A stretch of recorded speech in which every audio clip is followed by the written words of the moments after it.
Hello and welcome to day 2 of CubeCon 2024. You can see the hall is packed. People are filing in for day 2 of the event. It's a nice start of the weekend.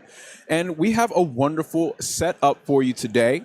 A wonderful first cube coming up, a huge rally of Planeswalkers. We'll get into that in just a moment. First, introductions. My name is Rondez Green Mage. I'm joined by Lord Tupperware. We got Ethan alongside me. How you feeling this morning, bud? We're getting into day 2 of the event. I'm excited. I haven't seen a draft before noon, and I need it. I need it in my veins right now. That's right. That's right. We have an exciting show for you all today. We're going to get into an overview of today's festivities, as well as a little bit of background information about what you're going to see today. So first up, we have an overview of what is CubeCon. First off, this is the 3rd iteration of a celebration of everything we love about the Cube format. The Cube format will give you an overview of that as well, but all the players in attendance are provided cards, lands, tokens, and play pieces. They don't keep them, but so that these cubes can be reused, recycled, and played forever. Updated and nicely with new cards. You got lots of Duskmourn cards in this set as well.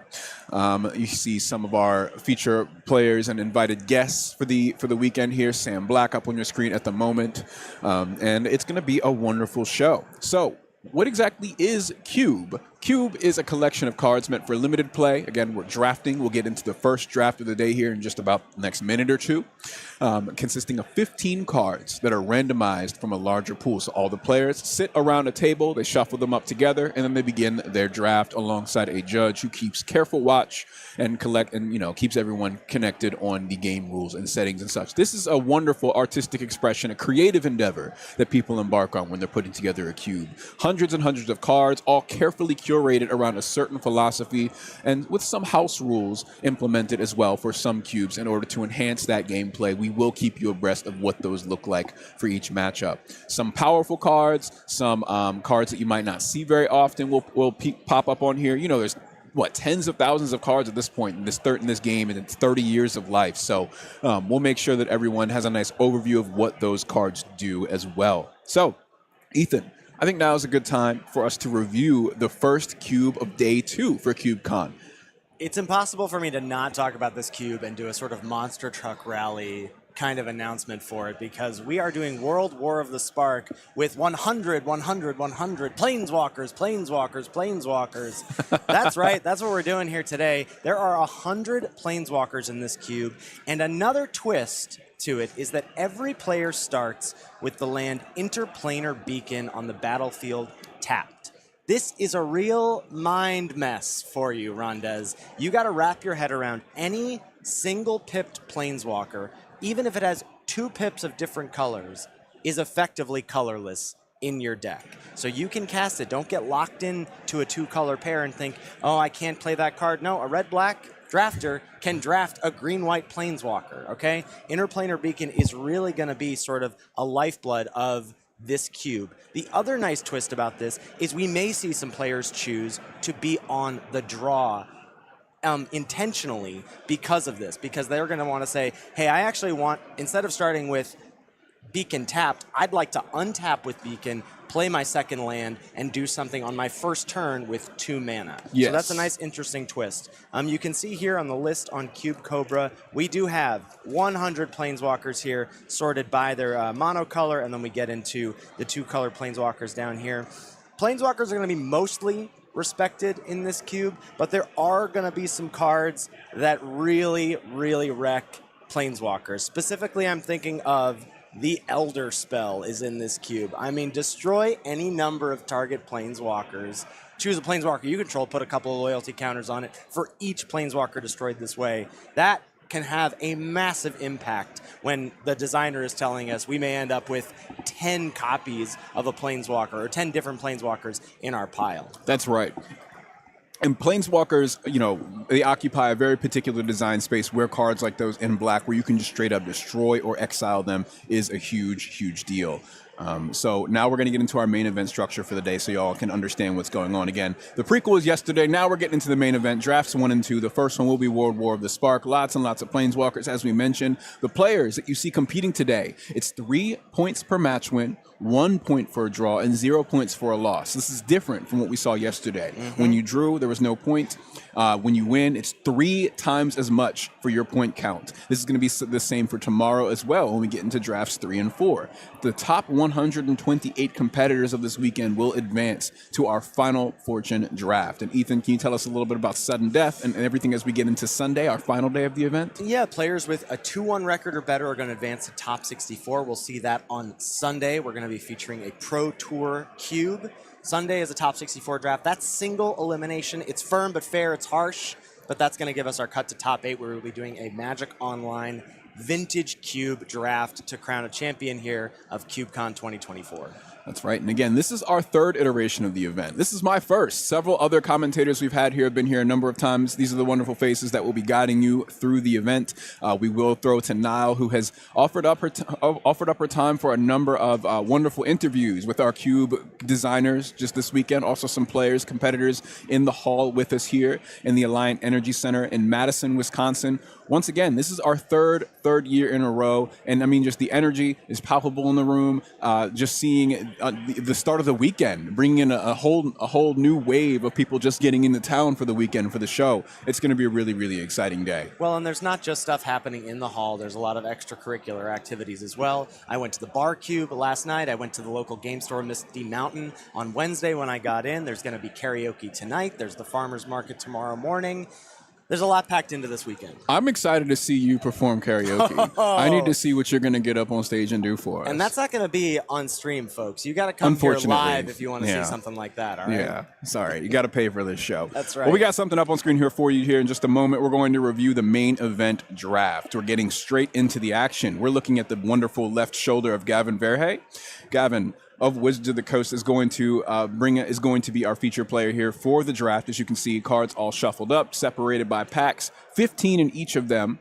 And we're going to take a look at our first hand. Contorious Can, we're seeing the Wanderer, we're also seeing Ajani. These are the faces of Magic. Angrath, all the way over to Kaya. And again, Planeswalker removal is going to be at a premium. We're not seeing too much of it just yet here in this pack, but we are seeing some powerful creatures that can get into your face. Heart of Fire is going to be some solid removal in this pack as well.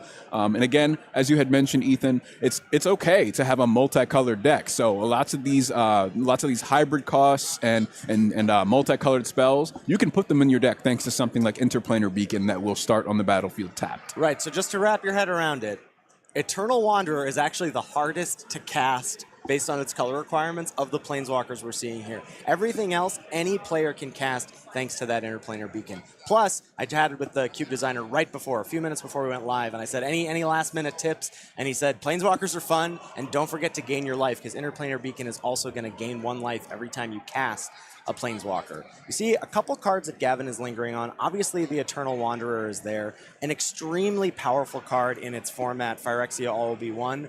It'll be interesting to see how it plays out in a Planeswalker-dominated environment here, because how many creatures are folks going to be having? How many creatures that aren't just tokens made by Planeswalkers? Right. So perhaps that -4 not as impactful. Still a very powerful card. The other one we're seeing him lingering on here is Karth the Lion. A very, very strong card. Enters the battlefield, or a Planeswalker you control dies. You look at the top 7 cards, and you can reveal a Planeswalker. He elects to go with the Eternal Wanderer. I like the pick. All right, starting straight off with the big, fat Eternal Wanderer, the biggest one, probably the one that sees the least play in many other formats, but a powerful one at that, as we said. And in this pack, we're seeing Calyx, we're seeing Oath of Kaya. This is something that you can use to deal damage to any target on the battlefield. You'll gain some life as well.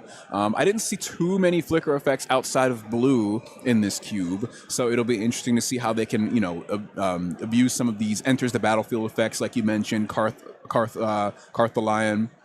And Oath of Nissa as well could be nice in case you need to get some land in your hand. Yeah, it's interesting. You see him lingering on a Chandra's Magmut, a kind of innocuous, inoffensive 2-drop, 1 on a red 2/2, tap to deal a damage to target player or Planeswalker. That's going to have massive implications in this cube. You can perhaps finagle a way to have the board state have your Planeswalker left on 1 loyalty. Well, Chandra's Magmut says, I'm going to finish that off. In Bolas's Clutch is also being pulled to the front. Another 6-drop.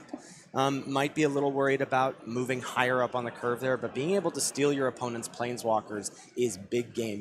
There's going to be some big powerful effects on the other side of the board in permanent fashion that you can grab within Bolus's clutches. That's right. And myself as a player, I'm leaning towards the blue and black spells in this cube. I mean, they're just so powerful. Like there's just there's no ambiguity about straight up taking your opponent's permanent or straight up destroying or exiling your opponent's permanent. Planeswalkers who are otherwise difficult to deal with, like that's just something that's all the way, right? Like that's pedal to the metal. It's over when you cast the spell. Rather than something like in these red spells, they'll do some damage. Maybe you have an extra cost of sacrificing a creature, and so we do see that Gavin Verhey does opt to take the in Bolus's clutches.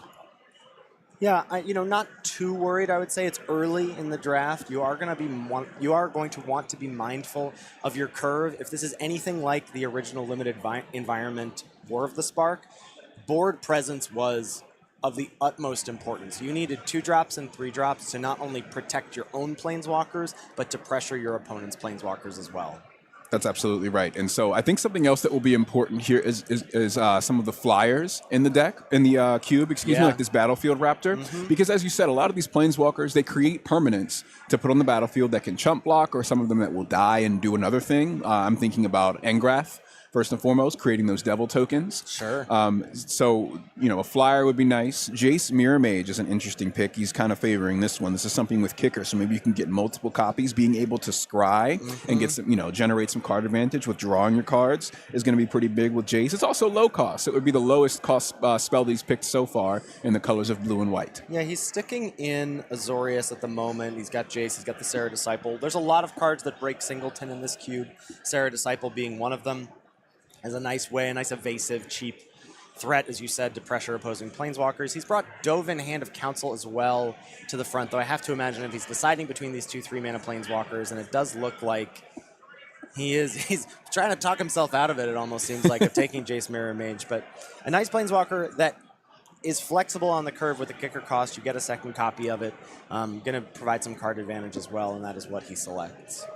So in this pack, more Faces of Magic, we're seeing Tybalt. We're seeing Narset, shuffling through some interactive blue and black non-creature spells as well. There are a lot of spells that amass, meaning they create an orc or what is the other token? Zombies. Zombies. Yeah.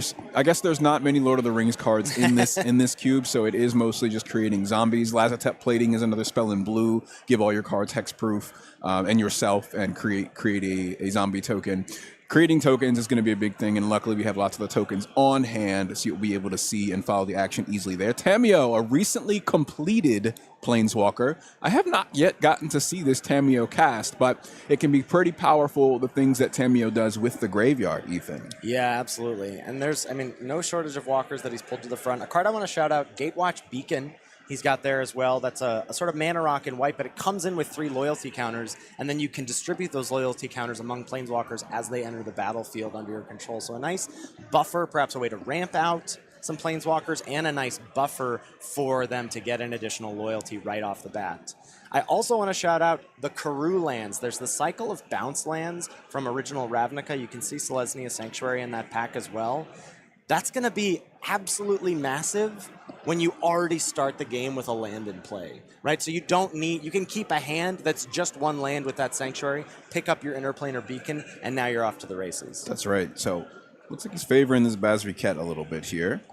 Yeah, he took the Narset of the Ancient Way out of the last pack. I like it. It's going to be, again, pretty easy to cast. As long as you're in blue, red, or white, the other 2 pips come along with Interplanar Beacon there. Another Planeswalker here in this next pack, Nissa Steward of the Elements. And you can also see, as I was talking about early board presence being impactful, that Cruel Celebrant is drawn to the front here. So 2 mana, 2/1, when it dies, deal 2 damage to a creature or a Planeswalker an opponent controls. It's a really nice way to protect your own walkers, and while trading off or even chump blocking, getting to throw some fire on the opposing side of the battlefield as well. That's right. So on screen right now, you're looking at Nissa, Steward of Elements. Seems to be the card that Gavin is favoring at the moment. Something important to note, in case you're unfamiliar with the mechanics of Planeswalkers, because we're going to see a lot of them today. They're going to be able to activate these loyalty abilities once per turn at sorcery speed, so expect to see this happen during the main phase, unless, of course, you have something that bends the rules. Cards like Teferi, Master of Time, is able to activate its loyalty abilities on either turn, your opponent's or your own. And so that's something that's going to be important, is the way that blue spells are able to disrupt and subvert the typical priority of how Magic is played, as well as something else that's an advantage in blue here, as we're looking at the largely Azorius pull from Gavin very so far, is the scrying effect. You're going to want to be able to scry and filter out your deck to these cards that support and protect your planeswalkers. So Cruel Celibate, the selection there, keeping his curve low, trying to pressure and protect, and I think that's a really good name of the game. Looks like a whole glut of white cards here. Oath of Gideon, Prison Realm is a way to remove planeswalkers, and Hero of Precinct 1 is a really strong 2-drop in this cube. That's going to create 1/1 tokens every time you cast a multicolored spell, and we're already in the market for multicolored spells thanks to that Interplanar Beacon helping out our mana base. That's right. So proliferate effects aplenty in this format as well. Oath of Gideon is sort of a pseudo proliferate type thing, allowing those extra loyalty points. Hero of Precinct 1 is a big pickup though, because like you said, you're going to be casting lots of multicolored spells. You'll create many tokens each turn. You need all the protection you can get for your planeswalkers. Kaya's Ghost form, kind of a stinker in the original War of the Spark limited environment, but extremely powerful here. When the Planeswalker dies, it just comes back. Yep. A nice way to rebuy it. Certainly with those powerful tick down abilities we'll see on Planeswalkers. And a Mobilized District as a creature land here, 4 mana to turn into a 3/3. A nice way to get a threat out of your mana base for those opposing Planeswalkers. That's right. And in this pool as well, we're seeing Kamal's Druidic Vow, one of the many legendary spells, legendary non-creature spells that we're seeing. You need to have a legendary permanent in play in order to cast that, which should be no problem at all in this cube, of course. That one in particular, Kamal's Druidic Vow, is a ramp spell. It's going to allow you to look at the top several cards of your deck, drop some lands and legendary permanents onto the battlefield. He does land on the colorless land there. Again, not too big of a deal thanks to Interplanar Beacon. It's going to be doing a lot of work here. See a Triumph of Gerard, a Bioessence Hydra, keeping him in that perhaps Simic, Bant space with his previous picks. A large threat that plays nicely with Planeswalkers. And not much else to speak of in this pack. You know, Triumph of Gerard, there's a lot of these cheap sagas. I believe Song of Freyalise is in this cube as well. Right. I'm not sold on those cards as being impactful, or at least I think you want to shift your thought about them as, yeah, they cost 2 mana, but I think these actually live a little bit higher up on the curve because I need them to take advantage of board presence before I can fire them off. That's right. So Bioessence Hydra selected. We'll wait patiently for the next pack to make its way towards Gavin Verhey. I'm not waiting patient. I want it now. Oh, well, good, because we got it right here. I know you need a little instant gratification. In this pack, we do see the Karn's Bastion. I mentioned how powerful proliferate effects would be. Why not do it? Have it on a land where you could do it every turn. Get into these ultimates that are often game-ending and offer you such massive advantages. We also have Quintorius Kand, one of our newer planeswalkers, newer additions to the planeswalker team, a new face of Magic.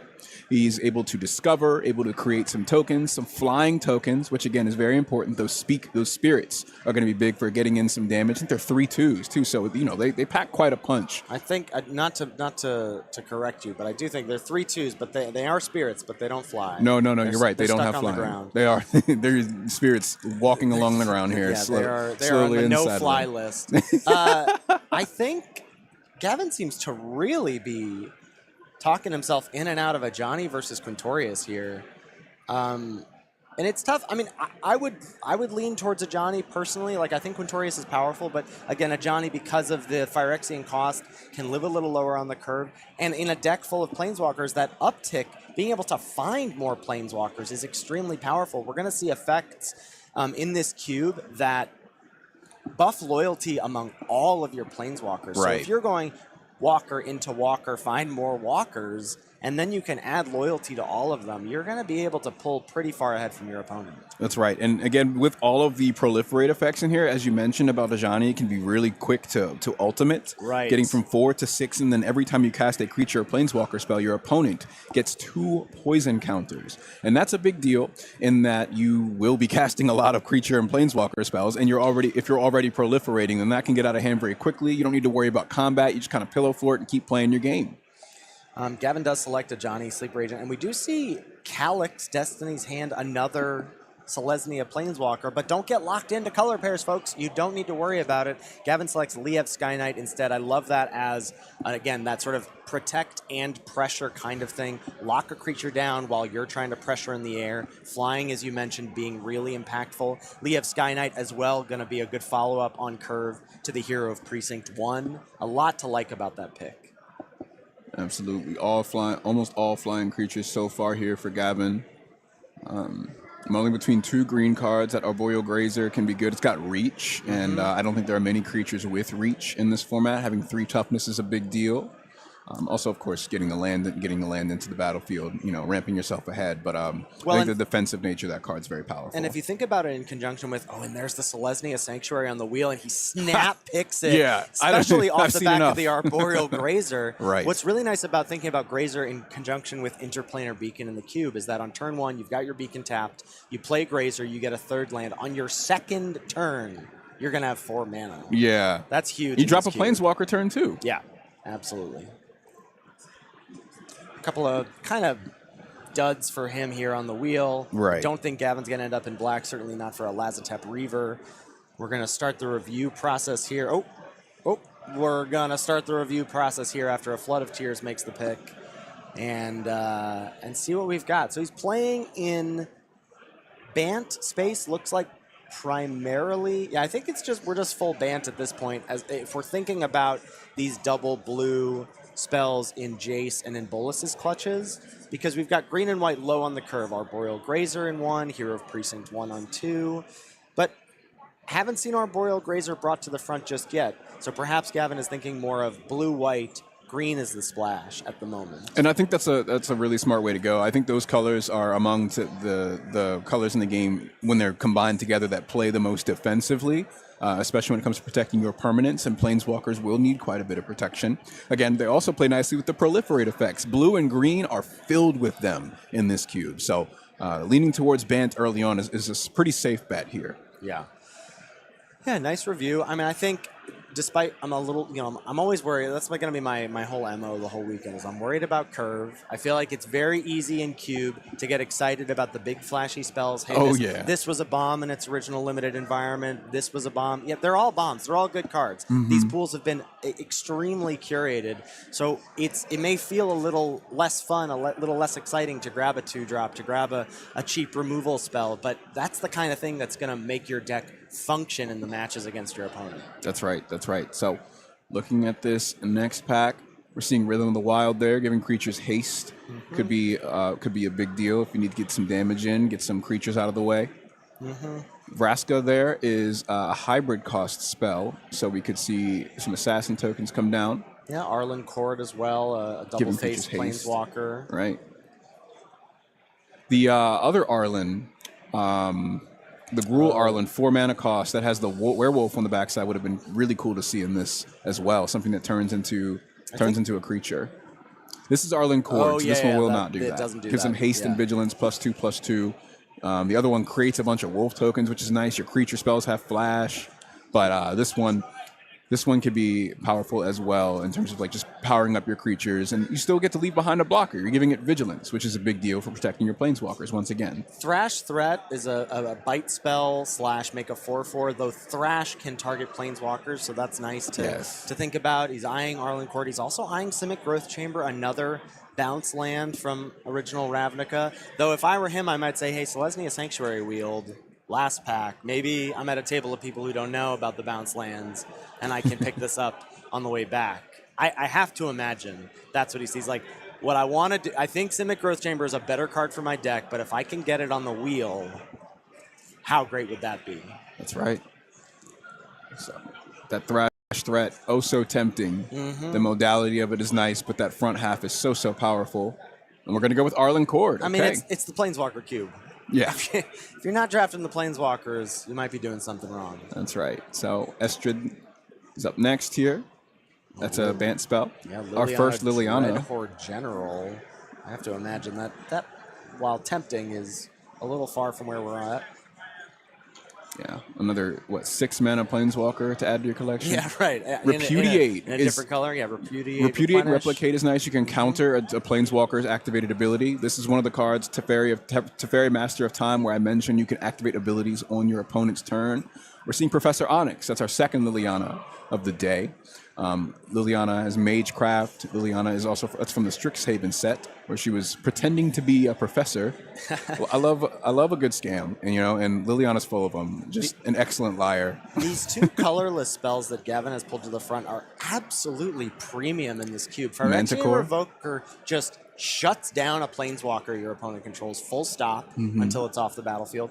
And Spark Hunter Masticore, protection from Planeswalkers, pay 1, deal a damage to target Planeswalker. There's no limit on that. That's not a tap. That's not a once per turn. These two cards are, I mean, you hate to have to pass one, but you love to have been passed both and have the option. That's right. I think the Masticore is premium here. I agree. Even if, at the very least, keeping that out of someone else's hands is very, very important. Oh, that's so true, right? We're in pod here, of course, at CubeCon for all of these cubes. No cross pod play happening, and it does look, well, he can't. He's not sure.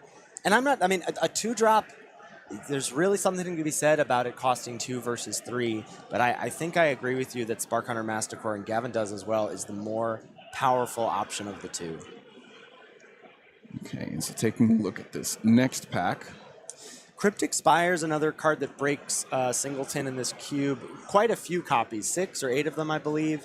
And that's one, it basically is a build your own dual land. Before you get to select the 2 colors on the card, say these are the 2 I'm going to do. Right. And then it gets to be a dual land for you there. There's a Cankerbloom, perhaps some Proliferate. Oh, we buried the lead here. Ooh, Heart of Kirin is huge. Heart of Kirin, 2 mana 4/4 Flying Vigi, crew 3 or crew by removing a loyalty. Again, with that pressure and protect, the vigilance there, being able to remove a loyalty on your opponent's turn, to be able to block. Heart of Kirin's a huge pickup there. It sure is. The rest could be a big pick, even though he's not in black here. Snatching a Planeswalker for 1 mana before it can even hit the battlefield is a big deal. You're always going to hit something good with that. However, there is also Oath of Teferi. Activate, and it's in his colors too. Activating your Planeswalker's abilities twice. Well, and you were massive. talking about a flicker effect. You're like, there's not many. That's one of them. Yes, hold on to it. Oh, let me get my Planeswalker down to a precarious 1 loyalty. Boom, it's coming back. That's right. That's right. So I think Oath of Teferi is where you should be leaning here. We're also seeing the Skyclave Apprentice. Skyclave Apprentice could be a good pick as well. But I think I just got to say, that Oath of Teferi stands out more than most of the cards in this pack. Karn Silex is cute. Having a flyer seems nice. Tail's End to counter an ability is cool. Yeah. Or just counter a Planeswalker, right? Counter a legendary spell. Right. But you're going to get Planeswalkers on the battlefield, and Oath of Teferi is just good at every stage of the game. It's not going to be bad to play. It's hard to argue with double loyalty activations on your Planeswalkers when the cube designer has told you you're probably going to end up with about 10 at the end of the draft. Right. 5 mana is big, but the effect is just... The game of Magic in general really gets out of hand when you start copying and doubling and tripling things. That's where the game just kind of gets turned on its head. Yeah. All right, so we are going to go with it. Yeah, Oath of Teferi in, says Gavin. Next pack. Ral and the Implicit Maze is interesting, and not an effect that you often thought about in Modern Horizons Limited, but the Chapter 1 deals 2 damage to each creature your opponent controls, and also each Planeswalker they control. That is huge in this cube. It's not in his Bant colors at the moment, but a very powerful effect. That's right. We're seeing Mu Yenling, a Planeswalker that to me is probably one of the weaker ones in the game. It's such cool art too. I can't wait till Mu Yenling gets a good card, but it's able to create some tokens, which is relevant. If you get to that ultimate, your islands tapping to let you draw a card could be a big deal, but it just seems like it's quite a bit of investment. Weakening creatures is cool too, I guess, but they're going to make so many tokens. Like, how effective is that ability really going to be? What I'm looking at is that green-white enchantment. It's a ramp spell and a removal spell packed in one, and that's pretty strong. Buried in the Garden. His colors is a really tempting pickup. Vanish to Eternity is also pretty tempting as a removal spell that, normally you thought about that in Limited as, this is going to be 6 mana most of the time. But the 3-mana mode on that card is really going to come up a lot as just a one-shot, kill a non-creature permanent, boom, that's going to get a Planeswalker gone. Cryptic Spires, that singleton break, dual land, brought to the front here. Perhaps Gavin's starting to think about his mana base a little bit as he has only picked up the Selesnya Sanctuary in addition to the Interplanar Beacon that he will start every game with tapped in play, as That's all right. players in this cube do. And so there are almost 10 copies of the Cryptic Spires in this cube, but so Gavin here actually opting to pass up on that premium removal and ramp spell for the Cryptic Spires. Yeah. I think that's okay. This is about the time you want to start thinking about your mana. You know, he's kind of rounding out what he thinks his colors are going to be. He seems to be happy playing in the Bant space at the moment, and Cryptic Spires is going to help him there. Speaking of Bant, Nico, right off the top, it's got an X cost in there as well, so you can have it come in with a number of tokens according to how much you pay for it. Vraska's big with the proliferate effect, and again, that's something that could just straight up end the game if you have enough proliferate effects going on. Vraska is nasty in this cube, Yes. and need I remind you, it's colorless. Oh, Vronos. Vronos is going to be something that you can use to phase out your planeswalkers when you're done activating their abilities, so your opponent can't touch them until next turn. And that's an uptick on Vronos. So Yes. he's saying, hey, I'm getting big, and then as someone maybe needs a timeout, then That's you right. can tuck them away. But Vraska being castable here, it's so hard to argue with draw a card, lose a life, proliferate when you've got a bunch of planeswalkers in play. And imagine with the Oath of Teferi getting to activate that twice a turn. You're going to emblem with multiple planeswalkers at that point, and so passing up Vraska, gosh. especially if there's someone someone else at the table that's primarily in black, taking this away from them is a big deal, I think. But you don't need to be. Anyone can cast this. Right. Pay 2 life. Interplanar Beacon has got you covered. Yes, that's absolutely right, and Yeah. of course the Phyrexian cost there, you can pay life. Vivid Creek, if Gavin wants to think about his mana here a little bit. Karn Scion of Urza. Not a ton of artifact support in general in this cube. Yeah, not Certainly much. not in Gavin's pile so far. Confront the Past is interesting as a lesson. When I saw it, I was like, ooh, are there learn spells here? No, it's just good enough on its own as a way to snipe a planeswalker. That's right, and we're seeing a counter spell in this hand as well, one that lets you scry at the end too. We haven't seen Gavin pick any counter spells, but that's one good way to keep planeswalkers from making an impact is to stop them from hitting the board. Absolutely, absolutely. I am kind of surprised to see him considering the Karn Scion of Urza, and perhaps even more than considering selecting here. As the uptick is fine, but I don't feel like Gavin is at a loss for card advantage from his planeswalkers at the moment. Yeah, and dedicating that, that's really all you're going to be using for this Karn here is putting a card in your hand, exiling one with a silver counter on it. But when Karn's gone, those exiled cards are gone too. Something to consider. You're not going to have another way to get them back from exile. No shortage of 2-mana threats here for Gavin. A Johnny's Comrade that can grow, a Merfolk Skydiver with the coveted Proliferate text on it. And it has flying. I would love to take the Skydiver here personally. There's also a Sky Theater Strix. That was a nice threat at common in War of the Spark in its original environment. And there's also Experimental Augury as an Impulse Anticipate variant that also proliferates. But I think Gavin's going to favor a threat here as all 3 2-drops are at the front of the pack.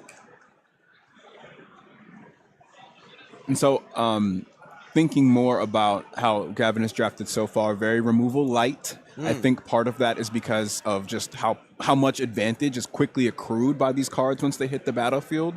Maybe he just plans to just blow someone out. And if you want to remove a thing, that's fine. He's got 1 permanent that's going to make 2 more impactful ones the next turn anyway. We're seeing a land get drafted. We mentioned some of the bounce lands and such. Repudiate and Replicate, I think I'm really liking that. If you know something's about to ultimate and end the game, that's one of the few cards in this cube that has a stifle effect. Oh, that's a really good point. Callous Dismissal as well here. That was a rock-solid way to remove something from your opponent's board while affecting the board yourself, and he's going to select that as a sort of 2-mana mana war. Kind of a stinker of a pack here, though. You can't expect to get a gem out of every single pack on the wheel. Tyvar Kell. Spectrum Sentinel is interesting as a 1-mana 1/2 protection from multicolored. So perhaps a way to avoid some damage from planeswalkers or to be able to stave off opposing multicolored threats. Yeah, and this Tyvar Kel is it's nice that it's in his colors. He's able to create some dorks some elves that can give him black mana, cast more spells. So that could be something that's worth noting. I don't think that we saw 3 mana Tyvar in this cube, but that would be nice to pair with each other because you can give those tokens haste. However, they will have to wait a turn before they can be used. Yeah. But again, like you said, that pack was not packed with too many great cards at this point that people have gone through it. We go with the Tail's End. Snap pick the Tail's End. That's a nice. After seeing that last pack, it's nice to get. That is a gem on the wheel there for absolutely. Gavin. It's just you talked about he passed up a removal spell earlier. You know, Tail's End is effectively going to be a removal spell in this cube. Oh wow! Oh, and it came of back. Removal buried in the garden on the wheel. He has to be thrilled. Oh, absolutely. To see that here. Ramp spell, removal spell, all in one. I mean, of course, they can remove the enchantment and get their permanent For back. sure. But there's enchantment removal is quite challenging to find. You might be able to bounce it unless you're in white. Maybe then you can remove it in this cube.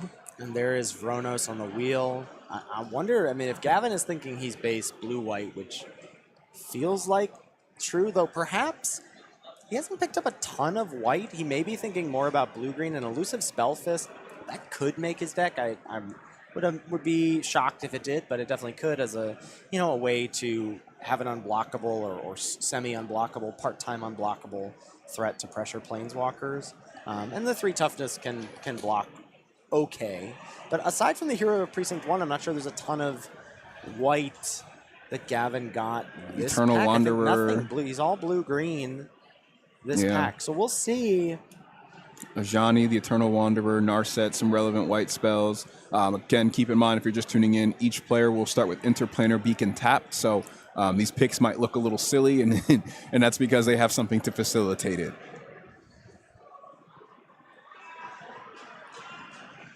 The Heart of Kieran is that has to be one of the more premium cards. He's got that, and he's got the Mastercore. I was thinking all I'm thinking about as we're watching the draft is he's taking an expensive spell. This 5-drop, this 6-drop, this 5-drop. His curve looks pretty darn good to me right now, and a lot of that came on the wheel. He got the Theater Strix late. He's got Callous Dismissal. The Heart of Kieran's going to do work. I really like the spot that Gavin's in, and his mana may be good enough. 1 Cryptic Spires, 2 Karoo lands. His mana may be good enough that he doesn't have to. He may just be able to play the best banned cards he has. He may not have to think about I'm not that base white. Hero of Precinct 1 not as good on turn 2, or not as good if I can't play it on turn 2. That may not end up mattering if his mana is that good. I'm thinking the same thing. This was really well curated to stay within those colors and still play massive threats like Vraska outside of your core selection. All right, cracking open a new pack here. I'm seeing Rowan as our first Planeswalker. The other side is Will. The set of twins, new to Magic the Gathering as of Eldraine. Savitri Dragon Master is here, a Dimir Planeswalker. Ultimate Destroy All Non-Dragon Creatures might be effective. And Luca Bound to Ruin and an Ickermore Gauntlet. This is one of the cards that caught my eye, partially because it was such a dud in Phyrexia All V1, but it's so powerful. It is. In the context of this cube. Very unique effect. There's a very unique as one of the cards that breaks Singleton, destroys a Planeswalker. That's some nice removal for Gavin to pick up. He's got a lot of options. This Luca Bound to Ruin, he also seems to be giving pause to. Yeah, with that Luca, something that's so strong about it. I don't know if I would take it over the Ickermore Gauntlet, but that Luca is effectively in like a board wipe, a repeatable board wipe for your side. But I mean, extra turns is just so tempting, and I think that's kind of the challenge that he's facing here in selecting those cards and selecting between those 2 cards. I mean, the -4 here, sure, Luca deals X damage divided as you choose among any number of target creatures and or planeswalkers. Yeah. Where X is the greatest power among creatures you controlled as you activated the ability. It's hard to say no to another, as you said, it's like, it's not even a semi-board wipe, it's a semi-plague wind. It is. It's excellent. But then you're handing someone that Ikra Moon Gauntlet. So you're Right. giving someone else the opportunity to have extra turns. I'm seeing the Yawgmoth's not Vile Offering. Yeah, it is. No, that was Vile Offering yeah. to bring all your creatures and planeswalkers back to the battlefield is a big deal. But to me, the Luca is the strongest card here. It's just a question of whether or not Gavin feels it's good to pass up the Ikra Moon Gauntlet. Yeah, I mean, and he's eyeing the Cryptic Spires as well, paying respect to his mana base and Right. wanting to make sure that his spells are castable on time. Is Savitri still hanging out? Silhana Ledgewalker. I'm a little surprised to see that can't be blocked except by creatures with flying. So a sort of evasive hexproof threat. Perhaps always ways to dump some counters on that as the game progresses. And cut short, he says, I'm not thinking about that anymore. Now it's between Ledgewalker and Luca. Yeah, cut short, destroying a target planeswalker that was activated this turn, or a tapped creature.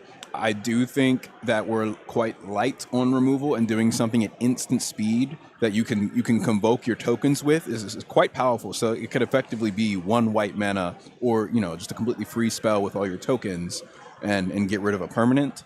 But there's also just so many other threats and bombs to pick, and yeah, see, still favoring this Luca. Yeah, I think this has to be the pick. I think that -4, he's too strong of an effect to pass up on. Right. And I think worth noting that Luca will probably not be coming in. Like, I think Gavin's going to often be paying the Phyrexian cost for this, as he doesn't touch red, so he's going to be relying on the Interplanar Beacon for that. That's right. Oh my gosh, Gideon Blackblade, Jace the Perfected Mind, and Ugin the Ineffable. The hits keep coming in pack 3 here for Gavin. That they do, and Ugin being able to destroy permanents as well as manifest cards off the top of your deck is quite powerful and something to consider here in this pack. I mentioned the Elder spell before we started the draft. There's also the Immortal Sun as just if you want to hose planeswalkers instead of playing them yourself, you can shut them down. Also an Elspeth Conquers Death in the pack as a way to remove opposing planeswalkers, rebuy your own planeswalkers 2 chapters later.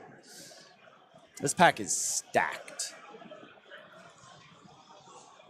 Gavin hanging out with Gideon Blackblade. A more aggressive planeswalker doesn't do a great job of defending itself, but it does do a good job of attacking your opponent's planeswalkers.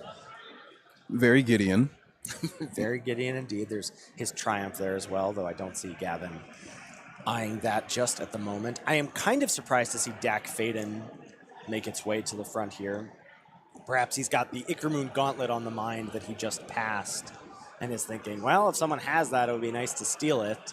And perhaps it's just some nice velocity through his deck to find his more impactful spells. But it seems like a lot of his spells are impactful and he won't have a problem there.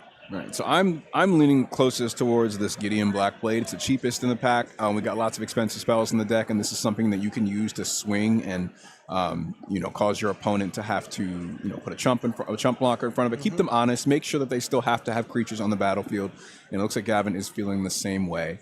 Well, looking at this next pack, though, what are you thinking here, Ethan? The cut short is catching his eye, it seems. Cut short, he's passed up on 1. He might like to have a copy. A Thrumming Bird is really nice. The 2-mana 1/1 flyer, if it connects with your opponent, proliferate.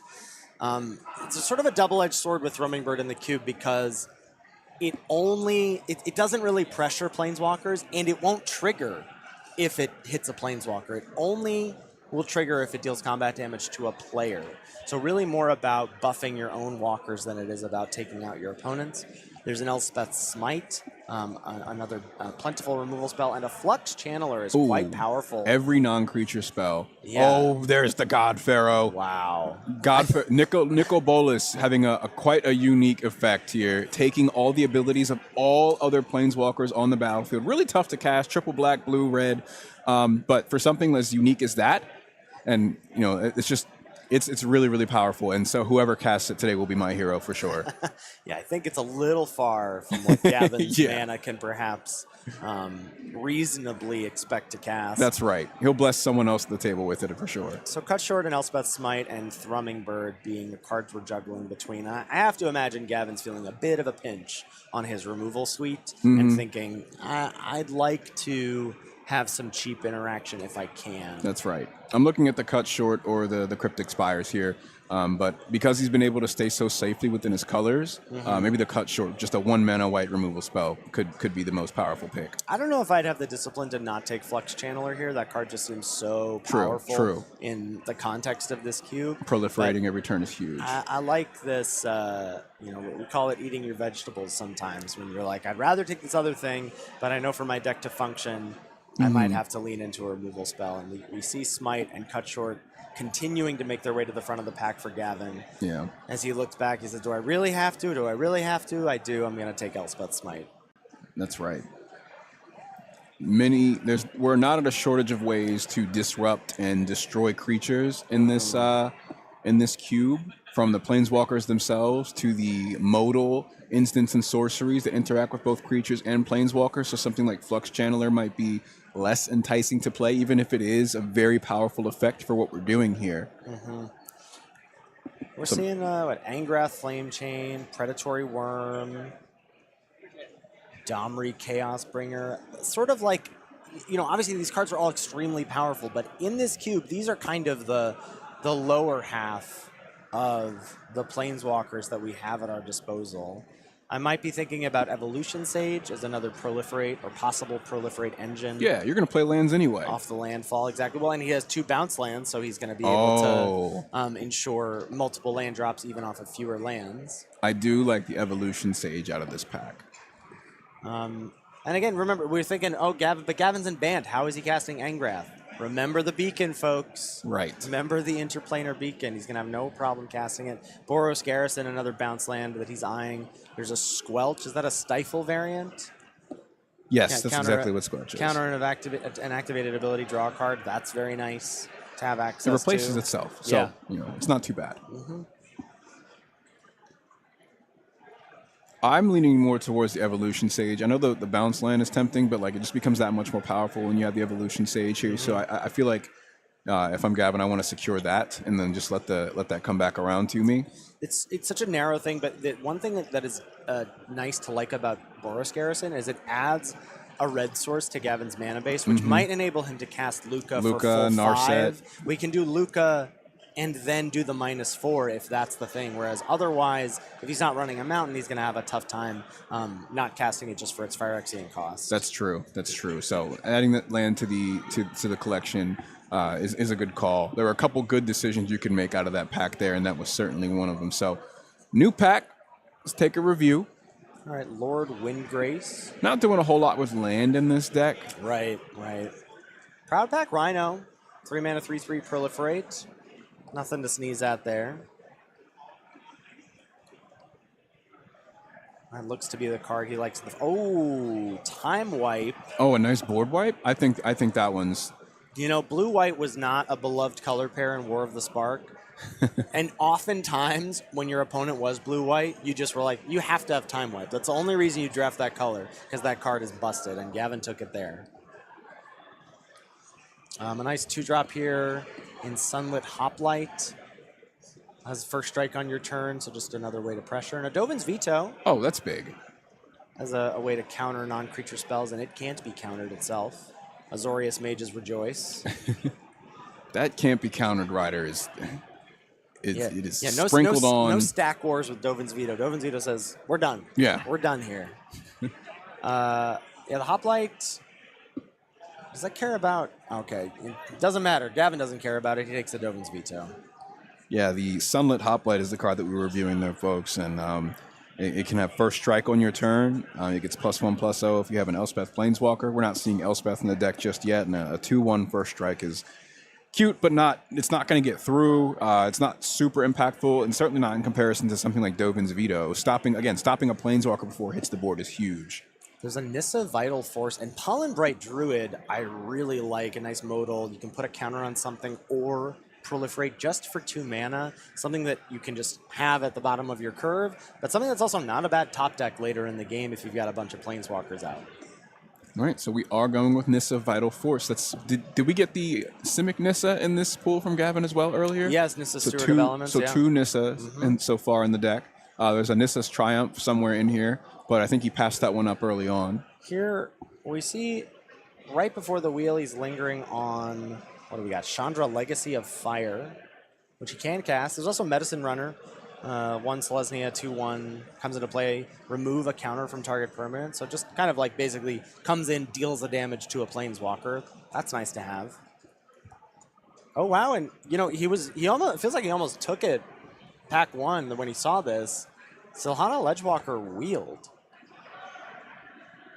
And I have to imagine, yeah, Gavin is going to select that. Get that unblockable. Here, okay.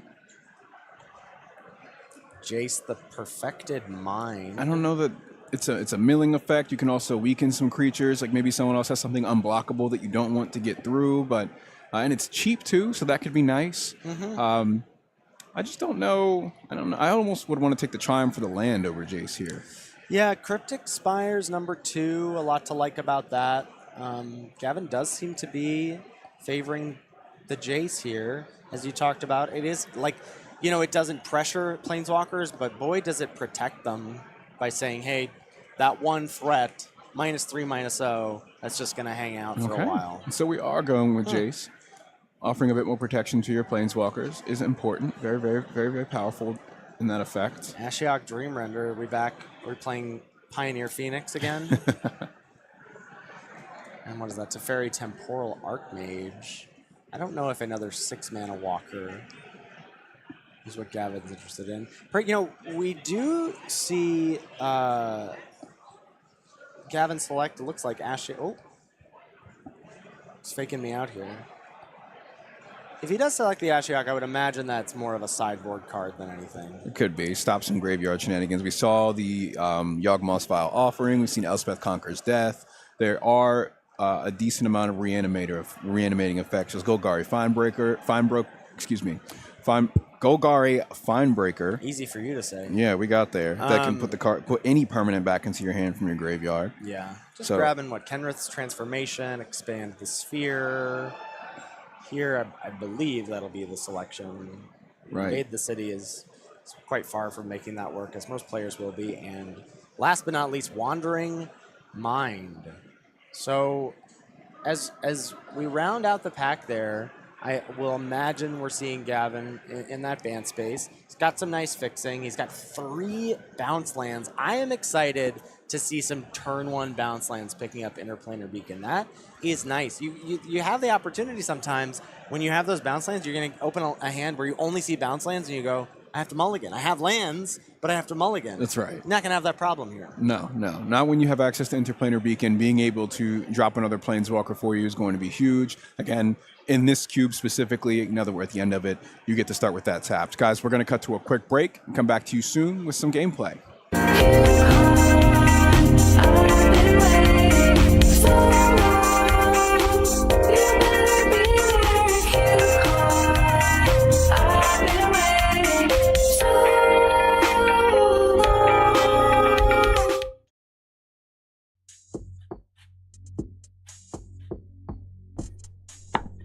Hey, this is Anthony Adams from the UberCube podcast, and I want to talk about the Monopoly featured at CubeCon 2024.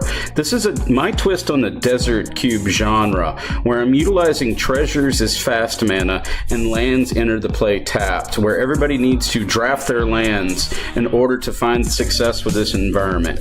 The idea behind the Monopoly was, what if I could take a board game that people either love or hate, Monopoly, and turn it into a cube? So I did that by putting basically cards that personified the idea of economics within the cube, where treasures are very forward, and the idea is the rich keep getting richer and the poor keep getting poorer, and this cube is riddled with Easter eggs. So let's start out with, how do you weaponize treasures in this environment? Cards like Revel in Riches, or Killer Service, or Dragon Spark Reactor, which is my electric company, or Fane the Broker, which is like a pawn shop guy. But then we can't have the Monopoly without the traditional game pieces, so how do we represent cards like the Boot, or the Dog, or the Race Car, etc.? Well, Spirited Companion is my dog, Bill the Pony is the horse, Fleetwheel Cruiser is the race car, and Sky Sovereign Console Ship Flagship is the Battle Cruiser. If you want to see a top hat, Ethereal Investigator player has one. But don't get caught and go to jail. Or you've got Mimic, where you can take a chance, or Community Chest. Or if you got to wear those boots from the game pieces, Zephyr Boots will do it. But you can't have the Monopoly without Pennsylvania Railroad, B&O Railroad, Reading Railroad, or Shortline. How did I do that? Well, Luxurious Locomotive, Renegade Freighter, Untethered Express, or Andara Express can take you to your victory. So buckle up, everybody. Use those treasures to either spend or save. Get those rogues moving forward and try to go for victory. This cube is a desert environment riddled with Easter eggs. Hope everybody has a great time, and other than that, happy cubing!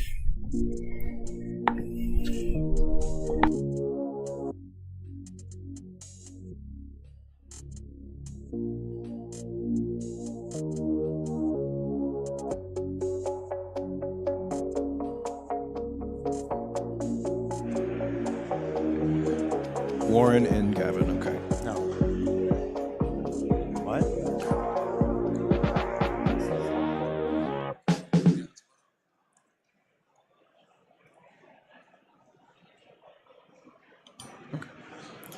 Hello and welcome back to CubeCon 2024. We are live from the Alliant Energy Center here in Madison, Wisconsin. CubeCon 2024 is brought to you in part by Warren Fish, an active member of multiple Cube groups, including East Bay Cubing. These folks, they're eagerly awaiting teleportation technology, so if they can make it to every local Cube event in a future year. Big goal. Let me know how that goes. But Warren Fish, thank you so much for your contribution to the event. We're getting right into the action here, folks. I'm Rondez, joined alongside by Lord Tupperware, Ethan. We're getting into a Planeswalker Cube. We're going to be looking through the perspective of Gavin Verhey, and we just finished the draft. This Planeswalker, well over 100 Planeswalkers, lots of creatures that are able to get through anyway, whether they're unblockable or flyers. It's going to be a wild one for sure. Planeswalker removal is a premium in really any format of Magic the Gathering, and even more so here, as both players will start with the Interplanar Beacon tapped. For those of y'all that don't know, Interplanar Beacon, whenever you cast a Planeswalker spell, you gain 1 life, so expect to see large swings in life totals in this game. You can tap for a colorless, or, and this is the most important part, tap 1 and then tap Interplanar Beacon to add 2 mana of different colors only to cast Planeswalker spells. So we'll see lots of multicolored Planeswalker spells. Unless you're Rachel, you're in Boros with lots and lots of creatures and Planeswalkers that largely only care about buffing your creatures. So this is a very, very interesting matchup. One deck that's leaning more into playing lots of Planeswalkers and protecting them, and another that's just looking to blow you out. Yeah, so she's going to lead on Dreadhorde Arcanist, some spells that she might be looking to copy, like Torch the Tower and Gideon's Sacrifice in her deck. And we are going to see right off the bat, turn 1, turn 2, a 3-mana Planeswalker in Jace Mirror Mage. That's going to tick up to 5 and scry 2. 2 lands revealed there, Island Plains for Gavin. And I feel like this is going to be a bit of a, I wouldn't call his deck control, but when I look at Rachel's deck, that's what I'm going to call it. We've got aggro versus control here, and we're going to probably know the outcome of the game around turn 6, I would imagine. I'm thinking so. Rachel's going to be looking to turn her creature sideways every single turn. She's got the Dreadhorde Arcanist out front, so going to be able to pull some of those instants from the graveyard and recur them. Jace is one of the weaker Planeswalkers in Gavin's deck, but that Scry ability is going to allow him to get to the stronger ones much faster, drawing a card as well. Is going to be powerful. That's how Jace is going to lose those loyalty counters, as you can see, starting off with 5, thanks to the first use of the Scry effect, scrying 2. So it looks like a top-bottom there. Unclear which, if it's Island or Plains. I see a Cacophony Scamp in Rachel's hand. I see a Saheeli, the Izzet hybrid that can make servos. So something that Rachel's going to have to contend with here in this matchup is that every time Gavin plays a Planeswalker spell, they're going to get this chip damage right back that she's dealing to them. Yep. So it's going to be a tough hill to climb. We do see her first Planeswalker come into play. It's Saheeli Master Artificer. Yeah, so that's gonna, whenever you cast a non-creature spell, you'll get a servo, and then she can turn an artifact into a creature until end of turn. And right off the bat, Rachel is ignoring Gavin's Planeswalker. She says, have fun with Jace. I'm going face. So we'll see how that pays off, as Gavin is going to have a quite clear, curated look at each card he draws every turn. And there were some real bangers in Gavin's deck. Yeah, I mean, if we're thinking about pressuring, certainly if Rachel's choosing to ignore Planeswalkers, if we're thinking about pressuring, we're going to need a whole heck of a lot more than just a 2-mana 1/3. That's right. One good thing about Rachel's strategy, though, as she's drafting these cards, there's probably not many people at the table going that route, right? These creatures that are quite powerful can get through will be picked up. But look, this is one of the stronger planeswalkers that can disrupt that sort of strategy.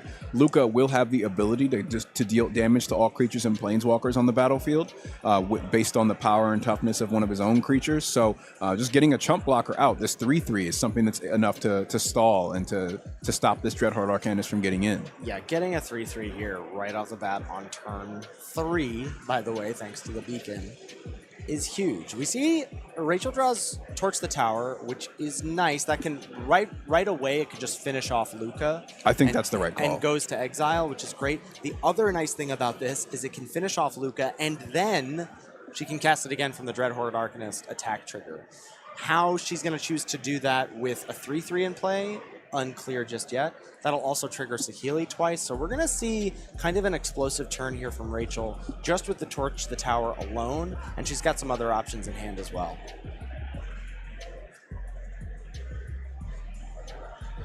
Kind of a big turn here. The Cacophony Scamp, she's also got a kind of a cute artifact, though. If anything, if not a little underpowered in Dramatist's Puppet. It's a 4-mana 2/4 that can enter and remove a counter or add a counter to a permanent. So maybe pick off a planeswalker, buff your own planeswalker, etc. Gavin being very nice and reminding Rachel about that she's going to get a servo here. Oh, yes. And the servo does not have flying, so this is a servo crawling along the ground, not able to get through that 3/3. So that's kind of the dangerous part with what Gavin's got going on, is you get a planeswalker that creates another body. So it's 2 permanents that Rachel would have to deal with in order to continue her game plan. And we see Elspeth Resplendent as a curve topper here for Rachel in hand that I think is going to have some really a big impact here. And what she's going to do, I love this. This is such a great play. Looks like she's going to go in for the damage on. She hit the Torch the Tower on the beast. I guess I was assuming she was going to sacrifice a token. Oh, to deal 3 damage. To deal 3 Bargain to it, the right? 3/3 and get it off the board. It looks like she just dealt 2 to it and said, hey, if you want to trade, go for it. Yeah. Gavin elected not to. I think that would have been worth it to sack a servo. You're just going to make more. And this 3/3 doesn't stop being a threat next turn. It's still in the way. So we have Cacophony Scamp here. When it deals damage to a player, you can sack it, and if you do, you proliferate. And when it dies, deals damage equal to its power to any target. Right. Pretty powerful to be able to turn some servos into Cacophony Scamp. It should Rachel choose with Saheeli's ability. That's right. That's right. And I did mention something about this 3/3 still being a threat next turn. But should Rachel decide to play Elspeth Resplendent next turn, she could give any one of the creatures flying. And still be able to, or first strike, lifelink, plus that +1/+1 counter. So maybe it's not all bad. And here it is, Oath of Teferi comes down. So this is going to give Gavin the ability to flicker a permanent. It's also going to give Gavin the ability to activate Planeswalker abilities twice each turn. So Jace can scry twice. Jace could scry and then draw a card. Oh, Vraska right off the top. So we can see some good interaction coming in here shortly. Oh, mama. Vraska's going to come down and be able to activate twice? Oh, man. Gavin. It's kind of cheat. Kind of a cheat. All right, so he's going to scry first, then draw. He draws the land, so no loyalty being removed from Jace. Right.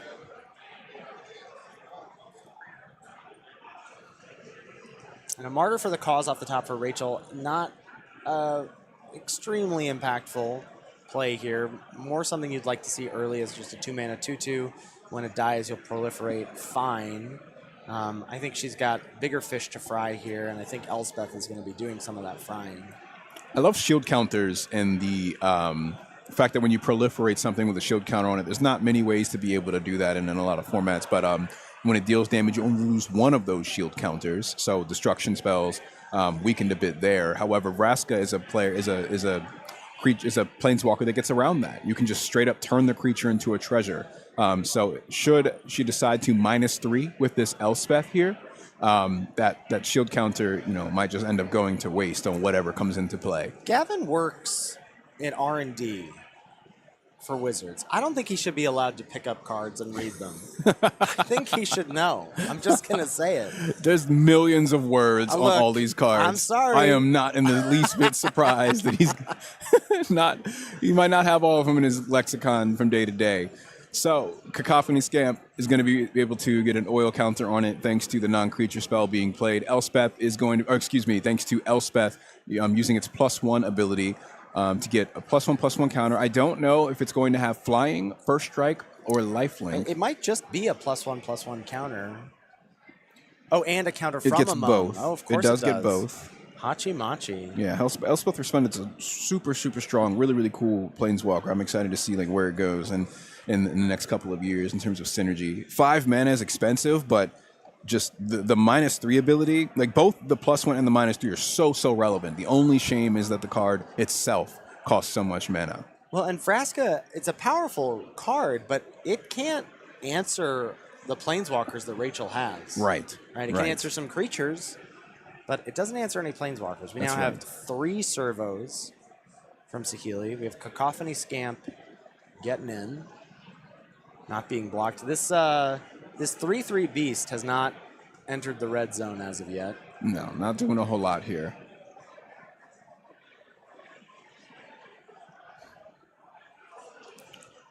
And now, Elspeth's ultimate, we're not far off. That's true. -7, make 5 3/3 angel creatures with flying. I think that's where Rachel's headed. And it's quite a powerful effect. You'll be able to take out some planeswalkers very easily with that. Gavin has a limited amount of flyers in his deck, certainly not 5 of them. I just saw the Eternal Wanderer in Gavin's hand. Oh, this is such a savage board state and such a savage matchup for him to have that card in his pile specifically, because he is going to be able to, there we go, thank you. It did get a flying counter. That makes sense why the Phyrexian Beast did not engage with it in combat. But Gavin just being able to say, I'm going to keep my 3/3 and I'll leave you with a servo. That's pretty brutal to see with Rachel building out this wide board. Yeah, really nice board state on the side of Rachel, but a 6-mana planeswalker is known to disrupt exactly that. Yeah. So 2 options here. We can go Eternal Wanderer, wipe all of what Rachel's built up at this point, and it's going to be very difficult to build that back in Boros. Or we can go Vraska and draw twice, proliferate twice. But I think the most powerful play is to go the Eternal Wanderer.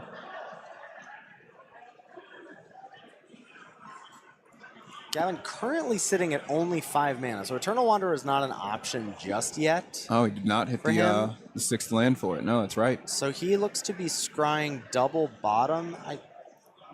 Oh, nope, sorry, scrying double top. Was it the first scry? Yes. The first activation of Jace? And this looks like land number 6. Yeah, so we're... Again, this is the problem with Jace being able to stick since turn 2, turn 3. Yeah. If you have these issues with land, no, you don't, because Jace is here. Okay, so we're tapping out. Here comes the Eternal 6. Wanderer. Yeah. Oh man, this is a heavy hit. This is a haymaker right here. Do it. Oop. The slow roll here is impeccable. And the nasty thing is he's going to get to minus and make a 2/2. Plus. He can minus and 0, he can minus and plus. Yeah, and so I imagine we keep... Certainly keep that. We're going to keep the flyer. Cacophony Scamp, it seems, so as to not... Because if he kept a servo, the Cacophony Scamp dies as a 2/2, deals 2 damage to something, it's going to deal 2 damage to the Emperor before Gavin has, or the Eternal Wanderer rather, before Gavin has a chance to uptick. Right. So excellent call there to pick that card. So he is going to, I believe, Wanderer should be on So it looks like he minused and zeroed. So I believe Wanderer should be on 1. Unless Oath of Teferi does something I'm not clear on. Let's see. And I'm not sure what the reasoning behind keeping Scamp in play, because it seems like that's just going to lead to it killing the Eternal Wanderer, but we'll see what happens here.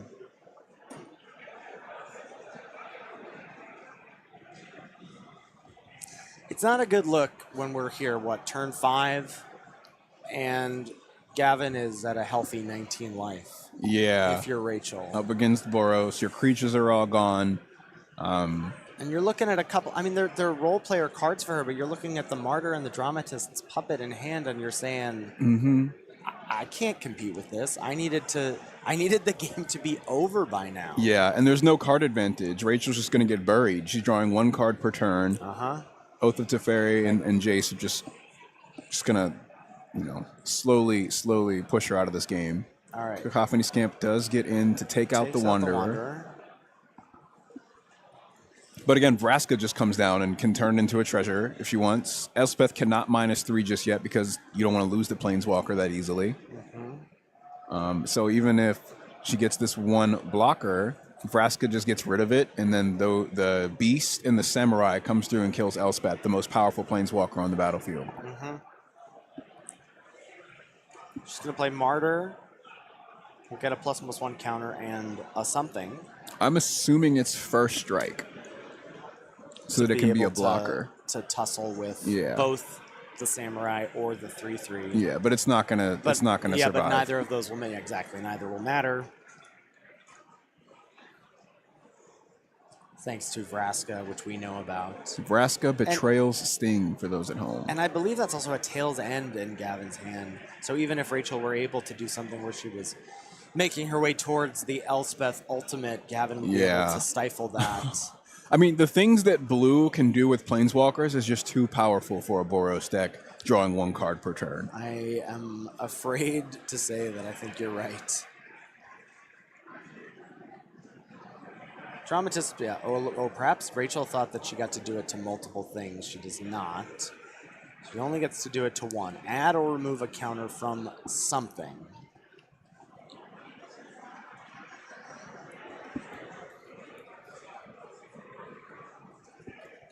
We're gonna uptick on Scamp. The Scamp. Okay. Rachel, literally and figuratively, has all of her cards on the table at the moment. Yeah.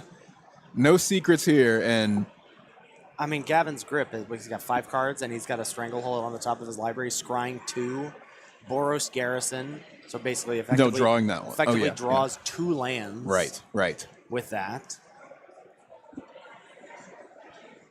It's hard to imagine, looking at Rachel's list, the sequence of draws that she could find to turn this game around in her favor. And that's not included. Like, I'm talking about her being able to sequence her draws. Gavin is actually sequencing his draws right now. I think Vraska's just going to come down and be able to ultimate before Rachel could stabilize and do anything here. Yeah. She's going to lose the Elspeth. It'll just be Saheeli. There might be some servos that get made next turn, but they can't get through the Beast and the Samurai. Just no guarantee. I mean, she's at the mercy of the top of her deck. Right.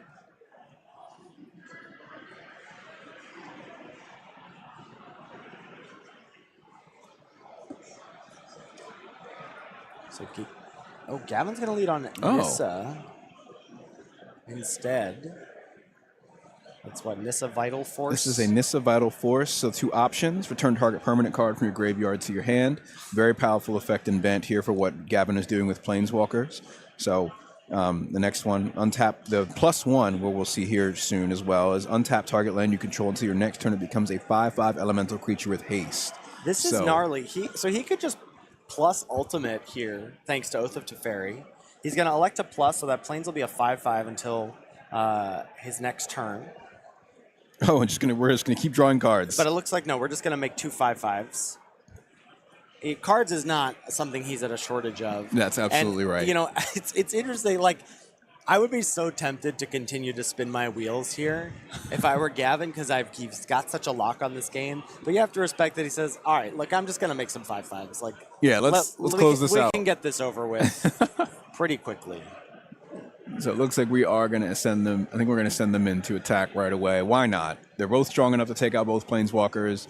Rachel only has one blocker. Those planeswalkers are all dead, right? This Oath of Teferi may be one of the more broken cards in this cube. Yeah, it's huge. It's the blue spells in this cube are really, really powerful. You're gonna change your name. Are you gonna be Ronda's Blue Mage? It's sort of a coincidence that my last name is Green. It's more so I'm just Rondez a mage, but I like the I do like the green. I'd say I'm secondary in green. I'd say I'm secondary in green. You know, maybe white before. I don't know, but either way, we're seeing Nissa send some elementals in the direction of Rachel Jones. So Elspeth, who has been one of the most impactful, I would say at this point, Jace has been the most impactful planeswalker in the game, untouched and putting beautiful cards into Gavin's hands. Gavin has drawn a couple lands off of it. He's been able to just really decide what he wants to do with his future turns, thanks to the Scry. I kind of thought it was a bit of a stinker when he picked it so early in the draft, but I've been impressed this game. I think he immediately was just leaning towards, again, protecting these creatures, playing the long game, building up an untouchable board state, and he's certainly got that. And I thought that the draw for turn for Rachel was a land, but she seems to be mulling something over with that top deck.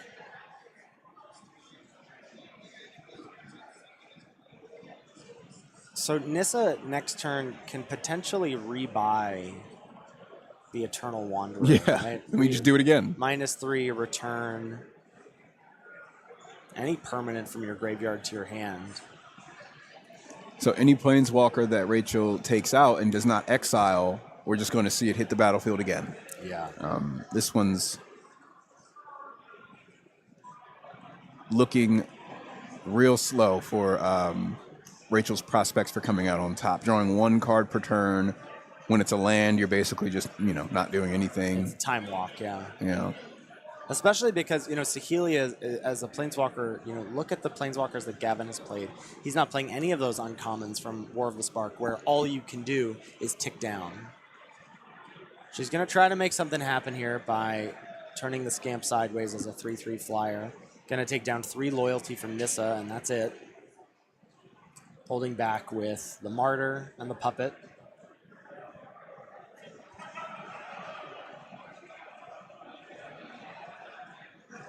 So I think here Gavin should just be removing creatures and swinging each turn. And you could close it out in the next 3 or 4 turns. There's not really anything Rachel can do about that. Yeah, he's going to get back. I want to look at so many cards in hand. This is, I feel so deflated for Rachel. This is just such a, because her life total's high, right? Right. You look at you go, oh, it's anybody's game, but It's not. This is Gavin's game. Yeah, for sure. So we get to enjoy the faces of Magic and how well they can work together. And Bant colors at that. So right on theme. The Eternal Wanderer is going to come in with 4 loyalty points. Let's see what we're going to do first. Are we removing? Yes, we are going to select a single creature on the battlefield of Rachel Jones and choose the other one to be sacrificed. And then Rachel is able to use Gavin is able to use another ability on the Wandering Emperor this turn. So Samurai goes away. We're keeping the Beast. Cacophony Scamp stays. Martyr of the Cause dies, so we're going to proliferate up Saheeli to 6, the Scamp to 3, but now Gavin gets to finally do the nasty thing, which is flicker or exile until the beginning of Rachel's end step, the Cacophony Scamp, which removes all the work she's put into it. So now it's going to come back as a measly 1/1, no flying left. The Beast and the Plains as a 5/5 going to take out Saheeli, and Rachel's board has been reduced to effectively nothing. It'll have a Scamp next end step, but that is far from enough. And look at Gavin's like, oh yeah, and I can activate Jace too. That's right. Oh, I forgot about Jace. One on top, one on the bottom for this scry.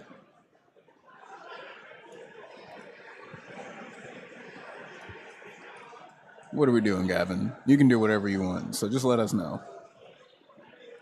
Interesting to note, Rachel does have a copy of Single Combat in her deck, which may be why she's not scooping it up here. Because that can't, like, just choose one Planeswalker, the rest go away. It'd be a really big reset. It's sort of her version of the Wandering, or the Eternal Wanderer in her deck as a way to say, oh, you want to answer my creatures? I'm going to answer all your Planeswalkers. That's right. That could be really strong. The only issue that we're seeing here is the fact that Rachel has to draw one card at a time to get to it. So we could see any number of other things like the many wonderful land that Rachel has in the deck to cast her spells before we get to single combat. She's got a Bloodfray Giant. I assume that will not be unleashed, so it can block. Won't be big enough to block the 5/5 lands that Gavin will be animating, but can tussle with the 3/3.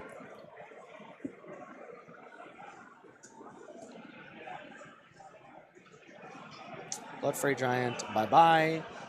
Yep, Cacophony Scamp, bye-bye, because we can uptick twice. We're going to uptick Nissa twice, animate a couple lands. Oh. Gavin's getting excited. I think Vraska coming down this turn is strong. Proliferate 3 Planeswalkers 2 times. Okay, we're going to go with Gideon. We could still go Vraska. This is gnarly. Look at those big, beautiful, chunky dice we have in the feature match area. I do like these. It makes it very clear to see how many loyalty points, which for those at home that might not know is basically the life totals of these Planeswalkers, how much is left, how much is to be gained. We're talking a lot about Vraska as well. Vraska in hand, the proliferate ability allows you to manipulate those loyalty points. So actually any counters on the battlefield, you can increase them by 1. Vraska being able to do it twice, though, thanks to the Oath of Teferi, sat just underneath that Nissa, between that Nissa and Jace at the top of your screen.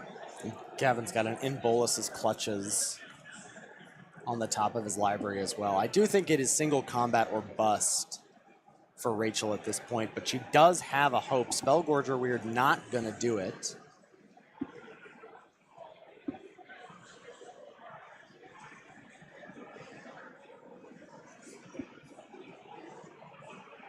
All right, She's going to say we can scoop him up. Yeah. Okay, so Rachel conceding game 1 here after Gavin was able to disrupt, stabilize, and then launch himself far ahead in the game thanks to the doubling effect of Jace's scry and draw abilities, just perfectly curated hands, just surgical removal spells and abilities to disrupt Rachel's deck. Because again, she's drawing 1 card per turn, and so as long as Gavin can keep up with that, it's a wrap. Hope of Girapur is going to be the turn 1 play for Rachel, and Gavin responds with a Hero of Precinct 1 on 2.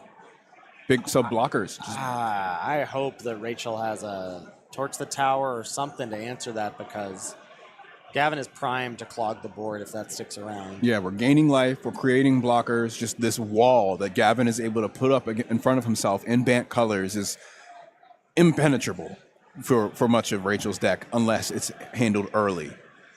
All right, Spellgorger Weird. That's when you want it. You want that early. Can start to get some counters. We have seen some proliferate out of Rachel as well. Hope of Girapur. First Blood.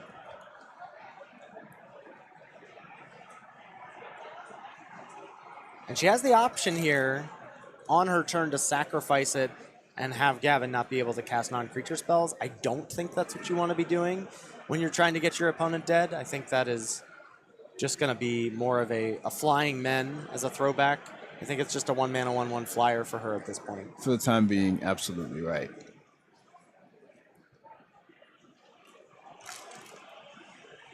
And it's an interesting, bit of interaction that you've got in this Boros list. But when you don't have any way to replace this card, and again you're drawing only 1 card per turn, it just sets you back a little bit. Excellent time to draw the Torch to the Tower. That's supposed to go straight to the Hero of Precinct 1. Yeah, Gavin's taken this sort of crucial turn to set up his mana, it seems. Played the Growth Chamber, bounced to Plains, and Rachel has found the silver bullet here for Hero of Precinct 1 and Torch the Tower. Yeah, I think we swing, and before damage, torch the tower. I don't think he would block, but at least give him the opportunity, right? And then you could save the torch the tower for something in the future. It doesn't really matter. Either way, we're getting in for some damage. Yeah, you want to get that counter on the weird, get it growing. So I like that. And she's going to pass. It does look like, so she has a couple of Sorin Planeswalkers in her hand, as well as single combat. Oh, that's going to be big. So we'll see if Gavin is able to get out to that kind of, wide Planeswalker board, if single combat is able to clean up. Arboreal Grazer and Plains, a much slower game from Gavin here so far. As I believe that's Planar Disruption, sort of a pacifism variant that can also shut off Planeswalkers. Is the draw. And so the 2 Sorin spells in the hands of Rachel Jones in this Mardu deck, I suppose. We have Sorin, Vengeful Bloodlord. This one has a static ability. This is from War of the Spark. I guess that would be our first War of the Spark Planeswalker played this game. I don't think that Jace was from War, was it? Saheeli was, though. Saheeli was, absolutely right. We'll be seeing a lot of these powerful static abilities. This one, all your creatures and Planeswalkers have life link, so any damage you do, you're able to gain some life, which can be big for Rachel, who otherwise will not be gaining as much life as Gavin whenever he casts the spells. You could also return a creature from the graveyard to the battlefield, and it turns into a vampire. That's one Sorin. Unfortunately, that Sorin has been cast and answered with a Tail's End from Gavin. Yeah, blue mage things, right? And so again, this sets Rachel back quite a bit, drawing 1 card per turn and having to play at sorcery speed. So Gavin, that 2 mana expense or that 3 mana expense there is well worth it for him. Well, Spellgorger Weird does get a counter. It's not for nothing. It grows to a 4/4. It attacks. Gavin's down to 12. This is going to be a crucial turn. I'm sure Gavin has something to do, but it depends what it is, right? He can't take the time, can't afford to play something like an Oath of Teferi at this point. Some of those more expensive spells are not so board impacting in Gavin's deck. Yeah, Gavin, though, if he draws cards just 1 for 1, Rachel's creatures for a little while, that's more than enough. It's perfectly fine. Right. I mean, the first order of business is to answer the Spellgorger Weird. Then we can talk. Without a doubt. And Hope of Ghirapur, of course, not being turned sideways because the Grazer has reach. Folks, this is day 2 of CubeCon 2024. The first cube that myself and Lord Tupperware, Ethan, we were able to commentate yesterday was the Changeling Cube. Having house rule just like this one does. That one was all creatures, had all creature types in all zones. This one today was a bit more creature light. Lots of Planeswalker action going on with the house rule, the cube rule of starting with Interplanar Beacon tapped, and we're seeing that come into play right now on Gavin's side. First Planeswalker of Game 2 is Luca. Yep. Completed Luca. There's Luca. This is what was able to be disruptive for the first several turns of last game by creating a beast, which we're going to do again. That's a blocker to protect Luca. If you can uptick Luca a bit, you also have something that's able to deal damage to all creatures and Planeswalkers on the battlefield. Really big deal, Luca, the drafting of Luca in Gavin's deck. Looks like Dreadhorde Arcanist was the draw for turn for Rachel. And she's going to be able to double spell here if she wants, right? She has sort of an option of playing the other Sorin out of her hand or Planar Disruption plus Dreadhorde Arcanist. Right. Disruption on Luca will stop a potential sweep next turn, though I'm not sure she's that worried about it currently, given that a 3/3 or 3 power is all that Gavin has access to, though I'm sure he has more in the tank. So we are going to see Disruption nice. on Luca. That's asked and answered at the moment. That's also going to trigger Spellgorger Weird, growing to a 5/5. Yeah. Turn it sideways. And Gavin may be in chump territory here, as we do see Grazer jump in front. And there's Dreadhorde Arcanist. Okay, and so something that I'm thinking about here with this matchup and Rachel leaning more towards these creatures is that these creatures are not coming in with haste. And so the problem with this is Gavin is going to have the opportunity then for these Planeswalkers to have another turn to activate their abilities, which are highly impactful each time they happen. So had Rachel also gone into green for Naya, maybe you could get Arlen Cord. You could get the Domri that's in these packs. Of course, you're not going to be able to perfectly curate your deck in such a way, but that's the Rhythm of the Wild as well to give all your creatures Riot. But unfortunately, we're not there. We're here. We have black spells, which does give her impactful planeswalker, just direct planeswalker removal on top of the white spells. But we are seeing the advantage of having these blue spells come in. You get flyers, you get counter spells, you get cards with proliferate, and we're seeing it right here. We have Sky Knight's going to come in and lock down the Dreadhorde Arcanist for a turn. Reason being is Torch the Tower was fired off earlier in the game and could come back again if Dreadhorde Arcanist were allowed to be turned sideways. So Gavin decides that's not what I'd like you to be able to do, at least at this point. And I think I'm seeing a time wipe in Gavin's hand. I can't quite. I know I see 2 lands, and there is a single spell, and I think it is time wipe. I'm not sure though. Rachel, on the other hand, still has that single combat, and she's going to go ahead and attack both. Now, the option here, Gavin can double block or attempt to double block, trade with the weird 3/3 plus a 3/1. I'll trade with the 5/5, or could choose to trade, get the Hope of Ghirapur off the board. Looks like he says, take it all. Down to 6. Okay, dangerously low here, but Gavin's deck does have lots of life gain. Tapping 4 to bring in another Planeswalker. This is the second Sorin. No, that's not a Sorin. That's a Dovin. Oh, that is Dovin. That's nice Dovin.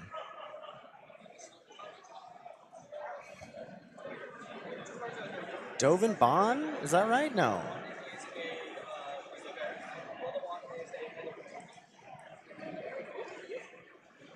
I thought that was Sorin, Lord of Innistrad, is what we were looking at, but no, it's going to be one of the Dovins. Let's see. Now I'm guessing, second guessing everything. Chat, who is that? The foil is what's making it challenging to. It is Sorin, Lord of Innistrad. It's just a different art, it looks like. I can't tell. Okay, it's an alt art. All right, we're getting a 1/1 vamp. And Sorin, this is very interesting spot and a nice time for Rachel to be deploying Sorin, Lord of Innistrad, is because not only, okay, never mind. Gavin is recognizing that it is a threat and it is a problem. This is what makes me think that he has time wipe. Got a lifelinker. Is that he gets to pick up Sky Knight here. Right. And sweep the board. We're setting all the work on these creatures who, again, had to wait to even be able to come in and do damage. Oh, but the Boros Garrison now does give him double white. All right, anyway, what I was going to say is that I feel like Gavin was having to protect his own life total. And Sorin ticking up pretty fast, right? Goes up to 5, goes up to 6, can ult and remove 3 things. Right. It's quite fast. Gavin has realized that and is, taking it out or trying to get it gone. And there is the time wipe. Gonna pick up Sky Knight. Oh, so brutal. I wonder what would have happened had Rachel sacked the Hope of Ghirapur last turn. There's no way to know to do it. But if you think about how do I lose this game, and it's if Gavin can Wrath. We saw the Eternal Wanderer already. I don't know if deck lists are public for these players. They probably don't have enough time to peep them if they are. But there's single combat. So that means Rachel would get to keep her Sorin, but she's not going to fire that off. Oh, Sky Knight locked down the Sorin. It can't be activated. Oh. Azorius Mage things. Lots of really powerful blue interaction here, and you're seeing it in its most predatory state, I think. Predatory is such an evocative word. It's quite Gideon. Quite visceral. Gideon Blackblade comes down. Gideon is able to turn himself into an indestructible creature on your turn. Gideon, if you -6, is also able to exile a permanent. Well, and such a huge ability here to grant lifelink. Yeah, bring him back in this game. Knight, yeah, it just has a little bit of new life here. She's got time. She can let Gavin kind of overextend a little bit. if she wants to wait one more turn on that single combat. But Right. she's going to be taking, what, Gideon's a 4/4. She'll be taking 7.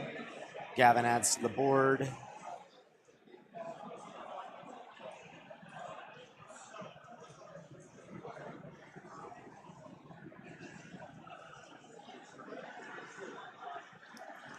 So, I mean, I suppose we just hold the planes in hand as a bluff that it's a real card. All we got that we can do is single combat, and I just don't know if it's too early to cast that. How many cards does Gavin have in hand? You'd right? like to be able for this to be more than just a 1-for-1. Right. But that's all it is now. Gavin will either choose to keep Gideon or the Sky Knight. I assume he'll keep Gideon.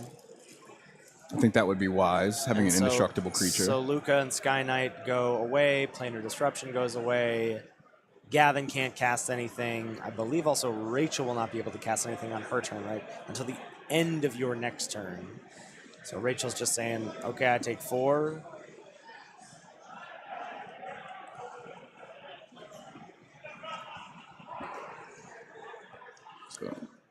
And there's a Monastery Swiftspear. The haste you were talking about before, but she's not. No. No casting for you. Also, that's Gavin's second time reading her card, and I think it's illegal. We got a reader. We got a reader. I just don't think it should be allowed.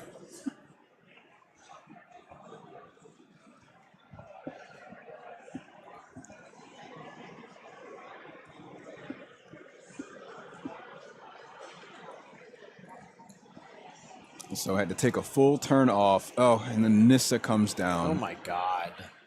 Bring in the 5/5. Sure, but also You could also bring back Luca. Luca. Like, come on. The recursion here really. It's hard to overcome. I feel like, we saw a much better showing from Rachel's deck this game.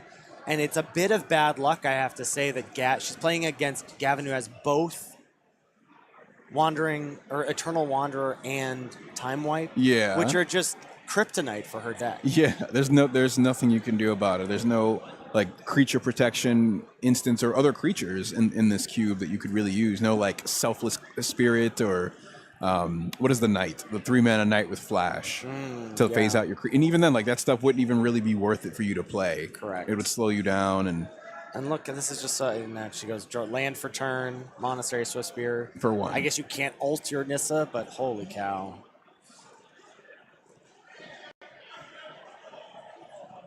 Guardian of Faith. He got there. That's what that knight is. Doubters in chat. He got there. So we got Gideon plussing again. Nissa goes swinging down. in for 4. Here comes Luca.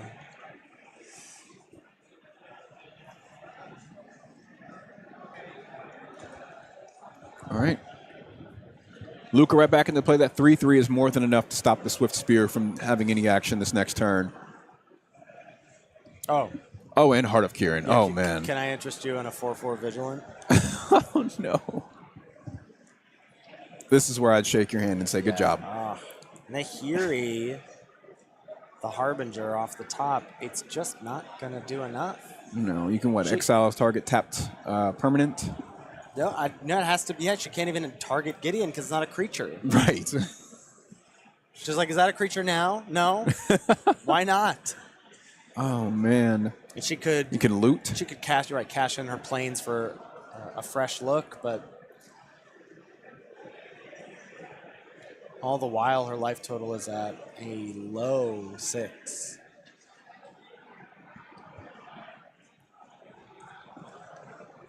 So that is one of 2 cards in hand on the left side of the screen there. Nahiri the Harbinger, probably the most powerful card we've seen played this game too from Rachel besides the single combat. I mean, let's remember that this is the 3rd Planeswalker she's resolved. Cast this game. Gavin did Tails End, one of them, but it's just been answered and answered and answered. That's right. All the while Gavin is really just making work of these threats here.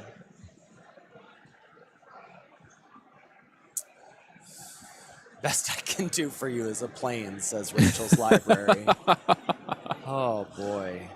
We got one blocker. Monastery Swift Spear will not be, well, Nahiri might survive here because I think Gavin's just going straight to the dome. I would expect so. Yeah, we're just going to pick off the Swift Spear. We're going to animate a land. 5/5, 3/3, 4/4, plus Heart of Kirin if you want. You just activate. Gavin, what's happening here? Yeah, there we go. And there we go. It's got vigilance, you don't have to tap it, but it's okay. He doesn't know what the cards do. It's not his fault. It's not his fault. So that's game 2 to Gavin as well. You can see the overwhelming presence of the Planeswalkers, the faces of Magic, aside from the players, of course. Well, we are Planeswalkers, so it's us too. But anyway, the faces of Magic, they're really taking over. Blue Magic, a lot of those spells and interactions really launching Gavin far ahead from the largely Boros deck on the side of Rachel. But I think a really interesting draft anyway to go so creature heavy and really just try to pressure them out of the game quickly. It just wasn't enough here against Gavin's strategy. And I wouldn't be surprised if she's able to defeat some of her opponents in round 2 or round 3, knowing that a couple of those sweeper effects, they're gone. Yeah. Gavin got those. most I already of them. lose to those. Maybe I can pressure my opponents and they won't be able to do that in round 2. That's absolutely right. If anything, this is going to be one of the hardest matchups simply because of the archetypes of these two decks for Rachel, I should say. So we're going to go to a quick break. We'll come back with more action for you in just a couple of minutes. I'm Rondez. This is Ethan. CubeCon 2024, Day 2. Stay tuned.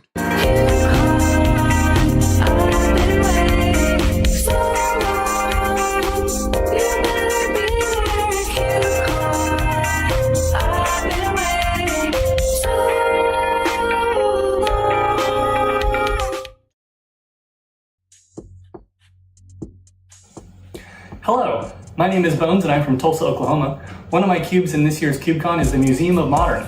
This is a nostalgia cube focusing on the modern format as it existed from different points between 2012 and 2018, before the release of Dominaria and the Horizon sets.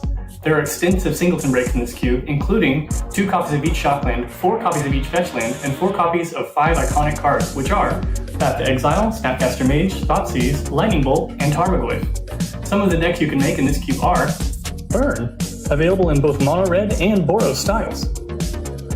Naya Zoo, also known as Landfall or Bushwhacker Zoo. Big Red or Mono Red Control. Classic combos like Splinter Twin, Kiki Jiki, and Saheeli Cat. Or use your fairies for tempo instead. Azorius Control, when its favorite win condition was a land. Or perhaps everyone's favorite verb, Jund. Or its junky cousin, Abzan. Or for Game Objects fans, Black-White Tokens. Speaking of tokens, it's Mardu Pyromancer. And even Smallpox. Take advantage of all the fetch and shocklands with Shadow, of Death, and Taxes. There's even a Stoneforge Mystic variant. Or just go with the classic humans.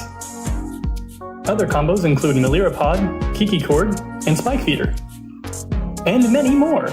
3 of my favorite cards that I'd like to highlight include Harsh Mentor, who's especially potent at stopping combos like Splinter Twin and shocks the opponent every time they crack a fetch land, Sig River Cutthroat, who's great in Black-Red Burn alongside Blightning, or with the Shrieking Affliction deck, and Meddling Mage. Better here than most cubes because there's so many duplicates and there's so many ways to look at your opponent's hand.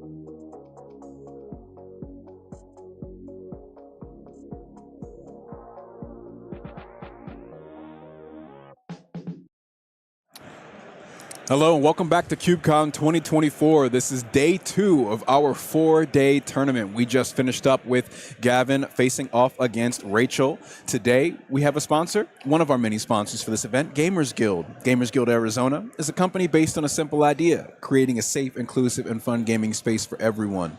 This is one of the sponsors who has brought this event to you this weekend, and we are so thrilled to have them a part of the action.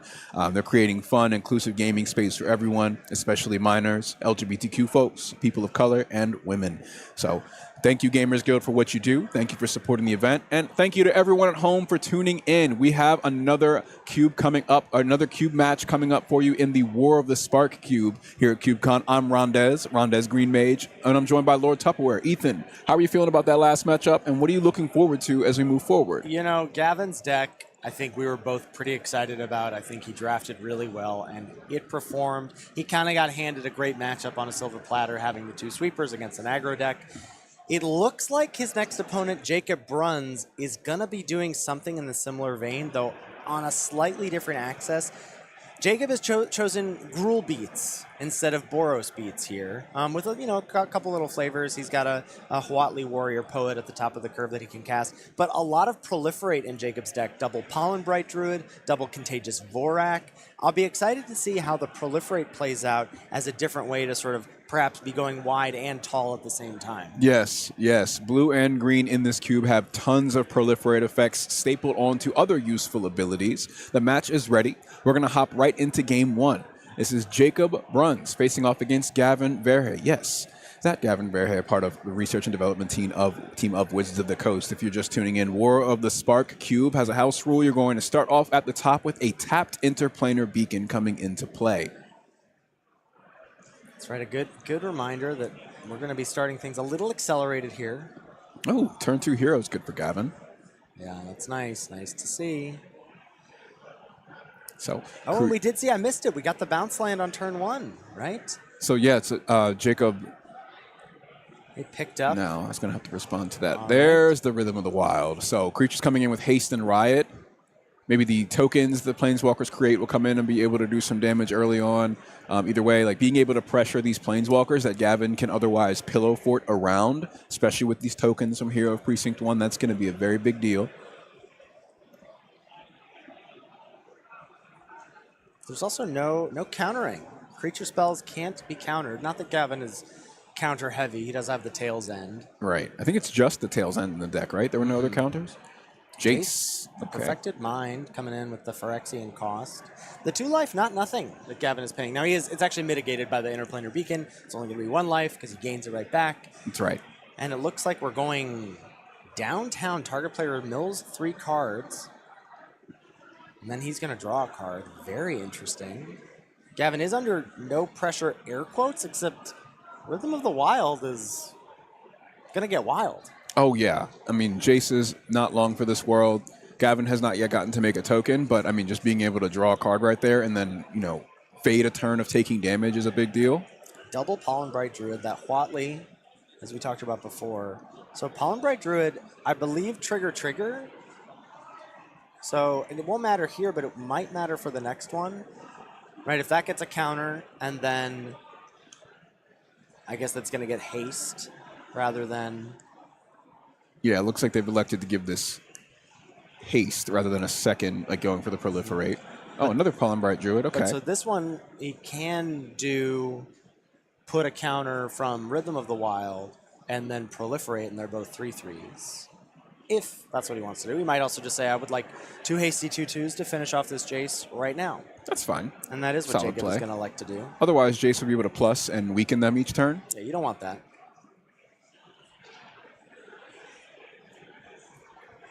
So good pressure early on. This is exactly what an aggro deck is going to need to do against Gavin's deck, especially with a turn 2 hero.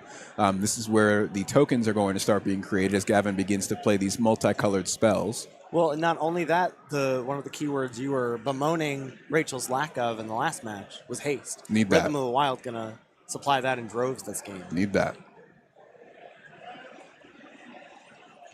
All 3 major colors in effect through basics on Gavin's side here on turn 4. Well, 3. Turn 3. Turn 3, because we have the interplanar beacon that comes in tapped. Absolutely. So maybe this is where we start to see the first Hero of Precinct 1 token made. That'll be a chump blocker for whatever Planeswalker comes down. Looking into the hand of Jacob here. Yeah, we've got the Huatli Warrior Poet. Right. So that can make some dinos. They won't be affected by Rhythm of the Wild, which only cares about non-tokens. There's Lay of Sky Knight. Lock down a PB Druid, a Peanut Butter Druid, we used to call it back in the day. I think I was the only one who ever called it that. That's going to trigger Hero of Precinct 1 as well. We'll get that token sorted. There it is. Detained. It's rude. It's rude, honestly. That's what it feels like. Yeah. A little bit of a flood for Jacob. I see Basic Forest. I see Mountain. And I can't quite make out what is the other non-Huatli spell. I can't imagine it's much better. Huatli is one of Jacob's most impactful spells at the top of his curve. Yeah, and getting some dinosaur tokens on the battlefield can be big because of that Rhythm of the Wild. I think we just want to get as much out of that as possible before it is potentially removed by something in Gavin's deck. Warrior Poet hits. Comes in with 3 loyalty. It can be a Dino Factory. You just 0 to make some 3/3s. It can also deal damage divided as you choose among any number of target creatures. Creatures dealt damage this way can't block this turn. So could -2 pick off Sky Knight and the 1/1 if you wanted. Jacob doesn't want. He says, I'd like a 3/3, please.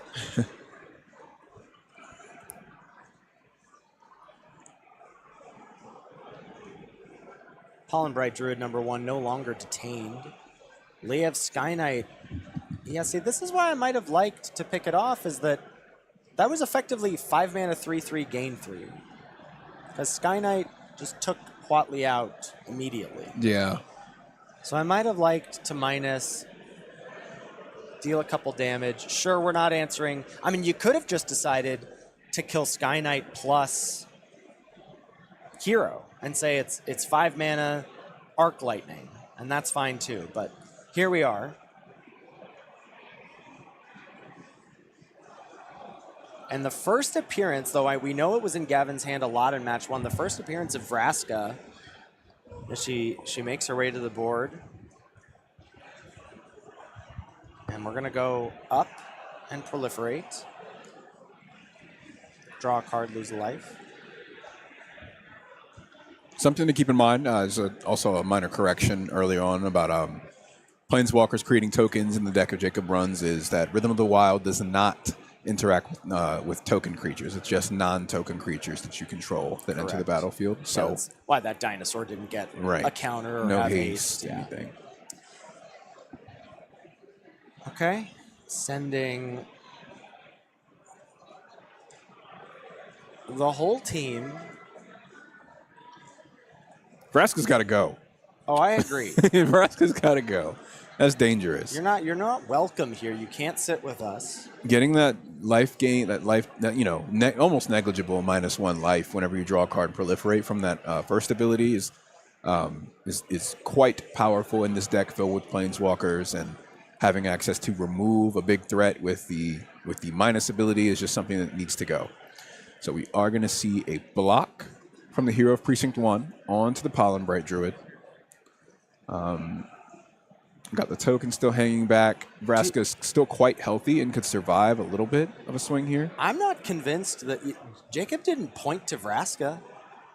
Oh, you think he's going face with it? Well, now that we see the chump, I would be more inclined. And we have, I believe, Tyvar stand in hand for Jacob as well as Master's Rebuke. And I think Rebuke is about to happen. So we're going to go 2 to the Hero from Pollen Bright Druid. And I think, I think those were all just going face. I think Jacob's got, it's kind of the right idea about how he's going to end this game, and it's not by letting Gavin draw cards from his Planeswalkers, then deploy another Planeswalker, all while having a healthy life total. That's right. One thing's for sure is that he's just going to draw more heat. So The best way to prevent them from Let's- drawing cards is to cut that life total down to 0. Exactly. Yeah, and Tyvar's Stand is the last card in hand for Jacob, potentially able to, win out of nowhere. That's another reason to start going face is Gavin may think, I can take this hit, and then Jacob says, +5/+5 to this unblockable creature. And then the game's Love over. it. So, Love it. So it's we'll happened see, 5. but unfortunately here, there is a time wipe. Luckily for Jacob, he can save a creature, right? He can give it indestructible with the Tyvar Stand. Not what he was hoping to do. Certainly. And how lucky for Gavin that he's against these creature-filled decks back-to-back. Yeah. And finding his sweepers on time as well. But Nice little ego boost to start the tournament with your best matchups. For sure.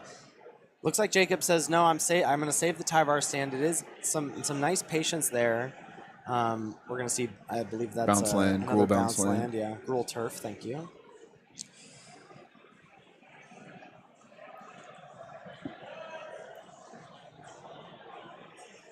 Rhythm of the Wild this game not really getting to pop off.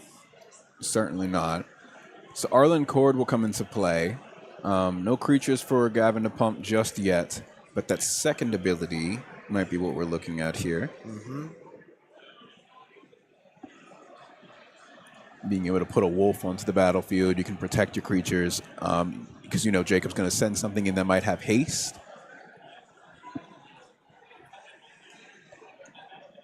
Man. 8 loyalty points on that Chandra. That is Vraska. Love Chandra like too. 6 slap on the wrists for you. And here's the Manticore. Not super relevant in terms of the Planeswalker interaction, but still a creature on the battlefield, little blocker for maybe some of the smaller creatures. Also, that first ability does allow you to hit, or that second ability, allows you to give it indestructible. So it can be pretty disruptive to the ground game here from Jacob. We've got a 2/2 wolf thanks to Arlen. Vraska is 2 turns away from ult if we want. That's right. Which will not immediately win the game, but will get us very close to it. Yeah. All but 1. A Vorak. It's going to look at the top 4. You can pick a land, and if not, you can proliferate. I don't imagine that Jacob is in the market for lands at the moment. Or proliferating. Well, he can, if he chooses to put a counter, he can then, so that he gets the counter from Rhythm of the Wild if he wants to say no. Okay. The Vorak can be a 5/5. I'm not sure that is enough here. No. And it's interesting to see also, both Jacob and Rachel kind of chose to zag a bit from the cube, and I think it's definitely tempting to be like, oh, this cube is all about Planeswalkers, I'm going to go fast. Gavin really leaned in. He took a lot of 5-mana, 6-mana plays. Yeah, sure did. And it seems to be playing out quite well for him. I think when I spoke to the cube designer before we went live today, and he said Planeswalkers are fun, there's a lot to unpack there, a lot to like about him saying, yeah, Planeswalkers are fun, and part of the point of this cube is you get to play with them. They're going to stick around. Absolutely. And you can just have Planeswalkers that make your creatures, and your creatures can support those Planeswalkers and making more creatures. So the creature-heavy strategy, at least in this specific matchup against Gavin, who's got a very, very defensive, pillow fort kind of thing going around his Planeswalkers, not paying dividends at the moment. Yeah. We're also seeing just 3 land on the side of Jacob runs here. Well, Gruul Turf after offering 2. 3 untapped. He's got another bounce land and a basic at the bottom there, tapped. Oh, yes. Casting yes. the Vorak.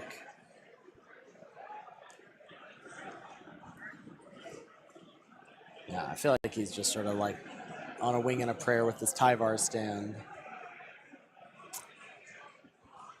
Oh, you never want that. You don't. When someone starts counting their lands and they've got visibly 7 of them, that's when they're like, I got something to do with all these. Yeah. Actually.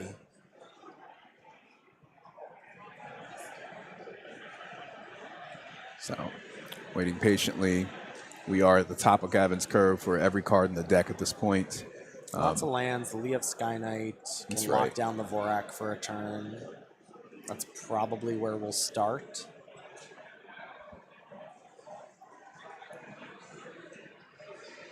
Okay, Sky Knight comes in. Put that 5/5 away. Thank you. Oh, we got a response, though. Hexproof. Hexproof. Love that. Just one single green will do it. Yeah, probably had some bigger plans and dreams for that Tyvar stand before the time wipe took away 3 of Jacob's creatures. Uptick the Arlen.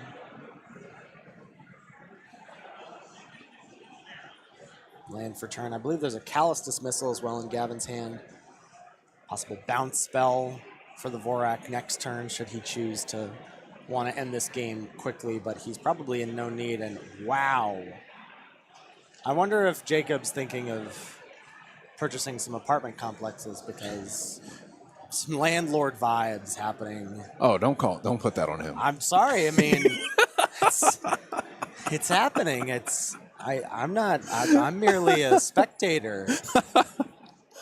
I understand. All right, increasing the counters on our creatures thanks to the planeswalkers, thanks to the proliferate from Vraska Betrayal's Sting.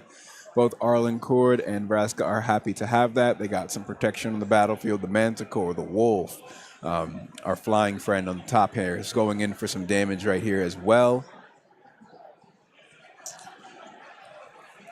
Gavin at 11 life, able to gain some life off the interplanar beacon still this turn. Oh, yeah. I mean, this is looking quite lopsided even with Rhythm of the Wild in play.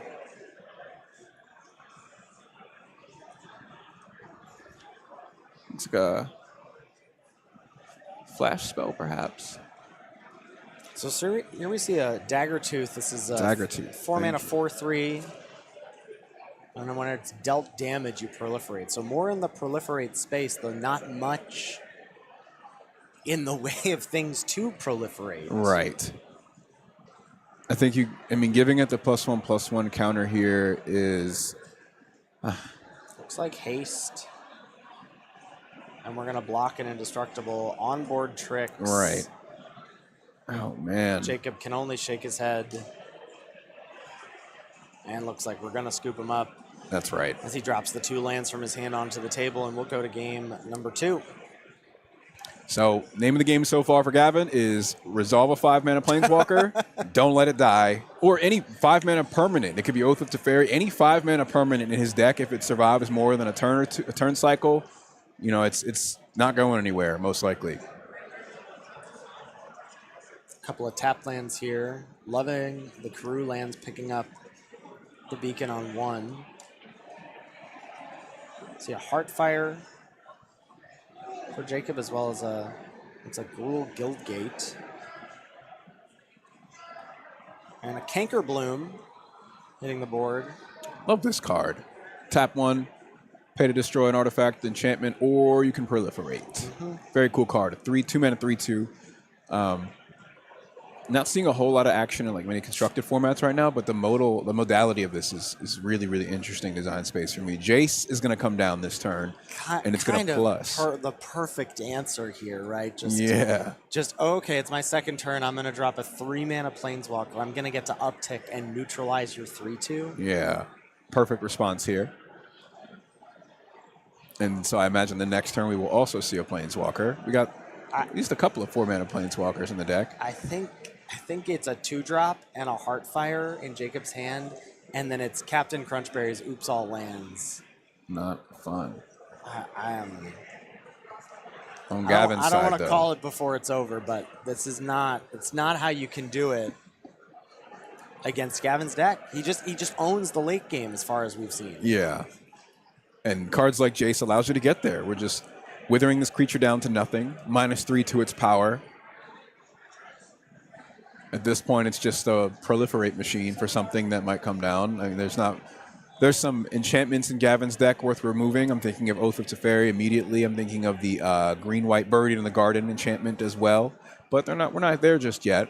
And this Johnny's Comrade that Jacob has played is a 2-mana 2/2 at the beginning of combat on your turn. If you control an Ajani Planeswalker, you put a counter on it. I don't believe Jacob has an Ajani Planeswalker. Yeah, we haven't not yet seen that. Looks like we're locking down the comrade, and Jacob's going to decide to just hardfire it. And he's in top deck mode at this point. Okay. Who's that? That's Ren. Let's get Ren on the battlefield. What do you think? I believe that's Ren the Realm Breaker.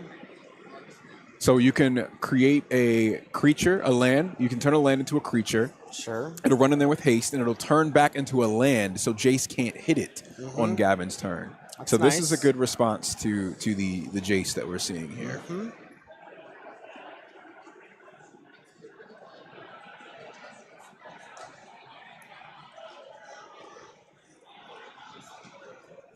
We got a reader. That's another. It's another card read by Gavin. Up goes Ren. Get in there for 3. Gavin's going to need to draw something to disrupt this Realm Breaker here. But as we get closer to 5 and 6 mana, things start getting pretty wild on this Bant deck. Yeah. Dovin's Veto in hand for Gavin. Prison Realm. So some spot removal here if he wants. Jacob, because he has his Canker Bloom here on the battlefield, has to continue to hold up 1 mana if he ever wants to be able to use it at instant speed to remove something. Something like Buried in the Garden, perhaps? There it is. Buried in the Garden. We were waiting for this. This and Oath of Teferi are 2 good hits for the Canker Bloom. Doesn't need to do it right away, though. Might just wait to the end of turn. Oh. Okay. I mean, yeah, you might want to do it on end step if you're thinking you're definitely going to do it. If he did it on end step, then you would have the Realm Breaker here, and you would swing in for 3 and kill the Jace. A card that I am quite dubious of, I was dubious of in its original printing, was just drawn by Jacob. This is Golgari Raiders. It's a 4-mana 0/0 with haste, but it has Undergrowth. It comes into play with Oh, look. a +1/+1 counter for each creature card in your graveyard, which is now 2. Right. So a 4-mana 2/2 haste. There it is. So he opted to do this at sorcery speed. Maybe just wanted to see what was coming off the top of the deck, and just knew that based on the cards in hand, I suppose. Not going to make too much of a difference here as we untap and likely take Jace out. Yeah, Jace out plus the 2/2. I think in a Planeswalker-centric cube, I think it's just a tough, with not like a lot of self-mill or graveyard synergy, I think this Golgari Raiders is a tough sell Yeah. for me. A 4-mana 2/2 haste that you had to work for is not something that I'm particularly interested in. Especially when most of the work you're supposed to be doing is Planeswalker management. Correct. That's a tall order for any match.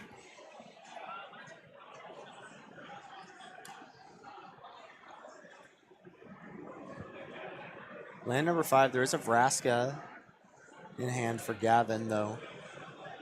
That'll basically be able to answer the Raiders and then die to Ren. Or an animated 3/3 thanks to Ren. Ren and Realm Breaker, that land remains a creature until the start of Jacob's next turn. So he does still have access to this 1-mana pip of any color. We're tapping 5, and I also see Oath of Teferi, and is that going to be... Oath of Teferi is going to be deployed here. Big play, and the Canker Bloom is gone, so we're going to need to see some other enchantment removal here soon from Jacob. Interesting. Okay.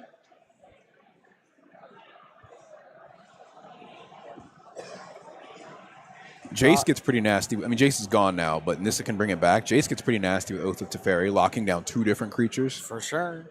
Tyvar stand the draw. It has been nice. Since Jacob was flooded in hand, he has ripped spell, which is helpful here.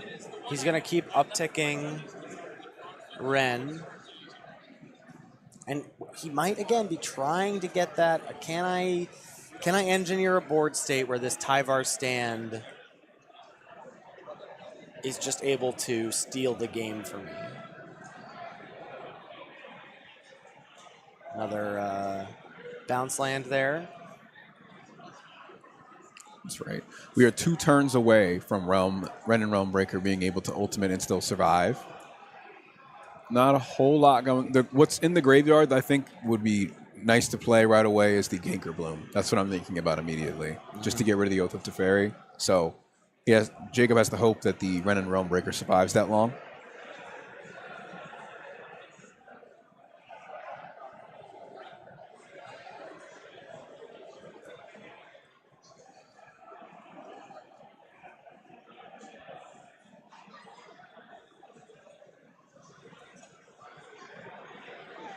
Dovin's Veto, a time wipe. Man, that has not been shy for Gavin. And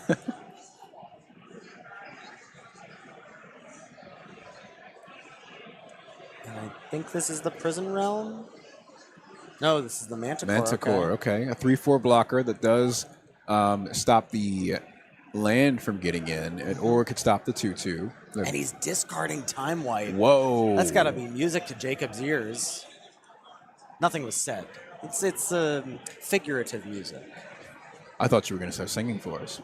Well, I'll wait till karaoke night later on. If Rhythm of the Wild comes down, I might have to. Giant Growth 2. Can we see a cheesy win here, please? We're so close. Oh, man. All right, animate the beacon. Send out a flare. Send both. Block the 3/3. Gavin's like, I'm sure this is not going to go well for me. Well, he's got Dovin's Veto, so we save this creature if Giant Growth comes into play here. Oh, that's right. And I think it's absolutely worth it to save the Manticore here. Having an indestructible creature that can always protect your Planeswalkers is nuts. Mm-hmm.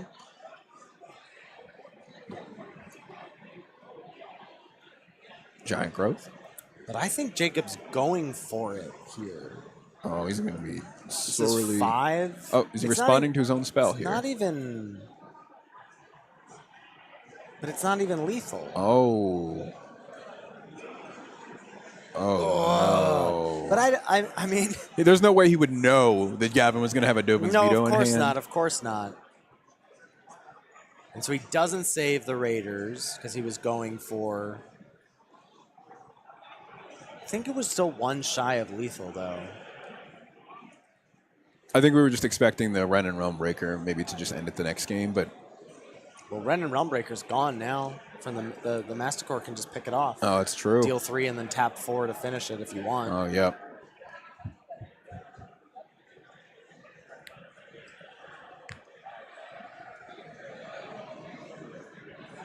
Yep, I'm going straight for it. Yeah.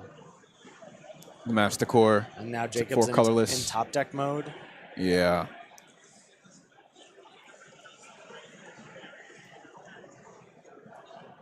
Gavin said, I'm going to Madison, Wisconsin, and I'm playing Control. Wow. It looks like a Planeswalker. Okay, let's see what's happening. That's the draw. Oh, a lands in front player. We are. Okay, Jacob.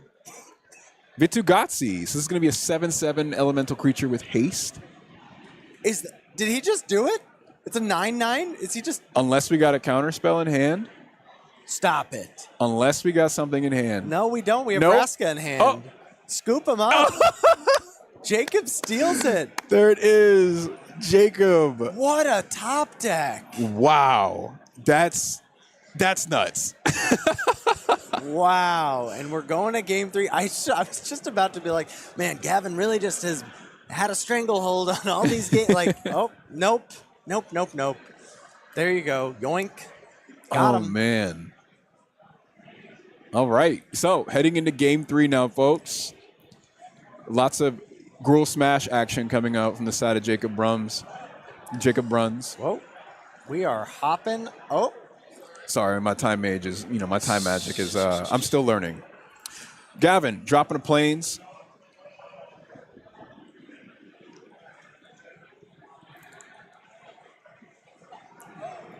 Not much to report so far here. Bounce land, that's Gruul Turf coming in from Jacob. Jacob he's been doing this every game. Bounce land, pick up the beacon.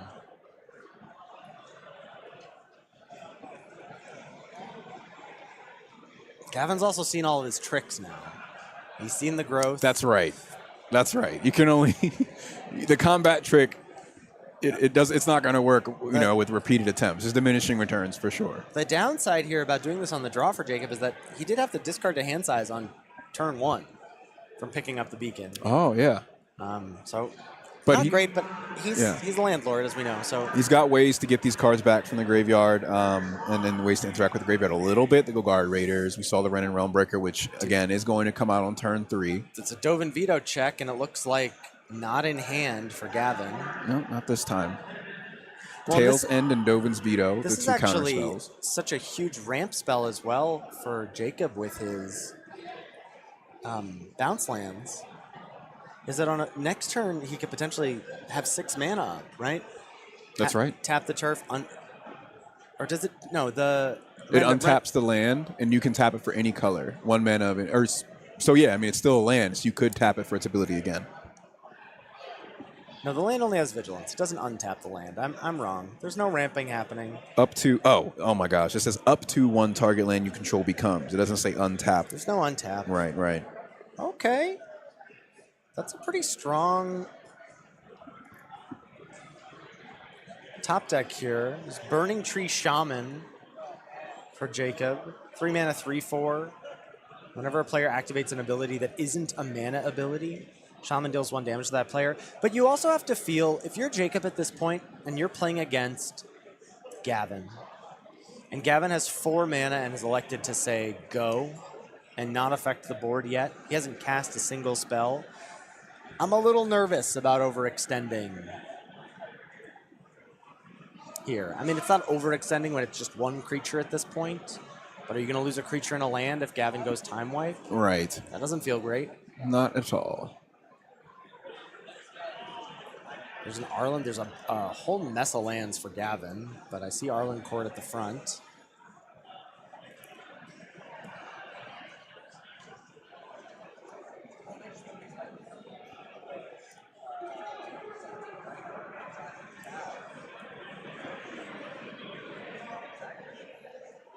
So, Gavin, 4 mana, all 3 colors in the deck.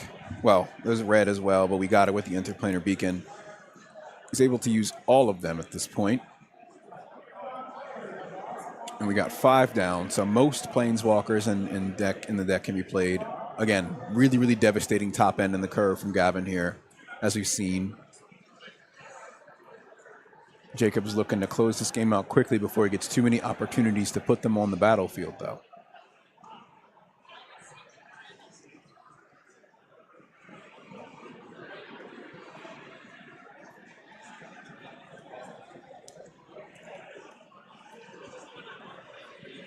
I'm a little worried that Gavin does not have the action in hand. I think there's a Callous Dismissal as well, which could bounce the Shaman if he's setting up a potential double spell turn. Maybe that's what he's thinking about, because I've seen Arlen Court and Callous Dismissal. Sometimes, he's in a spot right now, he has 5 lands in play. You're looking at a 4-drop and a 2-drop. You're like, boy, wouldn't I love to be able to cast these both next turn. Right. Is there something good enough I can do this turn to set myself up for that possibility next? Oh, I see an Elspeth's Smite as well, which actually won't be able to deal with the 3/4. Because that has Vigilance. Elspeth's Smite only deals 3 damage. That too. Okay, right. Callous Dismissal. Put that back. Bounce the Ren. Gonna amass. That's it, huh? That's it. Turn 5, 2 mana bounce. And there's our amass. That's a zombie, don't be fooled. It's a 0/0 zombie with a counter on it. Ren in hand and a bunch of land.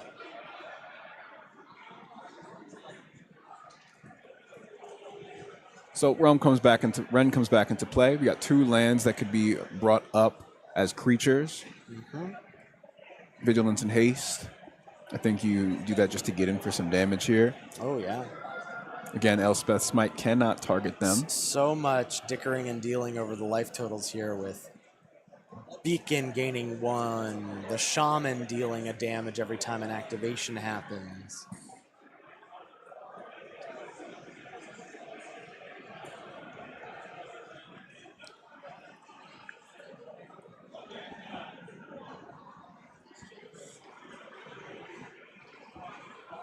Elspeth Smite. That's only 3 to a 3/4. What am I missing here?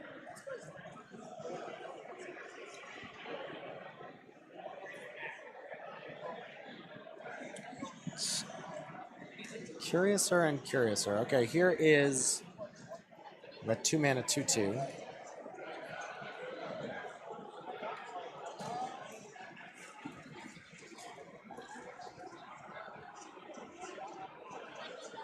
Oh, Johnny's in sight here in the deck.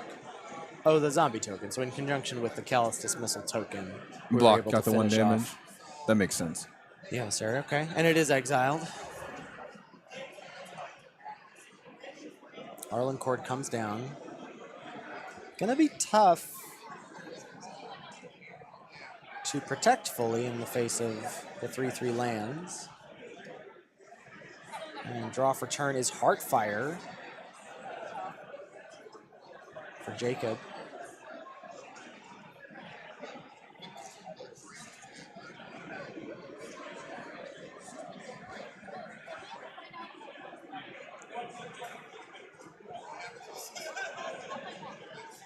Which he could use to just finish off the Arlen.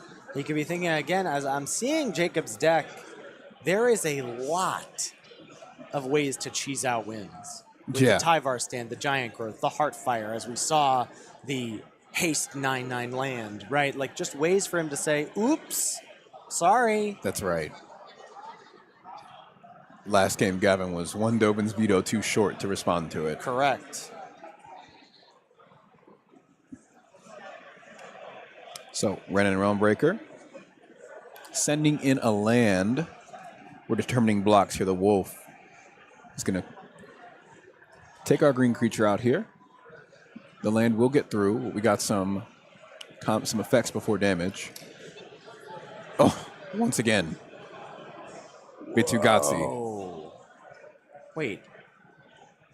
That's an instant? It is. Excuse? So now that's 12, and now Heartfire next turn wins. If Gavin doesn't have Dovin's veto. Because that's damage to any target. You have Yeah. to sacrifice something. Sure, so pay he the can- extra he animates spell. the land. That's right. This is...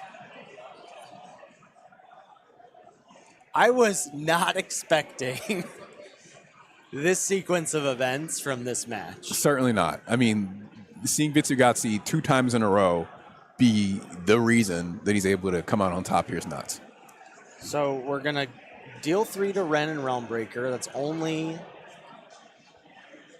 Is there a counter in that hand? There's a Tail's End, so that's not going to do it. Not the counter you need here. A Forest in hand for Gavin as well. You Okay. gain 1 life. It's still in Heartfire range. Time wipe. Oh. But this is okay because I believe you can still you can sacrifice a creature or planeswalker with Heartfire. That's right. So as long as Ren and Realmbreaker is in play, and look at Gavin bluffing the veto. The Tail's End can counter Ren's ability to turn something into a land, but like you said, it can still sacrifice the Planeswalker for Heartfire Hero. Correct. So we'll have to see. I mean, it's just you just do it in response, right? In Yes. response. And also, isn't Tail's End a 3-mana counter spell? Or is it No, 2? it's 2. It's 2. So we're going to start by ticking up to animate a land. Gavin says, no, I'm going to Tail's End in response. Jacob's going to Heartfire, sack Ren, use every card given to him. Do it. He's like, are you tapped out? We're good. All right, Heartfire good. you. Sack Ren. There it is. Rondez, There what it a is. match! Holy Wow. cow! I'm kind of blown away by the cheese here. I know the cheese stands alone was last night, but this this match was wild, and Jacob gets the victory 2-1 over Gavin. Absolutely. Just really incredible sequencing. A good draft for these combat tricks that make these one-for-one moments a bit more worth it for Jacob. Just really, really valuable plays all around.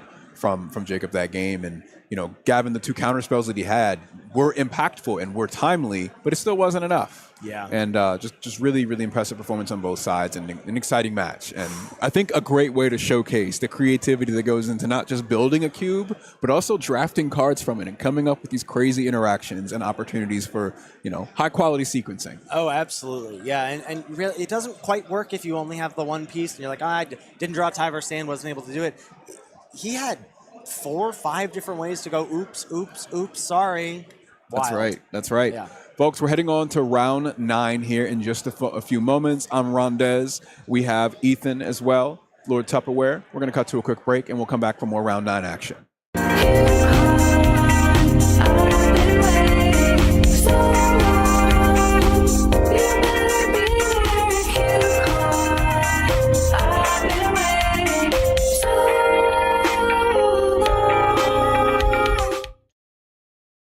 I'm Colin from Cincinnati, and this is the original Old Border Cube. I'll start off by going over 3 cards key to the cube. First off is Psychotog. He really represents his era well. He's strong here, great discard outlet, great win condition, great control supporter. Next is Black Lotus. It's a power cube, and having power makes it feel of the era and makes a lot of powerful, exciting plays. Next is Bob. There's not a lot of new, quote-unquote, old border cards in the cube, but the few feel thematic and fit the era. Next, I'll go over some archetypes in the cube.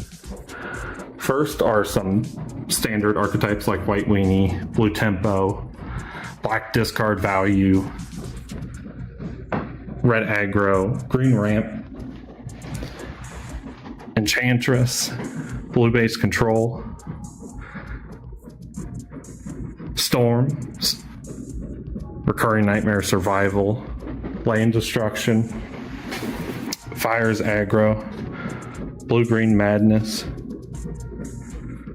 Artifacts, Wildfire, and there's plenty of support for fatties across all the colors. Of course, the fatties aren't as good in Old Border, but the ways to get there are just as powerful.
Hello and welcome back to CubeCon 2024. We are in day 2 live from the Energy Center here in Madison, Wisconsin. This event this weekend is brought to you in part by Dragon Shield. Dragon Shield has been providing players with reliable gaming accessories since 1999.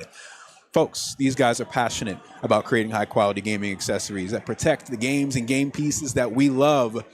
We're heading back into some more CubeCon gameplay here. We just finished up one of Gavin's first loss here against Jacob. Jacob with some really incredible and timely instant spells here in Gruul colors. But we're staying in round 8.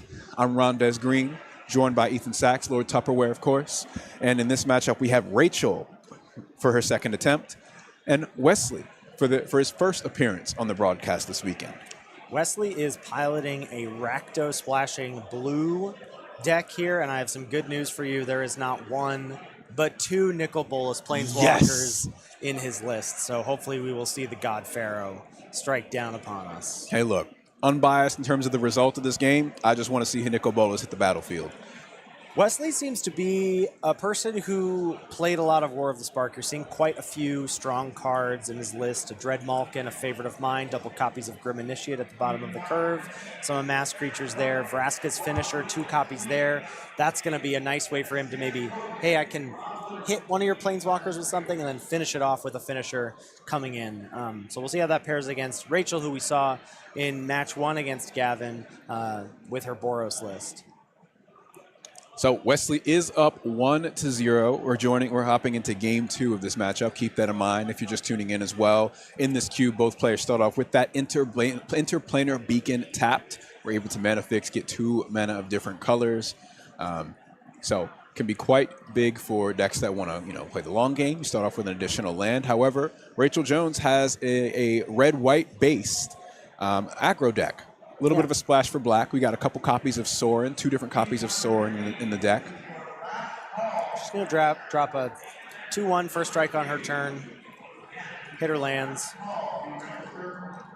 Looks like a Boros Charm. Another one of those cheesy win cards. We have Nahiri the Harbinger in hand, Cacophony Scamp. But first things first, let's turn our creature sideways, get in for 2. That's right.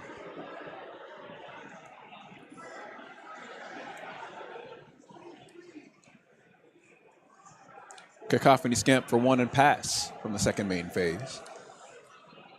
And Wesley seems to be looking at this Ob Nixilis' Cruelty in hand and saying, do I really have to kill one of these creatures with this? And he's probably going to elect to take out, looks like the Hoplite. That's right. -5 there. And exiled. That's right. I don't know that that's going to be relevant here for Rachel's deck. Oh, no, it might be because Soren's here. So that card would need to be exiled.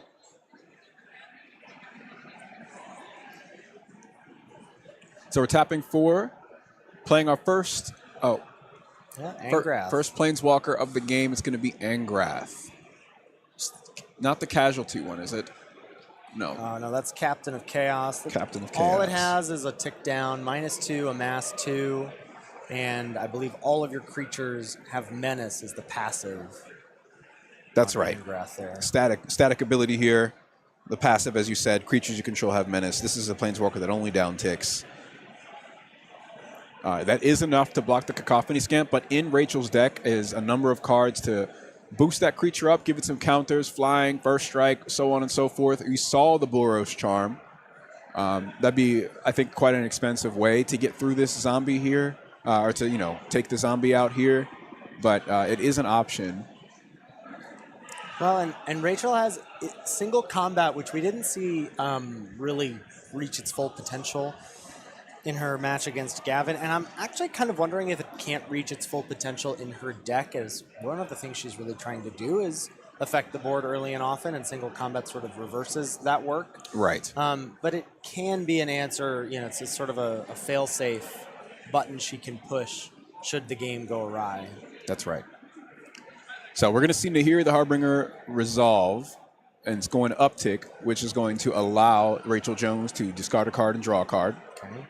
Land really turns into an Ossification. That's a nice removal spell. Another way for her to be able to answer the Angrath, should that prove to be a problem. Though part of what she might be thinking is, look, I'll let your Angrath go down to 1. You waste all the counters, and then I'll just answer the Amass token, and we'll call it good. Yeah, and it really just depends on how strong the creatures are in Wesley's deck, of whether or not Rachel really cares about them having Menace. Angrath, the Flame Chain, she's able to... Angrath could take the Cacophony Scamp right now, but I don't know if that's... pretty savage. Yeah, that would be the end of it. Yeah, when you sacrifice it, you can proliferate. That's wild. Wow, what a huge swing here for Wesley. Gets to take the Cacophony Scamp, connect, proliferate onto Amass, Angrath, and Angrath. This is getting hand. Now there are 2 of them. That's right. And Nahiri can no longer exile that tapped zombie on their turn. Oh, Nahiri's just gone. It's just over. Big swing, big momentum swing here. When you start taking your opponent's permanents, that's when things get ugly, especially when it just so happens to have good synergy with your deck too. What am I missing here? Why is Nahiri dead? So let's see. We saw the zombie swing in for 4. Oh, we saw the 4, Cacophony 1, Scamp as well. I got you. I forgot about that 4 from the Amass token. My mistake. We're back.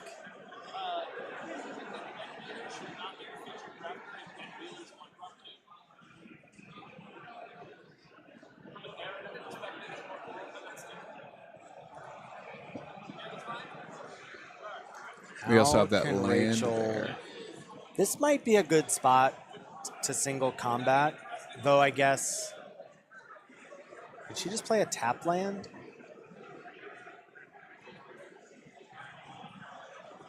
Looks like it. Oh. Oh, she had to. It's a Boros Garrison, so she picked up the land, so she can't quite single combat. I think she can. Her life total is high enough. I think she can afford to just stand pat here, pass back to Wesley, hope that Wesley affects the board a little bit more, and then use single combat to its full effect. She's gonna say that Angrath is too much of a problem and ossify it here. Ossification gonna enchant a land and then, or enchant a basic land, I believe, and then exile a creature or planeswalker.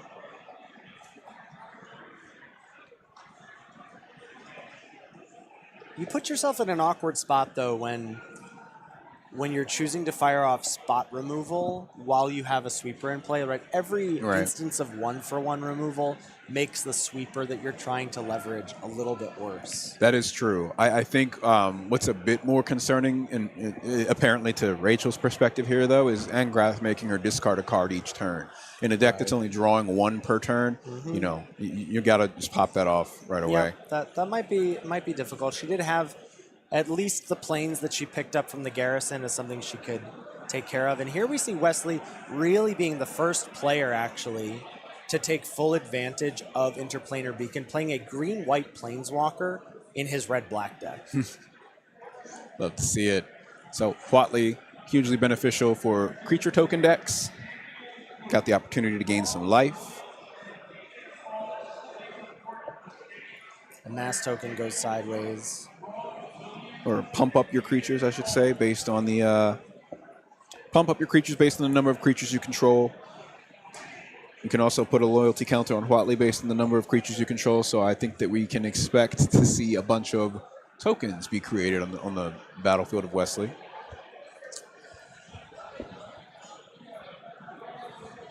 And I think just land draw for turn, so still Boros Charm and single combat as the options for Rachel here.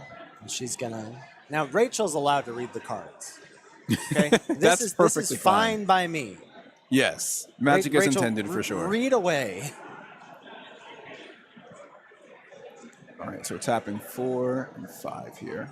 There's single combat. So Wesley chooses one among the creatures and planeswalkers that he has. Rachel would also have that option, but none for her at the moment.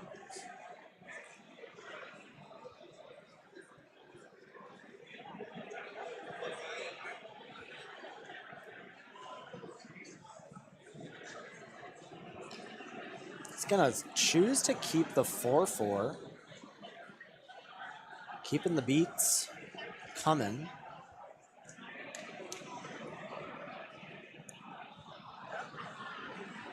Four is quite strong in this instance, I think, for the reason that Rachel's creatures need a little bit of time to get strong enough to surpass it, and they also need multiple cards to do so. Yeah. Nice top deck there for Rachel in Prison Realm. She can just answer this zombie and answer it without fear of, well, should Wesley be able to kill my Prison Realm, then I'll have the creature will come back. Right. No, the token's just going to be gone. Right. And then still, though, another concern, like this, just cost and benefit, right? Now you don't have this for more planeswalkers that Wesley might play in the next coming turns. Single combat is still here. But no, once it's Wesley's turn, that effect is over, yeah? So Wesley could respond with a planeswalker on this next turn. Correct. Yeah, Prison Realm gets around it because single combat only prevents creatures or planeswalkers from being cast. That's right. Okay. We're amassing again, this time with Death Touch. Says, I believe that is Vizier. Is it Vizier of Poisons? What's the black Vizier one? of the Scorpion. The Scorpion.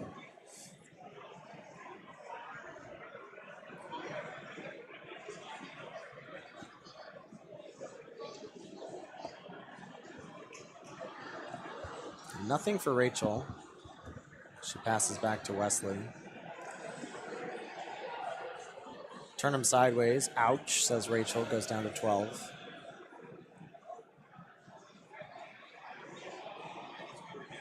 Okay, a Wojak bodyguard.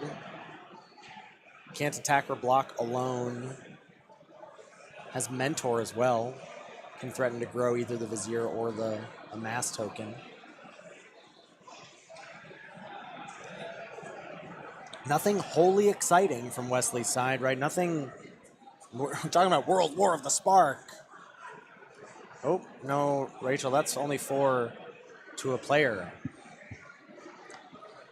Wait, what's going on here? Seems like she thinks maybe then it has to fizzle, but I would assume because it's not a... You would just have to elect to choose the player option. Yeah.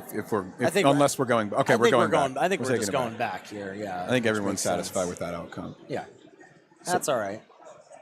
That's all right, Rachel. So we draw for turn. Okay. Okay. Girapur.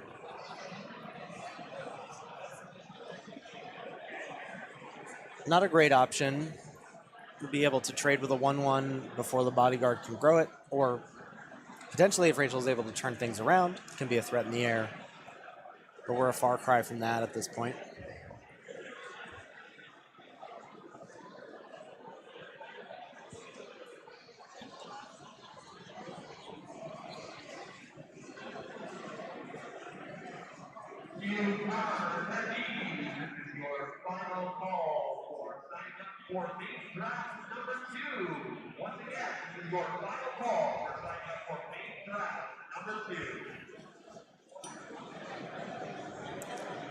Mulling things over, we're turn order on the side of Wesley Samatula. We got a zombie on the battlefield with a +1/+1 counter and death touch, thanks to the Anthem effect from that Vizier on the bottom right-hand corner of your screen. Rondez, you strike me as someone who has a favorite planeswalker. Is that true? It is true. Would you like to know who it is? I would. It's Vraska. It's Vraska. Now, are you talking about Vraska the character as a 4/1 haste is deployed for Wesley? You're talking about Vraska the character, or are you talking about a specific version of Vraska? I like Golgari Queen the most. Okay. My queen, Vraska. An oldie but a goodie. Yes, yes. I mean, she's just so badass in the game, right? Oh, instant spell coming in here. Removal spell for the Hope of Girafter. Yeah, so that's going to get got, and wowie zowie, that's 7, 8, 9, 10. Rachel is all but out of here. Now, she could have... Oh, no, because the removal spell was a minus, not a damage. So I was thinking she could have used the Boros Charm to make her creature indestructible, but wouldn't have saved it. That's right. So Rachel going to untap here, putting into her hand a land, I think that was. Is it a mountain? Yeah, and we're going to it. scoop him up, and Wesley is going to get game number 2 here. All right. So Wesley clearing out game number 2, only losing 1 point of life right there. Not a whole lot of action coming from the side of Rachel in the later stages there as we got into top deck mode. So that will be a clean 2-0 win in round 8 between these two players. Thank you all so much for joining us for that one. We'll be moving on to another game here shortly. I'm Rondez Green Mage. This is Lord Tupperware, Ethan. You're at CubeCon 2024, day 2. We'll be back in just a couple minutes.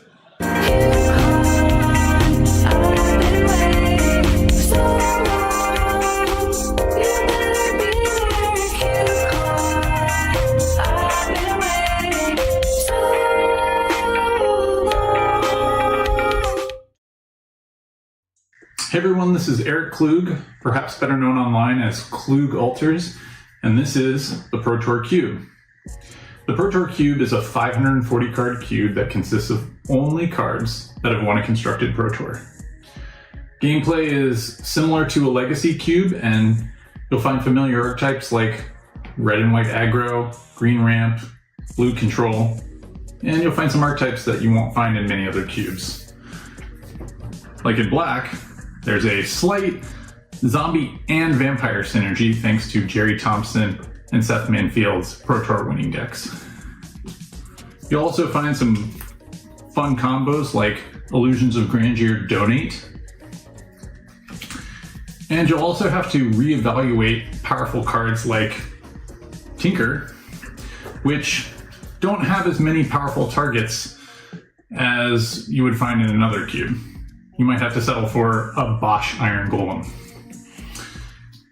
One special rule about the cube that I really enjoy is that anyone who drafts a Squadron Hawk will receive 2 additional copies after the draft, and anyone who drafts a Urza land will receive 2 complimentary Urza lands following the draft.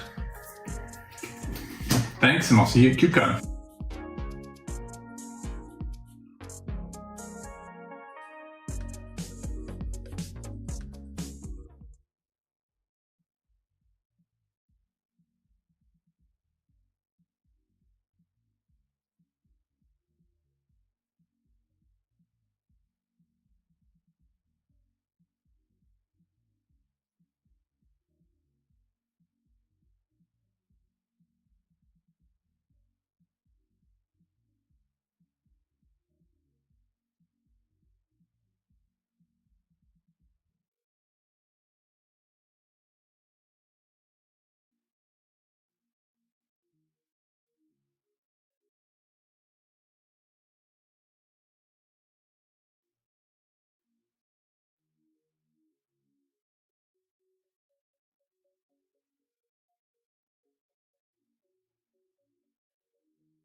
Hello and welcome back to CubeCon 2024. I'm Rondez Green Mage, joined by Ethan Sachs, my friend Lord Tupperware.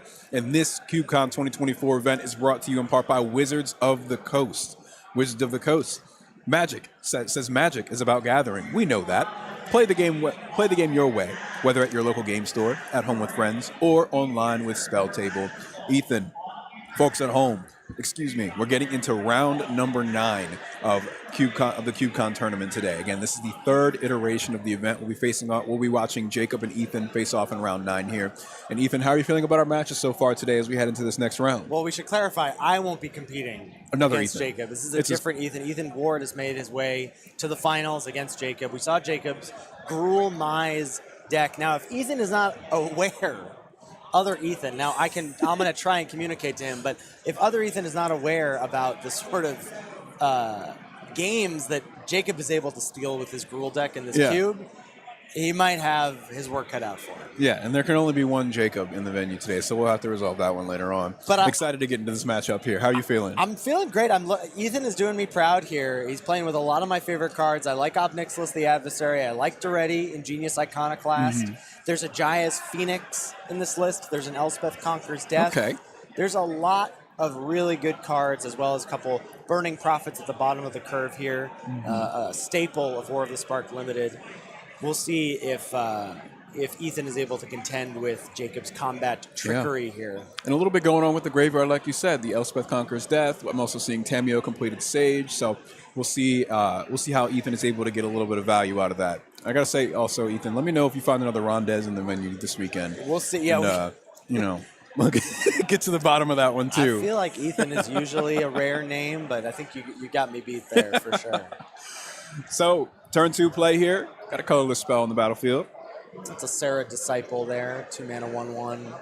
Historic spells, give it +1/+1 until end of turn. Little cheap evasive threat here. A light pump, just like me after the gym. A light pump. Look, you don't want to go crazy.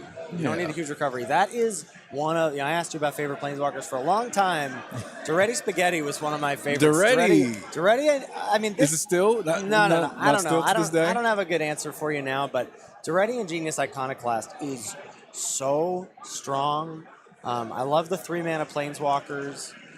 Tick up. Actually, no, I have an answer for you. I know what my favorite Planeswalker is. Who is it? Let me know. It's Ren and 6. Ren and 6. It's Ren and 6. Specifically that version of 6. Okay. Yeah, I like that. I like to mess around with some lands in the graveyard. Mm-hmm. We're going to go Volt Charging here on Duretti down to 1. Not great to fire off a removal spell there and leave your opponent with a Planeswalker. It's crippled, but it's not out. Yeah, he's certainly just going to get at least some of those loyalty points back. Jacob, with lots of combat tricks and such, is maybe looking to finish it off later, but with Duretti making those 1/1s, it's going to be tough to get through. There are no flyers in Jacob's deck either.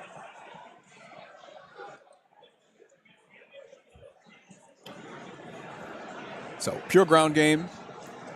Is that a Chandra, is that a Pyro Chandra's Helix? Pyro Helix. So that is a plan for the 1-2 punch from the Volt Charge earlier. We're going to finish the Disciple and Duretti together. Jacob playing a bit of a control role here as Ethan has presented threat, threat, threat. And here's another one. That is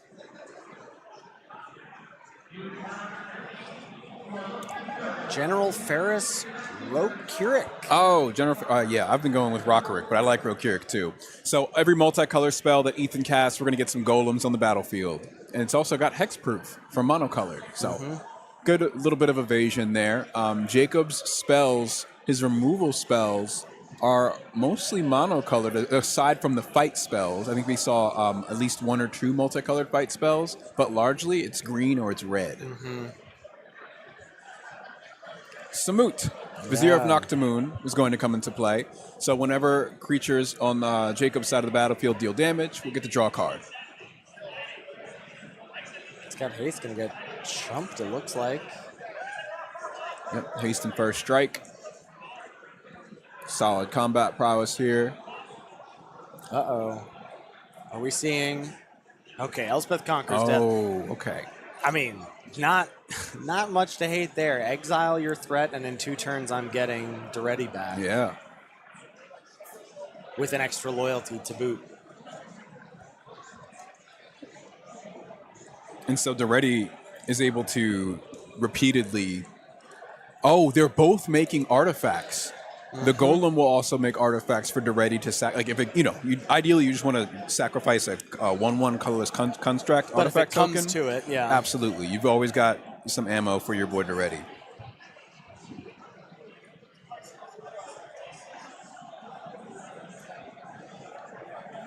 So we're tapping 3, going into Run and Realm Breaker. There is 1 untapped mountain still here, so we could see an elemental be made and swing it on Ethan. And then we're going to see just that. Looks like it. And so Ethan, they got Duretti that's coming back in 2 turns. But before that, the second stage of that saga is going to make non-creature spells cost more for Jacob, which typically when you're going up against a rule deck, you might think, oh, Gruul Smash, who cares? Well, Jacob's deck has tons and tons of fun combat tricks and things that make all the difference in this Planeswalker-heavy cube. And when something like Liliana Dreadhorde General comes into play, you're going to need those combat damage. This is a high loyalty count Planeswalker that's going to create a zombie, something to chump block for Ethan turn after turn. And whenever those zombies die, Ethan's also going to draw a card. They just got a huge momentum swing in their favor this turn. Yeah, they really did.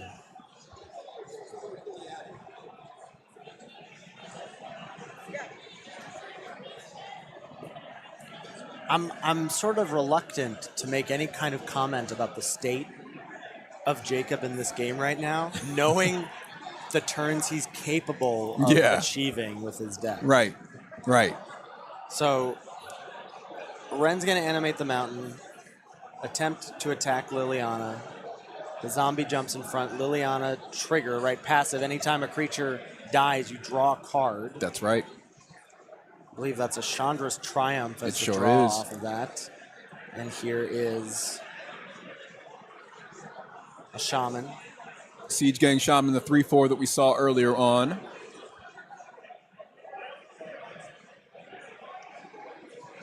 Going to ping for every activation. And activations Burning will Tree be Shaman. aplenty with 2 Planeswalkers in play for Ethan.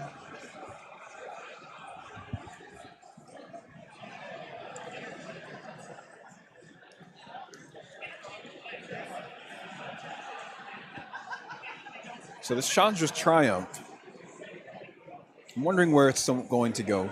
We got 3 Ashiok. damage. Oh, Ashiok hitting the board oh, that's the here. big new Ashiok, Yeah, too. it's Ashiok Nightmare Muse, I believe. So it's going to uptick to make a 2/3 Nightmare creature. Whenever it attacks or blocks, each opponent exiles the top 2 cards of their library.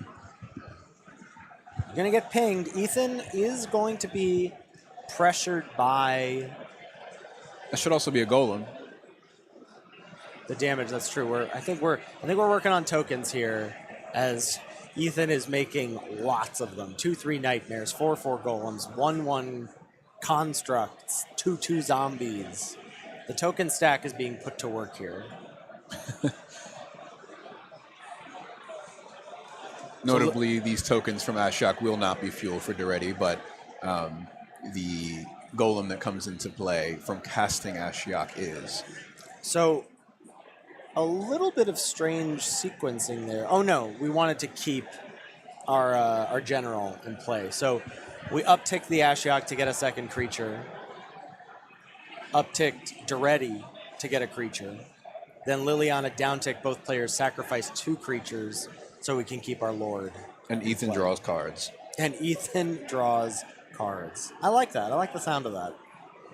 Sounds right. to Oh, me. yeah? I bet. Sounds good and right to me, as far as I can tell.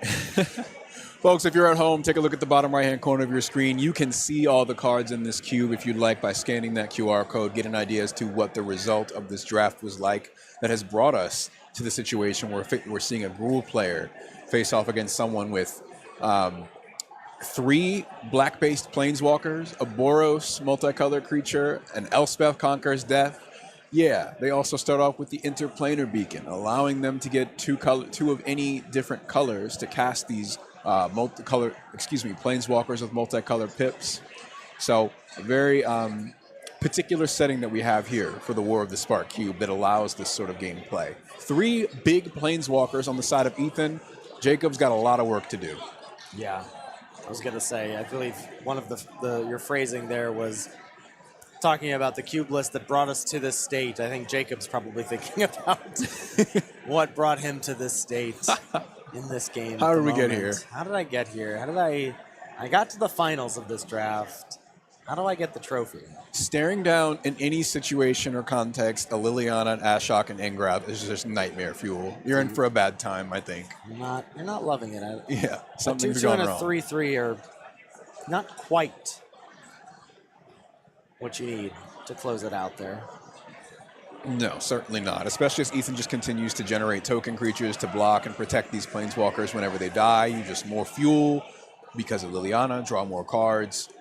It's looking quite scary for Jacob, I'll say. Yeah, Vorak, I believe, going to impulse there, find a land.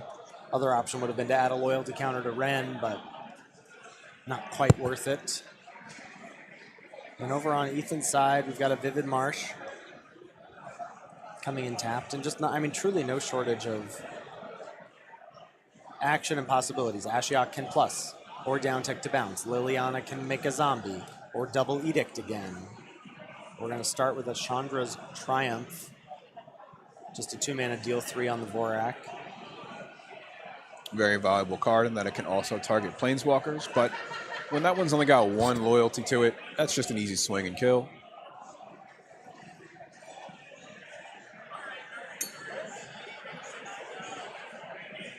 So it looks like Liliana's making a zombie. Duretti's going to...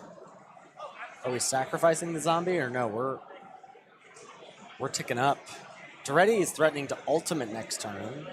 Ashiok makes a 2/3.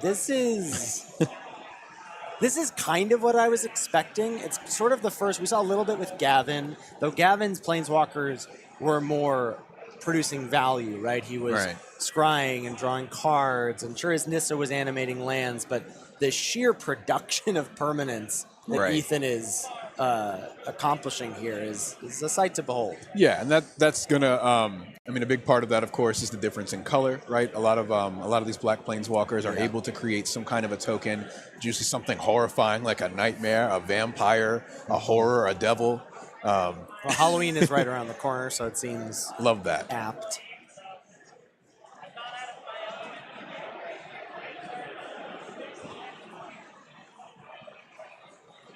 All right, Jacob drops a Samet. Nothing happening here. This is the uncommon one from War of the Spark, so it's only got a down tick to give something +2/+1 and haste, and I believe there's a scry attached to it, but double haste. When you're Ethan and you see Jacob tap 4 of his whatever 6 total mana available, and it's that. It's not ideal. You go, okay. What else you got? That's the best you can do. Yeah, they got a lot going on with these planeswalkers, and Jacob has a tough hill to climb. Pollen Bright Druid. It's gonna add the counter to the 2/2 over there. Smoot's gonna go +2/+1 in haste. We'll get a scry. We're gonna top. Okay.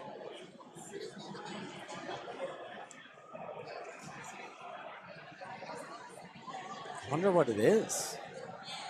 What card could you possibly see and go, oh, that'll do it? What card are you? Elder Spell, but it's not in your colors. That's really all you can hope for here. Does Ethan have the Elder Spell? Oh, I don't know. I didn't look at their deck list. Look at this. We got another Elspeth Saga coming into play here. Ooh, Elspeth's Nightmare. Yeah. That's a nice one.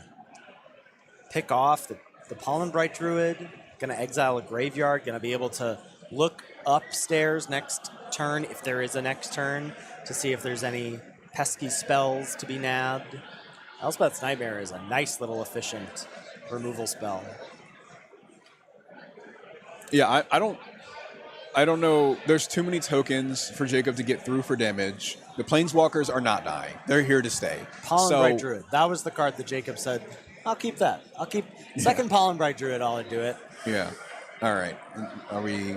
We're scooping them up. Cool. We're going Okay. to game number 2 here. That was a resounding victory For sure. Ethan. Bit of a spanking. Lots of compounding advantages there. And Again, coming from the Planeswalker, sticking and using their abilities turn after turn. so there's 2 sweepers that we know are gone from Gavin, right? Gavin had Eternal Wanderer. Gavin had Time Wipe. And So Luca. We know those are gone. Luca, sure. I have some bad news for Jacob. As I believe Ethan has, as I see Solar Blaze. All creatures basically fight themselves. They deal damage equal to their power. And an Urza's Silex as well. So to get rid of all permanents. So I feel like if Jacob even gets out to a fast start, as his deck is wont to do, it may still prove difficult to close out. Right. So this hero here, this shaman, whenever Ethan casts a non-creature spell, they're going to do damage to Jacob. And they're going to get a scry. It's a wizard, Burning Prophet. Yeah, going to get a +1/+0, and they're going to get it to scry, which is very nice. A little bit of card selection there. Burning Prophet number 2 off the top. I was thinking of Coruscation Mage, another human wizard where it triggers off the non-creature spells. This one, it actually just scries each time. Oh, and just Sir Very common Ginger enters the fray here. I like it. Best character in Shrek, by the way. By far.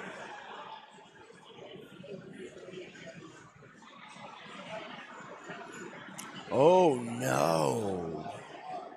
Was that a discard to hand size? I believe so. Nothing we were able to play on turn 2 there. Oh, Jacob. Okay. And we're just setting things up nicely with a second Burning Prophet. We're going to get tons of scry in the future as we deploy some Planeswalkers. Okay, a much-needed land number 3, though. Without a red source, I'm not sure that Jacob has a play, actually. Oh, he does have a Ren and Realmbreaker. Okay.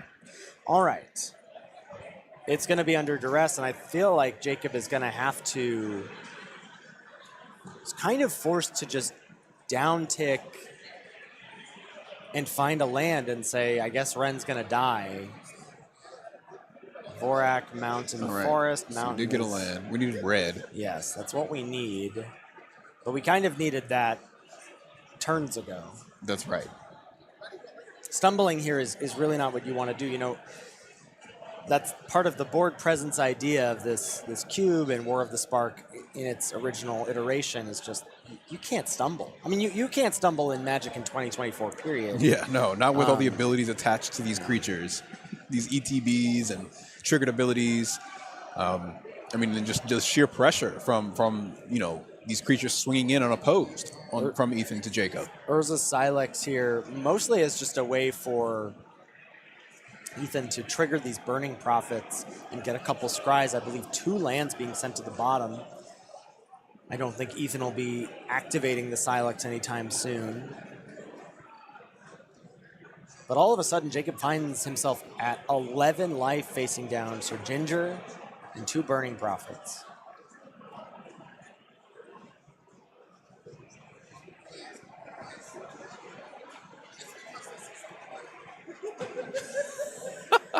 Golden Graham in chat says, let's quit being a landlord. Good. But we're seeing Ethan take over here. Lots of damage coming through. Once again, all unopposed. I mean, we got the Urza Silex, so if things do get out of hand. I'm sorry. Is Jacob saying go?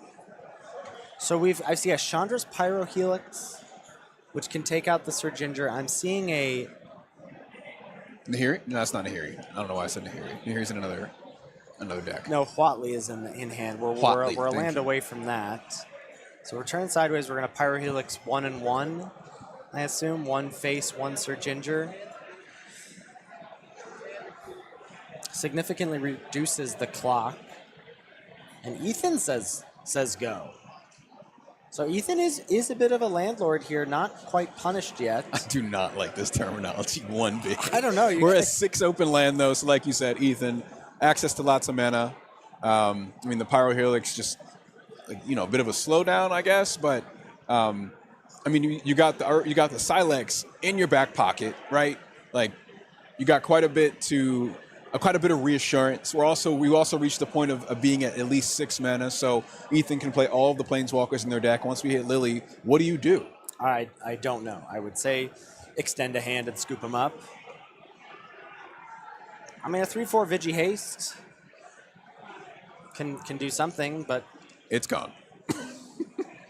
Oh, we have a response. No pump spells? No. Okay. Sorry, Samut. R.I.P. Falls to the Another Volt Charge. counter on the land. Another counter on the Vivid Marsh, yes. Thanks to the Proliferate. Did we scry? Oh. Did we get our 2 scry? Looks like we've remembered the triggers in time. That's lucky for Ethan. There we go. Has 2 cards again to the bottom. Burning Prophet's churning through the library here. I believe that's General Ferris off the top.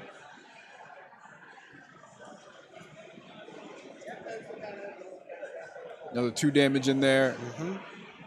Do we have another non-creature spell to follow up here? No, I think Ethan Multicolored is spell, quite flooded at this point. maybe? Yeah. Jacob looking welcomes the lands, though. That's right. Not looking pretty, though. Huatley can come down and ping the General. It would then die to the Burning Prophets, but that might be our best option here. Huatley Warrior Poet is going to stick for Jacob. And down tick, deal a damage to the 3/1. And that's huge, too, because you just stopped all those golems coming into play. Oh, There's not absolutely. many other spells in Jacob's deck that can even target General Ferris. Solar Blaze, the draw for Ethan. Not a card they're particularly interested in firing off here, though the Burning Prophets would survive.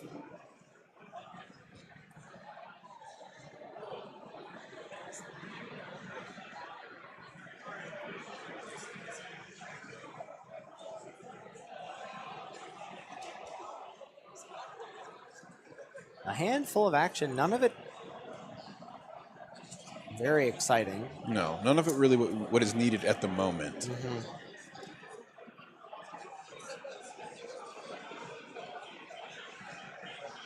Okay, Samut returns. This has not been very effective for Jacob any time that it's hit the battlefield in these past couple games. But we do have a creature to follow it up this time, and that's different. Our Okay. Burning Tree Shaman. Okay. So whenever an activated ability happens, Jacob gets to deal 1 damage to Ethan. Mm-hmm.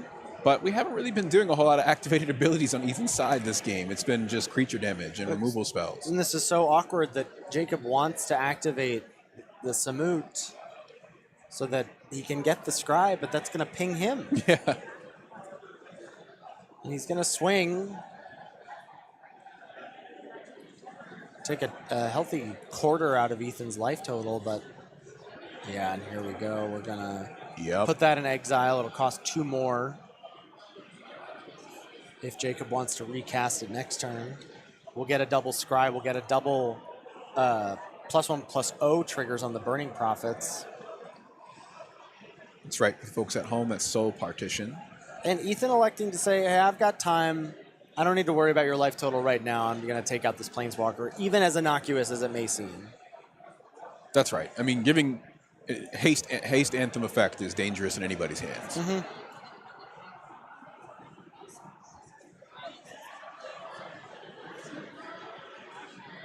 Shaman comes back. Bigger price tag this time. Still not super helpful in this moment.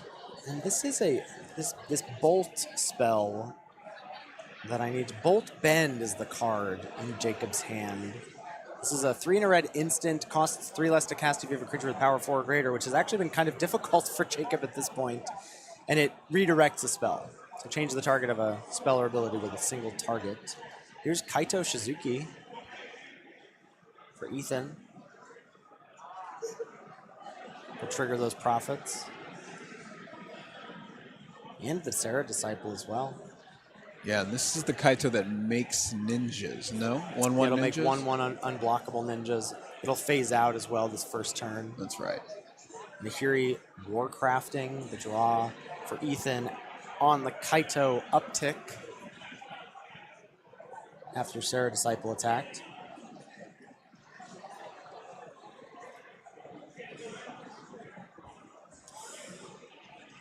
Burning Tree Shaman, do you think its back is hurting from all the weight it's having to carry in this game? Yeah. That's it's a tough spot to be in. Your creatures won't get through. We got blockers on deck for Ethan. Even if things get out of hand, we just wipe the board with the Silex. The token generation, even though Ethan will lose 1 life each time, it's still worth it just because going wide against Jacob is a winning play pattern here, a winning condition. I mean, we might get so we're gonna get Bolt Bend on this Warcraft. To our stand. This is proof. why are we not redirecting this? That's also a double scry. Let's see if Ethan takes their chance with this trigger. Yeah, I think Okay, once we we're get up the scry. ticking, we're not gonna get the Scry here.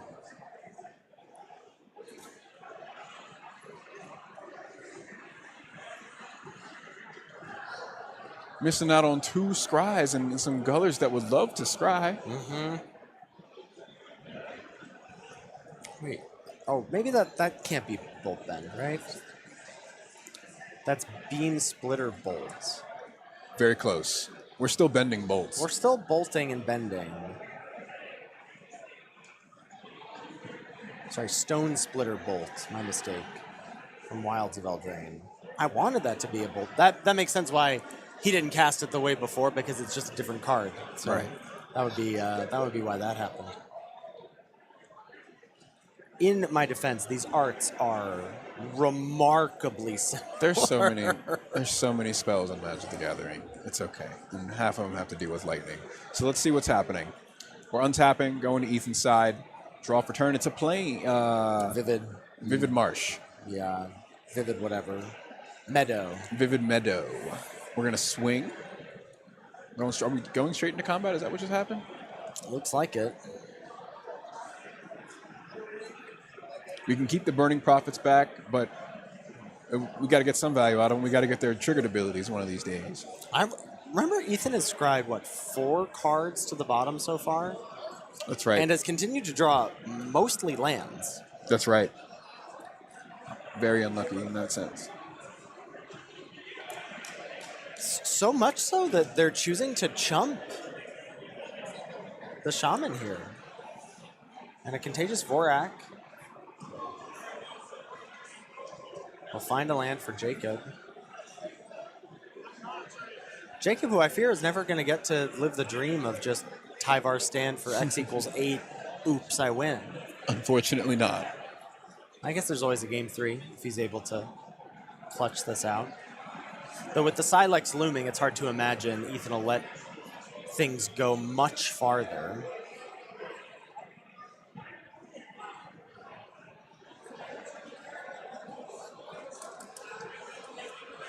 Peck in for 1 with the Disciple, and here we will pop the Silex.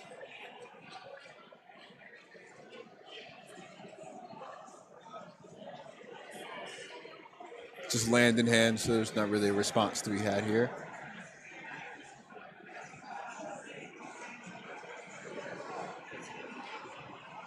So the Silex here is going to have each player choose 6 lands they control, and then we're going to destroy all other permanents. And when Silex is put into exile from the battlefield, you can pay an additional 2. If you do, you can search up a Planeswalker card. Oh, man. So that's what we're going to see Ethan do at this moment. So with 6 land, we could see Lily. I mean, If you have double black. Don't you want to see a Nicol Bolas? I sure do. I sure do. You know me well. I really would love to, but we'll see where Ethan goes with it. I, for one, Lily or Nicol Bolas would be great. I could understand wanting to go Lily for the blockers and, the reassurance against Jacob building up their board state again.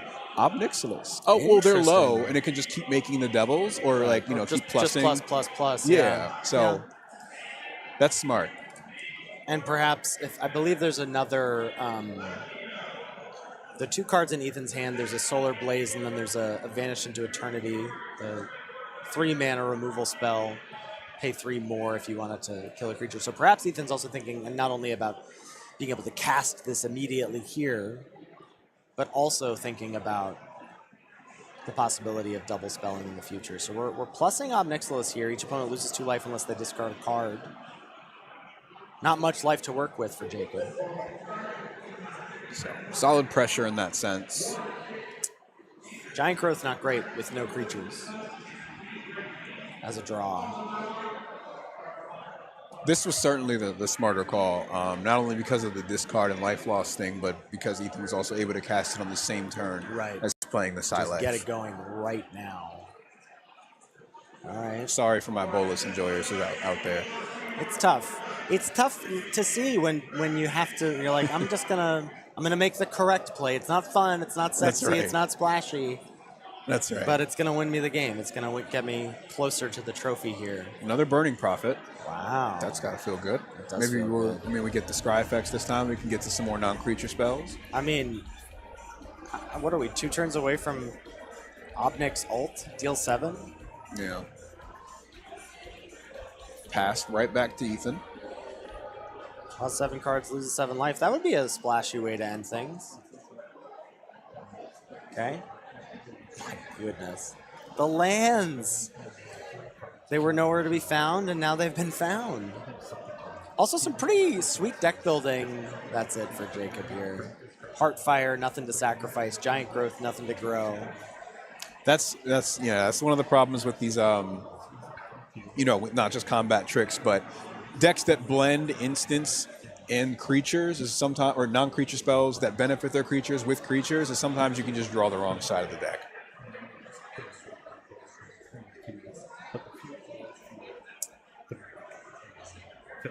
We're revealing the Sarah Disciple. I am wondering, does that mean that should have been in the graveyard and that somehow got shuffled? Because that was alive at some point. I didn't see this come into play. Well, I'm not sure if Ethan has 2 or not.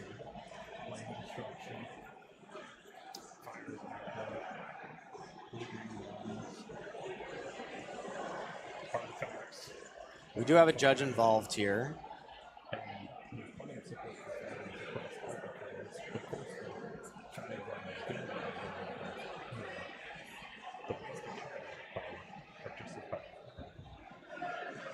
I think we're also now remembering this. This is something that I noticed. So both Burning Prophets should have been dead. I was kind of curious about where this other one came from. I think we had a bit of some shuffle shenanigans happen That's with right, the Silex. because there's only 2 Burning Prophets in the Correct. entire cube. Right. We saw them both die. And so I don't think this one should be on the battlefield. I think we have just a little bit of, I think no malicious intent here, but Right. a little bit of chicanery perhaps. And Obnixlos could have ended things last game, or last turn. Ethan choosing to do something different, and we'll potentially see it happen now. Target Jacob, draw 7, lose 7 life, and that's going to do it. And Ethan Ward is our World War of the Spark Cube victor. There it is. Ending things in round 9. Ethan closes it out. Bit of a slog that game. Not a whole lot going on with Planeswalkers in the final match, but in the first one, the first game, we did see Angrath, Liliana, Ashiok all teaming up to close things out in a decisive victory for game 1. And then game 2, when you discard the hand size on turn 2, it's nice. You go through the motions. You play the game. Yeah. It's kind of called then. It's tough to come back. For sure. Jacob playing off the top of the deck and only drawing a card per turn pretty often. Guys, we're going to go to a quick break. We'll be back to you with more Cube action shortly. Stay tuned.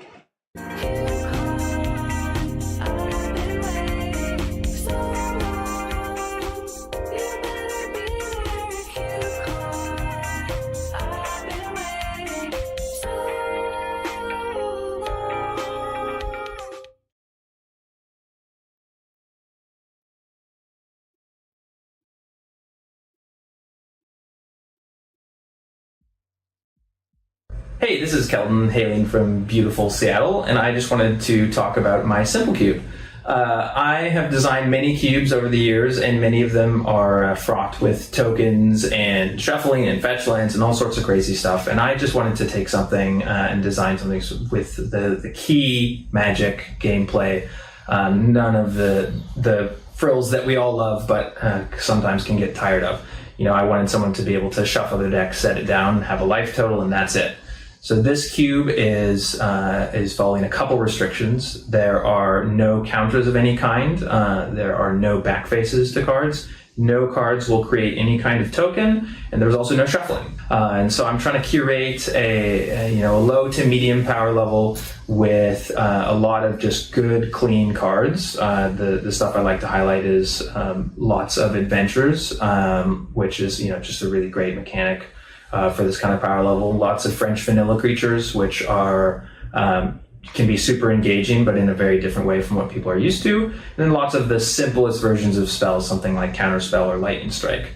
Within this, I try to encourage a lot of deep gameplay through the archetypes and through stuff like the Graveyard and Madness, these sorts of things, to make a really engaging archetype within the sort of classic container of Magic. On top of that, I really focus on the aesthetic, so everything is foil and everything is in a base Magic frame with no other edits. In particular, there are clear sleeves, so you get to see the real Magic backs. On top of all of that, it just has a lot of cards that people really get excited about because they don't get to see anywhere else. And so I think those are the big draws. Good clean Magic, just your deck and your life total, and the enjoyment of some real back to basics. Hope you enjoy. Thanks.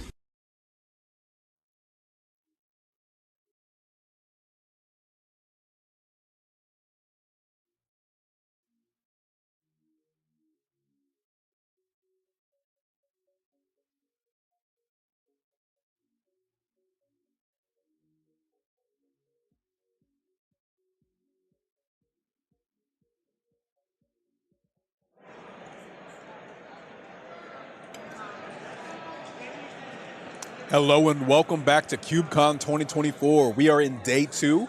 We just completed round 9 of our War of the Spark Cube.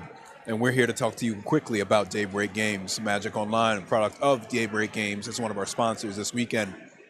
It lets you play what you want, when you want. Collect cards, build decks, and duel other players on your time. with the wildest arrays of cards and formats that are always available. Thank you, Daybreak Games, one of our sponsors for CubeCon 2024. Folks, I'm Rondez Green Mage. I'm joined today by Lord Tupperware, my friend Ethan Sachs, and today we're going to get into some more CubeCon action. We have a Planeswalker cube that we just ran through. We got to see a lot of exciting Planeswalkers, the Faces of Magic, from Ashiok to Liliana, so on and so forth. But Ethan, we have a new deck from the Cube appearing on stream just next. And you said this one was a little spicy. So very interesting the way it came together. We're going to be checking back in with Gavin, our featured drafter, who's 1-1, going to try and get the redemption match, try and come out ahead with another match victory. And he's going to be facing off against Gwen Decker. And Gwen is leaning all the way in to the planar or interplanar beacon here. They're mono black, but you wouldn't know it from the cards in his deck. There's a white Planeswalker, a blue-red, a green-blue, a black-green, an Esper. Nope. The only basic lands in Gwen's deck are swamps. And I love that. So Gwen Decker is on mono black, really taking advantage of all of what black has to offer with Duress, Deadly Derision, Settle the Score, Yawgmoth's Vile Offering. Tons of removal for those Planeswalkers is going to be nice, as the aforementioned Esper Walker hits the battlefield here on turn 2. And I mean, this is just a really, really powerful, really powerful draft. And that, like you said, the premium that there is on Planeswalker removal in this deck, a lot of that value is found in black or is found in blue in the counter spells. And Gwen said, great, I'm going to take all of it. It's all mine. And so dropping a Planeswalker out of your colors and then being able to protect it with that sort of removal package could spell trouble for Gavin. Aminatou, the Fate Shifter, is that card, and its abilities are quite interesting. +1, draw a card, then put a card from your hand on the top of your library. -1, just to flicker a permanent you own. Those are. I mean, you don't expect a high loyalty Planeswalker like Aminatou coming down on turn 3 to be that impactful, but it'll be interesting to see how Gwen chooses to leverage those abilities, as it gets bounced by Callous Dismissal, and Gwen says, okay, well, on my next turn, I'm going to do something different. I'm going to drop a Thrall Parasite, which will have the Exhort ability, but as well as the ability to remove counters from Gavin's Planeswalkers, perhaps remove counters from this Amass token made from the Callous Dismissal, and a Dovin as well, just to be able to sort of, bubble some permanence as it ticks down. That's absolutely right. This zombie, the only thing standing in the way of Gwen and Gavin here to have these creatures come in and do some damage. Dovin is going to make some of those spells that Gavin wants to cast a little bit more expensive as well. Karn comes into play. Okay. So this is the first time we're seeing Gavin resolve Karn. You're going to get 1 in hand, 1 exile with a silver counter. This is kind of dangerous too, because of course Gwen's going to choose the Planeswalker to be exiled. Keep in mind that Gwen has pretty much all of the instant Planeswalker removal in this cube. And so we could just get rid of Jason, never see him again. Yeah. I'm sure Bolas would be delighted at the sound of that. Speaking of, I think that's a soul transfer that can exile a creature or Planeswalker. I'm going straight for it. And there it is. R.I.P. Karn, and as a result, R.I.P. Jace. That's right. Solid 2-for-1 there. Well, in a sense. I mean, sure, Gavin got the land. Gavin got a 2-for-1. Okay, that's a fair point. Right, That's a fair point got the because land, he had to use the spell and then the removal spell. That's right. That's right. But at the very least, the Planeswalker count is down by 2, and I think that's important because that's what Gwen's going for, is to be a threat to Planeswalkers the whole game. This is the real question for you, Rondez. Is if I counter your divination, did I get a 2-for-1? No. All right. No. Fair All point. right. Fair I point. thought you might say so. But either way, these are cards that can't be put back in. They're exiled. They're not in the graveyard. They're gone. So no Nissa shenanigans. I know. Things like that. Well, and those are 2 of Gavin's card advantage engines, right? The Karn and the Jace being gone. The velocity that he's going to be able to produce in his deck is going to be stifled. Right. That's absolutely right. While we were bickering there, Thrall Parasite just ate the Amass token. No problem. No. As well as getting a little extort trigger, you can see 4 lands tapped, so that soul transfer triggered extort. We're gonna pay an extra mana to drain. And Thrall Parasite was one of the cards I noticed in the list as sort of innocuous, little 1-mana 1/1. Is that big enough game? But as you saw in the draft with Gavin, if you've been sticking with us all day, thank you so much for doing so. He was pouring over that Chandra's Magma, saying, "Hey, a repeatable way to ping Planeswalkers seems pretty reasonable." And Thrall Parasite doing just that, Right. and then some, I guess, dealing with the token as well. Narset. First time we're seeing Narset resolve this. Narset of the in this Ancient deck. Way. Not really under a lot of pressure, so able to drop this into an open board with very little fear of it being answered immediately, though, as you said, Gwen does have a lot of Planeswalker removal. I believe 2 of the 3 cards in his hand do just that.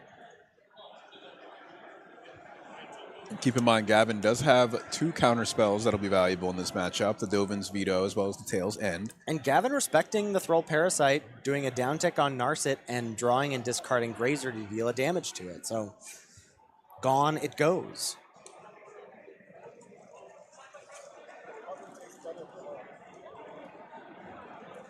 Okay. Confront the past. Fired off to kill Narset. Here is Amanatu. Again, we'll uptick, we'll draw, and then top. What a strange, like, I wonder if Gwen has other ways to manipulate the top of his library. As Duress, Oh, Tail's End. Is there a Yeah. Planeswalker? Get rid of the Planeswalker. there's Who is a, that? yeah, Luca. Oh, that's got to go Luca's right away. gotta go. Tail's End is annoying, disruptive, but Yeah, knowing about Time Wipe, knowing about Tail's End, knowing about the Liev Sky Knight, sure. Luca, I agree. Gotta go. Gwen agrees.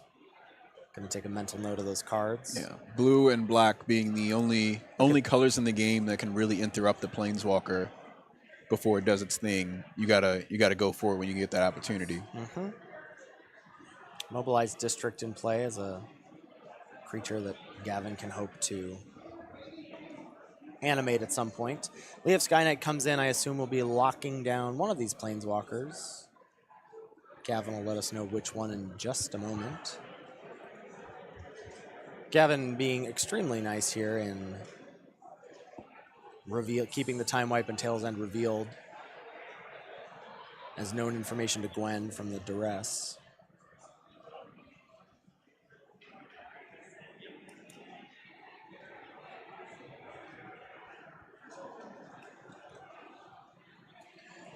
So the stun effect into play here. I think you said we selected the Amanatu. Is that right?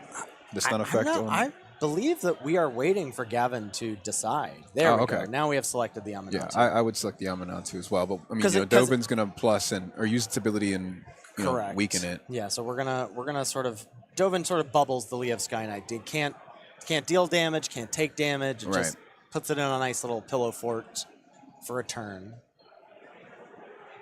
And we know what Gwen's draw was, if I can remember, because we saw top. The Deadly Derision. Yes, there it is. Destroy a creature, planeswalker, make a treasure.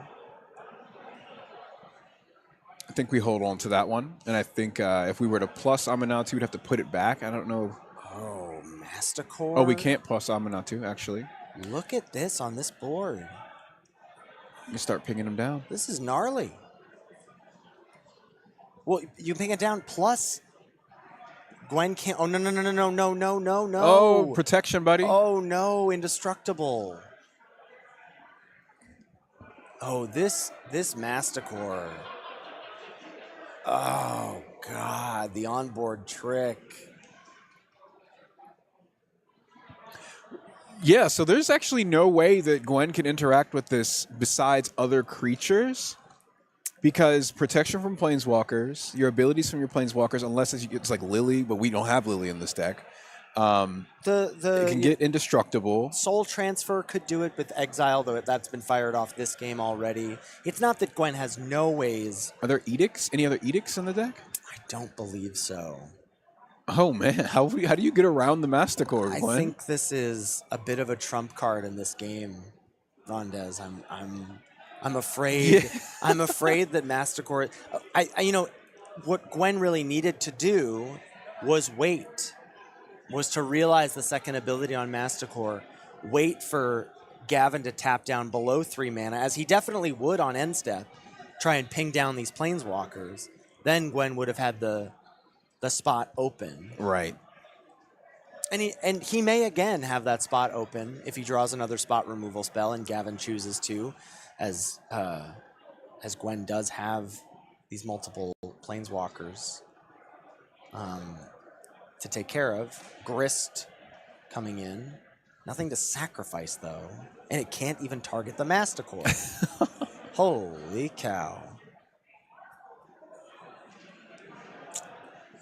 Is it worth casting here? I think you'd have to, just because Tail's End is in hand and they're tapped out. Gavin's tapped out, so you might as well get the card down. It's gonna die. Like you're gonna get a 1/1 and then I guess the Dovin has bubbled the Sky Knight, so it's only being attacked by the Masticore, but it's gonna get got. Oh, and this is a very cute interaction. We probably won't see it happen very much, but Grist's Plus does mill a card, right? So you're gonna make an insect and mill a card. That in conjunction with Amanatu saying, hey, I got this land I don't want, put that back on top, then let's mill it with Grist, get a fresh look next turn. That's right.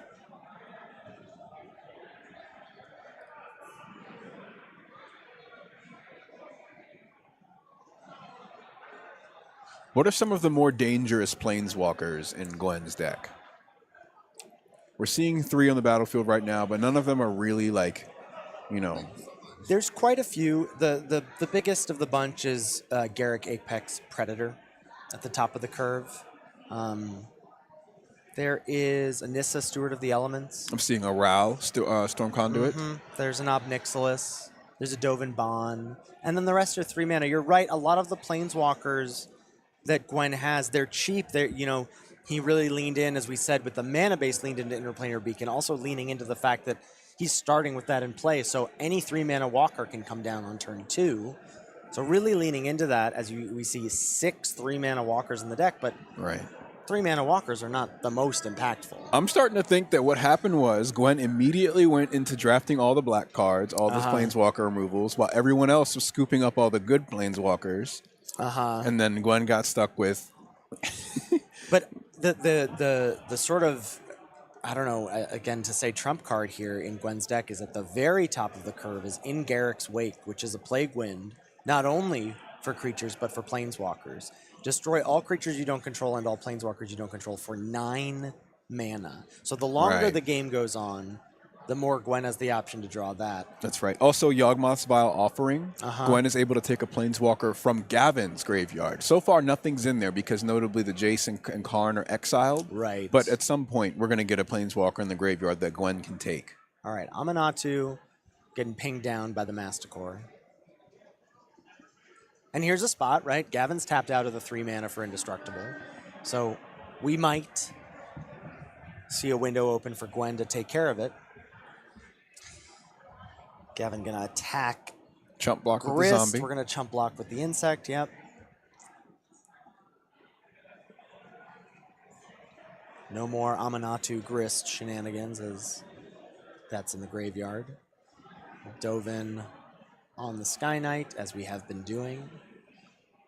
Grist mill a land, get an insect, and we'll sort of rinse and repeat the last turn, which was, I mean, this Masticore has been brutal. Yeah.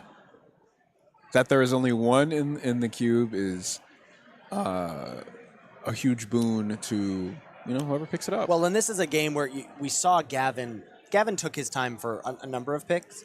This is a pick he really. Oh yeah, because it was this as a thought. Phyrexian Revoker. Right. He was like, which do I want? They both. I see how they work in the cube. One is cheaper. One is more impactful. He opted for the more impactful one, and it is single-handedly mowing down 3 different planeswalkers on Gwen's side, and Gwen just drew. Was a Teo the Light Shield. That's not going to do anything. That's right. And folks, if you want to see what the rest of the cards in the cube are, bottom left-hand corner is a QR code. You can take a look at the full list. Hundreds of cards, hundreds of planeswalkers, and Mastercore is here to challenge them all, to take them all on. Yeah.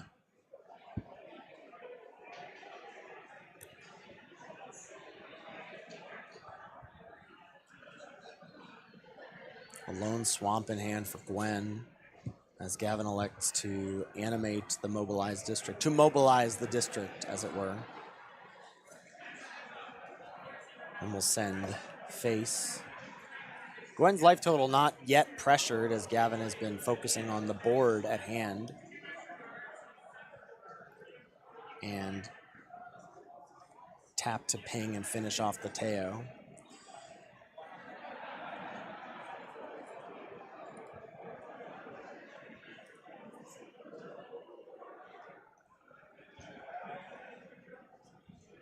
And this is the Peregrine Dynamo entering the battlefield, which copies activated or triggered abilities. So effectively an additional loyalty activation from your planeswalkers. It's a 1/5, so a hefty butt. Able to block the mobilized district, though Elspeth Smite, says Gavin,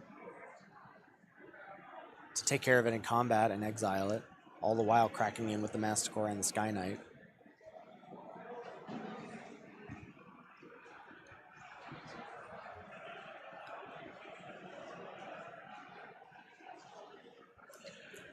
So at some point here, Gavin may get some of these card advantage engines online, the things that let him scry. I'm thinking about Nissa, it's still in the deck. I'm not sure he needs it. I think we're going to game 2. Yeah, there it is. Yeah. Okay. Mastercore can't resolve if we want to win this game, Gwen. Well, I mean, it's going to resolve because you don't have counter spells. The good news for Gwen is that he's not going to make that mistake. Right. Again, he's not going to try and kill it with 3 open mana again. Right. But that mistake may cause him the match. Right? We shall see. It's looking like it's at least taking game 1 from him. Second attempt coming in. Gwen Decker with the mono black deck drafted from this cube. If you're just tuning in, both players will start with an interplanar beacon tapped.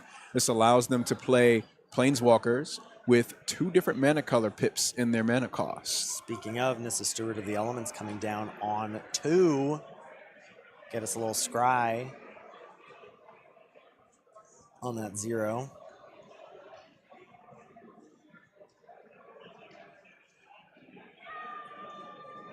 And Jace the Perfected Mind for Gavin. So a couple of turn 2 planeswalkers. Yeah. And this is really big for Gwen because there's no other scrying effects in the deck. Black doesn't get that. Right. So this is going to be really, really helpful for finding removal as soon as you need it for these planeswalkers. And here comes the first bit of it. Is that Price of Betrayal? That is a Price of Betrayal. And Gwen just drew Thrall Parasite, and he would love to be able to use that to take the last loyalty from Jace, but it'll be too late. That's right. Bottom. You know, you'll notice that Jace milled Gwen here, and the first card revealed was a swamp after Nissa had topped a card. And that's because Gwen has no other lands in hand. Gwen is desperately trying to hit land drops at this point.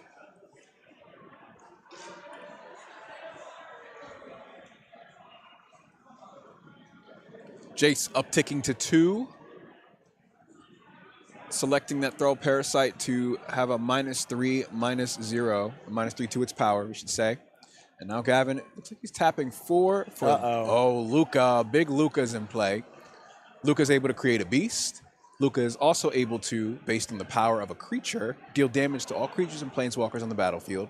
We're not there just yet, though. We're starting with the 3/3 beast, that token to the bottom of that Luca card, to the right of that Luca card. We're scrying again, and we do see a land. We see a Dovin and a land. It looks like we're keeping the colorless land. I think that's a Karn's Bastion, a proliferate land. Very powerful in the queue, if we can get there. And we're going to need to get there if we're Gwen. Yeah. So Price of Betrayal, let's remove those counters. How many Price of Betrayal are in the... I think 2. I think there's only, other than those lands, the Cryptic Spires. I think any Singleton breaks are just with the second copy. Yeah. Okay, Thrall Parasite. Gonna remove a counter from Jace. And I believe we also extorted off the Price of Betrayal. Uh-oh. It's not good. It's not good that when did Gavin just go, yeah, 3 mana walker, 4 mana walker, 5 mana walker. What a curve. That, and I think this now means it's curtains. Nissa on Nissa violence. Oh man, look at that. Huge damage. Wow. Onto Nissa Steward of Elements. It's gone. And now Gwen has to respond to 2 5/5 elementals and Nissa. And then this Jace is still here threatening some, card advantage that could build up over time. Right, that nameless token there is a 3/3 beast from Luca. This Plains will no longer be a creature come Gavin's turn. And Nissa is answered with Deadly Derision. And Gwen will get a treasure, which hopefully will help on a future turn. Yawgmoth's Vial offering a very powerful option in Gwen's hand, but nothing legendary in play as of yet.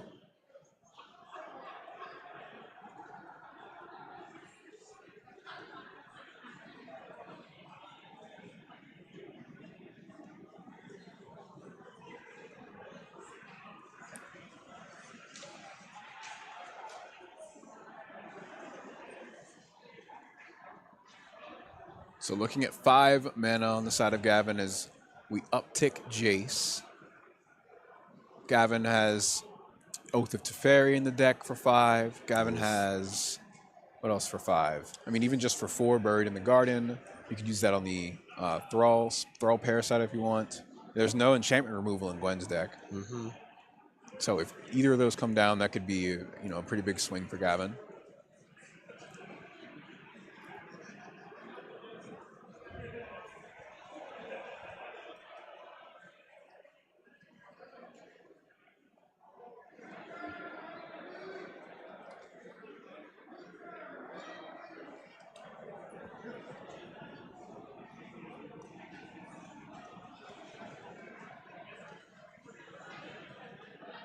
Simic Growth Chamber comes down, picks up a land, and that's it for Gavin.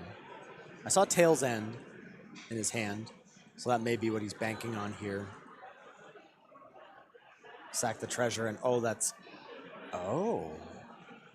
that is not counterable by a Tail's End. It's got Planeswalker-like abilities, but it is not itself a Planeswalker here, and that's gotta sting a little bit, because I do think Gavin had plans to just counter whatever, Gwen's deck is full of Planeswalkers, and he's been desperately searching for lands, and now he's finally hit them and got a treasure, and here's my big 5 mana play, and can't counter it. That's right. And I think we just get Nissa back from the graveyard, maybe? Gavin's Nissa? In 2 turns, yeah. In 2 turns, yeah. For now, we'll be having Gavin choose. So Gavin can choose here he can stifle the ability, right? So rather than have to sacrifice a Planeswalker or a creature, can choose to stifle. Instead, we're going to see Mobilize District be animated and sacrificed to Chapter 1 of Eldritch Reborn. And I bet the plan is to stifle Chapter 3. You got to. That's the best use of Tail's End that we're going to see in this game, I imagine.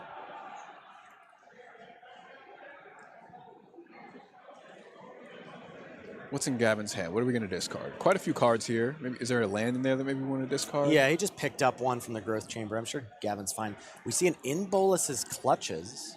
Gavin could choose to steal Eldest Reborn if he wanted. And then save the Tail's End. And save the Tail's End. That could be smart. Well, and you also have to imagine that, sure, Gwen has a lot of creature removal, a lot of Planeswalker removal, probably not a lot of enchantment removal from the Black Mage. That's right. I think there's none. There's none in the cube at all. I don't think Gavin has enchantment removal either besides Buried in the Garden, and no, he didn't get Prison Well. Well. There it is. In Bolus's Clutches. Very nice. And so now you can make Gwen discard one of these cards. Ornithopter of Paradise, the draw for turn, settled the score in hand as a removal spell. There's a Ral. If you get that in now, you get it in under the counter. Unfortunately, we're stuck, right? Isn't Ral 5 mana? Ral's 4. This Ral's 4. This Ral's 4? Okay. I believe. I could be wrong. Hold on. Storm's Conduit. is what we're looking for. This is not Storm Conduit. This is it Viceroy? That's 5. Yeah. I think this one is not getting cast this turn. We're going to go Ornithopter of Paradise. Oh, this... I know why Gwen is doing this. I know why getting Ornithopter in play this turn is important rather than casting Settle the Score on Jace or on this 3/3.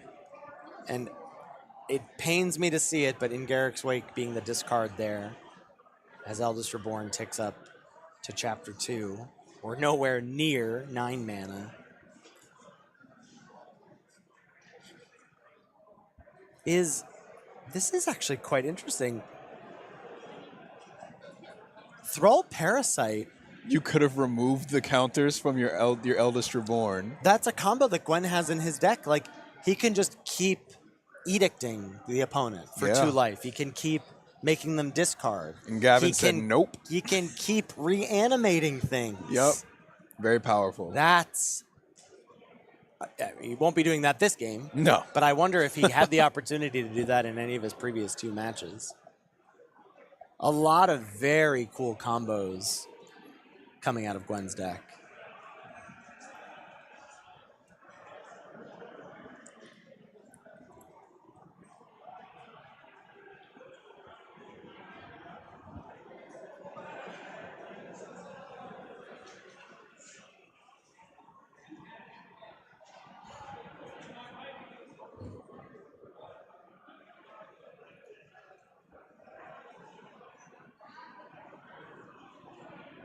Land go for Gavin. And it's a very late swamp for Gwen. Gavin, don't act like you're not countering it. I was just going to say. Picks up the route. Oh, did you just tap out for a Planeswalker? I got to say, there's not think. Yeah, there's not a single copy of Ral that I would allow to resolve, even the bad one. Like, we get rid of it. This is just... Why would you let it happen? Big Is It spell. It's got to go. Yeah. Peak Blue Mage, though, to build up the suspense to it, and then just saying, nah. It's... Oh. Wait, no, we're tapping. We're just getting the extort trigger. Right. Because nothing else to do with that last... Yeah. All right, there let's go. All right. Keep in mind, we still got Yawgmoth's Vial offering as a way to get the Ral back out of the graveyard. But not yet. Nothing legendary still for Gwen. Oh, yeah. I guess we're relying on the Planeswalkers to be your legendary We can't resolve it. All right, so Eldest Reborn Chapter 3. See what Gavin decides to. Yep, makes sense. Oh, we can get Nissa Vital Force and get back in Bolus's clutches? Kind of nasty. Or get back Luca? This is... I think preying on Gwen's Planeswalkers is a perfectly fine strategy. He's going to run out. Oh, yeah. I mean, well, Gwen is down. I mean, Ornithopter, Thrall Parasite. Thrall Parasite has been cute. It's done some things, but stumbling on lands was too big there. And it all goes back to that Jace Mill. The Jace Mill, after Nissa topped the land... Really? And then Gwen couldn't find a land for a couple turns. So we got back Luca. And are we just gonna...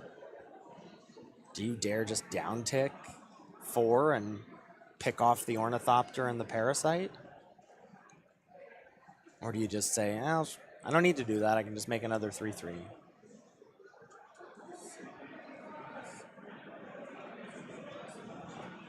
I think the down tick is worth it here. Yeah, okay, we're going to go for it. Especially because there's no certainty that this Luca is even going to survive the next couple turns. And that's it. Looks like Gwen is going to scoop him up, and Gavin gets the redemption match, ends the draft at 2-1. All right, folks, we saw it there. A mono black deck running a myriad of multicolored planeswalkers enabled by the interplanar beacon start in this cube, specific to the rules of this cube here at CubeCon 2024. We have another match that's ready, though, Ethan. I think we're going to jump right into this one. Game number 1, we're watching We're watching Lee face off against Rachel. This is Rachel's 3rd appearance on stream and Lee's 1st. All right, so Rachel looking for the not last spot here, as I think this is our 0-2 bracket. Rachel elected to draft an aggressive Boros deck, and perhaps Lee did as well, as I see Mountain Plains on the left side of the board. Okay. Give me a second here. I'll see if I can't pull up what Lee's working with. Yep, Lee leaning into breaking what his color pair is doing a little bit, given he's Boros, but can cast a lot of stuff thanks to the Interplanar Beacon. He's playing a Garruk, Cursed Huntsman, an Oko, the Ringleader, but a lot of red-white in the mix, as well as a bit of a hoser card in the Immortal Sun, though we know that's not going to be super effective against Rachel because she doesn't have a ton of Planeswalkers. Right. And we also have to imagine that if he's finding himself in the 0-2 bracket here at the end of our cube, that it may not just be that effective in general. It's possible, right? A bit of a weaker pull, a weaker draft here. But I don't anticipate that these games will go too long with what they're trying to do. Oko Ringleader comes into play. First Planeswalker of this match, starting at 4 loyalty. Oath of Gideon coming down, making a couple 1/1s. Try and tussle with the Monastery Swiftspear. Oko Ringleader, you know, it's a Garruk, just like Luca is, right? Down tick, make a 3/3. And there ain't nothing wrong with that. It was good when the Planeswalkers were first printed, and it's good today. That's right. 3/3s will be quite valuable here. They do stop a lot of Rachel's creatures in their tracks until they can get a bit stronger. You see in front of you now the Monastery Swiftspear. Getting those prowess triggers is pretty powerful, but the non-creature spells that Rachel's running are all like 2 and 3 mana. This Prison Realm in hand seems very necessary to bring down onto the Oko. And so I think she's going to have to take her turn 4 to do turn 3 to do just that. Okay. Prowess trigger. It's a 2/3, but it can't swing through those creatures. All right, Prison Realm going to take it out. We'll get a Scry. And as you said, get that Prowess trigger.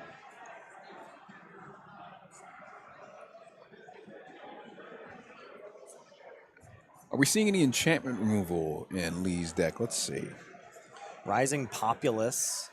Okay. An interesting card here. Gonna enable a kind of swing all chump attack. So jamming a 1/1 into the Swiftspear, that'll grow the Populace with a counter. As Lee tries to pressure Rachel.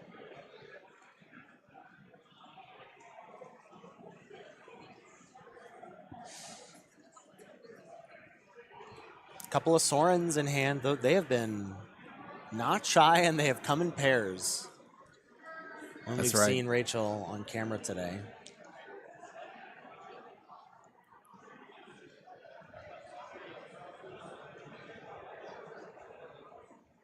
Fourth land turns in this cube are extremely crucial. That is a lot of times where you start to hit impactful Planeswalkers. One of the things I think we saw Gwen run into in the last match was that loading up on 3-mana Planeswalkers, sure, it's good. It's a little scary to have those on turn 2 with the Interplanar Beacon, but as the game progresses, they're pretty atrocious top decks. And they can often be ignored in some spots. That's right. That's right. The 4-mana and above Planeswalkers, those are going to be the more impactful ones. So choosing what to do on these fourth turns is huge because you also have to imagine your opponent is going to be doing the same thing as well. Rachel electing not to drop one of the 4-mana Planeswalkers, instead build out her board a little bit with the Hoplite and the Hope of Ghirapur here. We've seen, what, Nahiri in Rachel's deck? Nahiri the Hardbringer. And with this being Boros versus Boros, being able to see more than a card return is a pretty big advantage. Yeah, even if it's not card advantage, card selection is still impactful. That's right. And looks like just the Elk gonna be sent. Fine to deal the damage, fine to have it trade off, fine to have it chump blocked. And we are gonna see the double block from Rachel. They'll trade, Rising Populace will grow. This is all good news for Lee. Oh, don't miss your trigger, Lee. Get that counter. I'm afraid we might. And who do we have here? We have a Nahiri of some nature. Is this the completed one here, the Unforgiven? I believe so. Yeah, so this Nahiri, of course, a recent addition. Not a very popular one, but in this this cube, we can see it do quite a bit more. So +1 to either discard a card and then draw a card, or until your next turn, one creature attacks a player each combat, so a sort of pseudo way to protect itself. And it looks like we did just miss the Rising Populace trigger here. Unless it's non-token. Could that be true?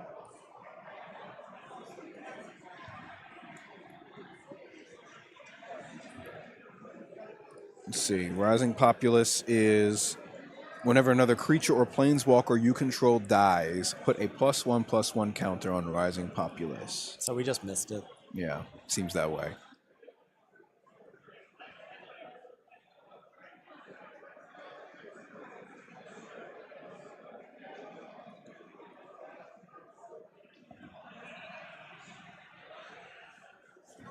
All right, so Sorin coming down.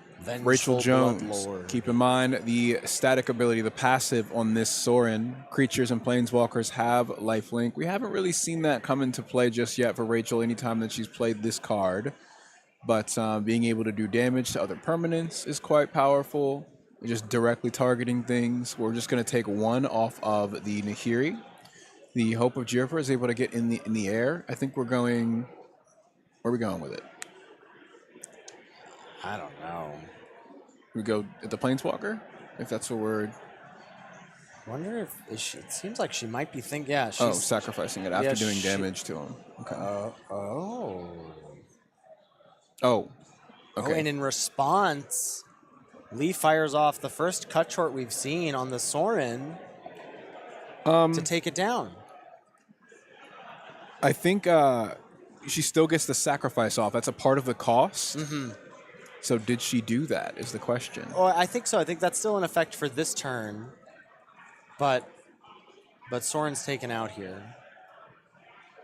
Enduring Bond Warden comes in. That's going to drop a counter on the 1/1. And this seems to have been not Rachel's day in this draft, unfortunately.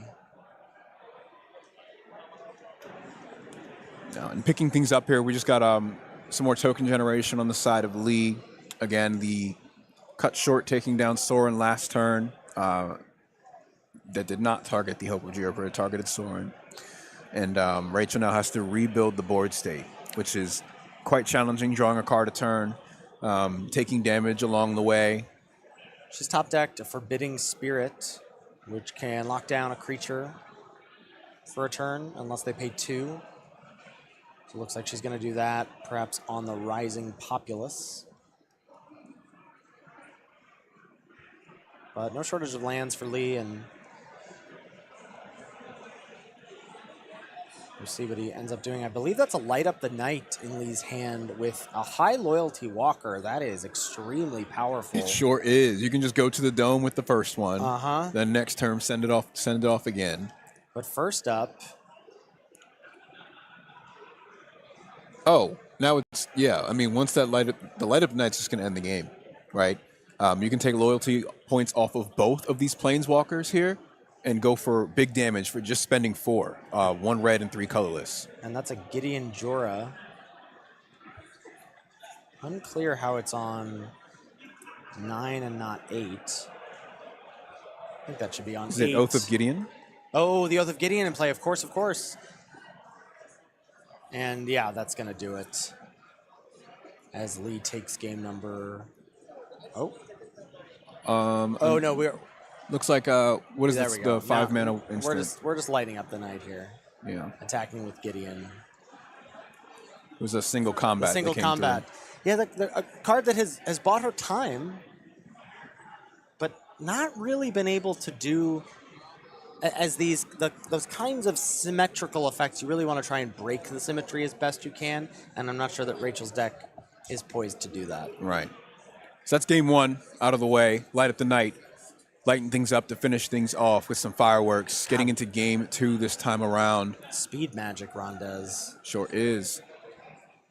I'd like to try and play at this pace normally with no fast forward button. This is how fast I think I'm going. The hoplite here. for turn number 1 for Rachel. Splattered Thug for Lee. That's a 3/3 first strike. Unleashed, so it can't block.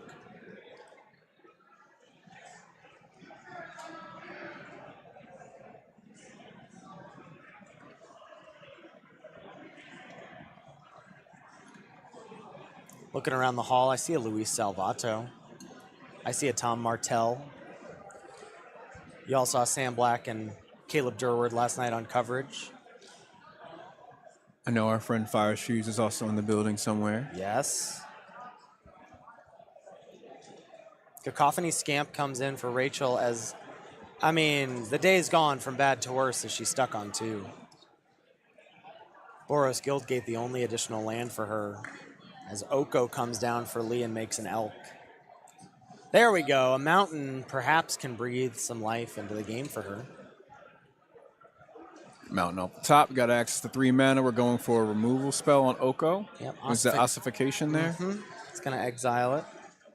Unless Lee can answer that mountain.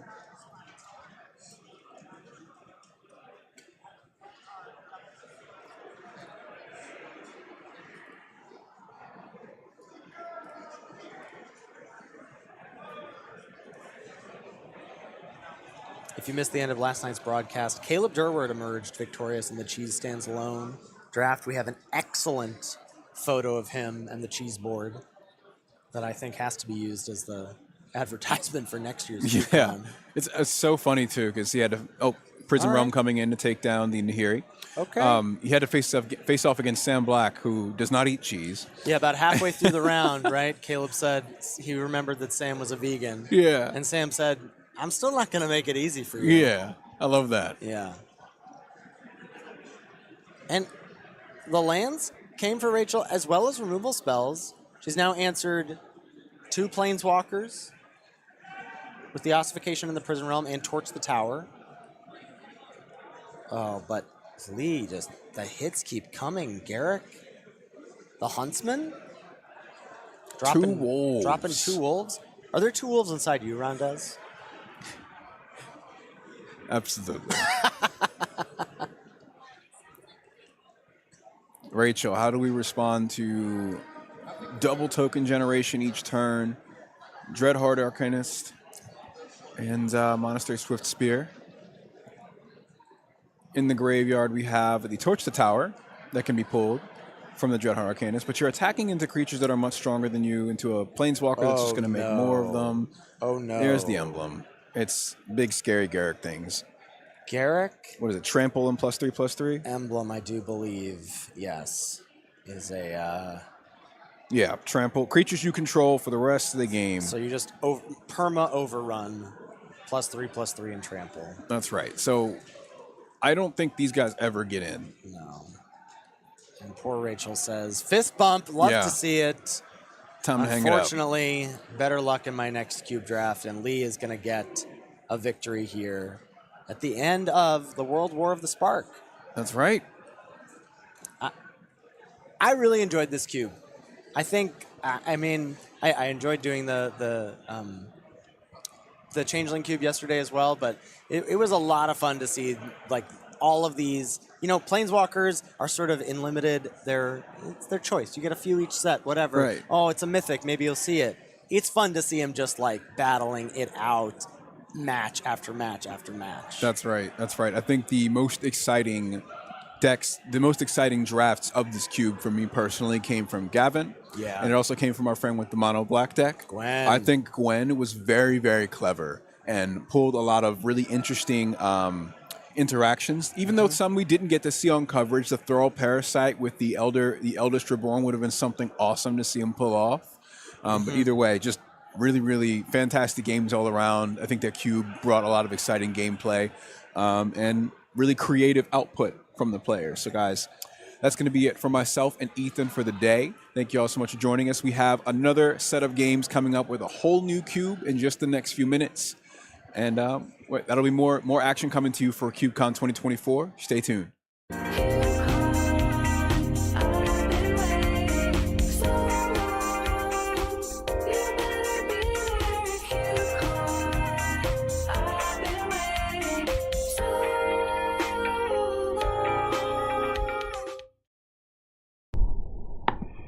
Hey, this is Anthony Adams from the UberCube podcast, hailing from Raleigh, North Carolina. I wanted to tell you about UberBear's Artifact Cube that's now featured for the third time at CubeCon 2024.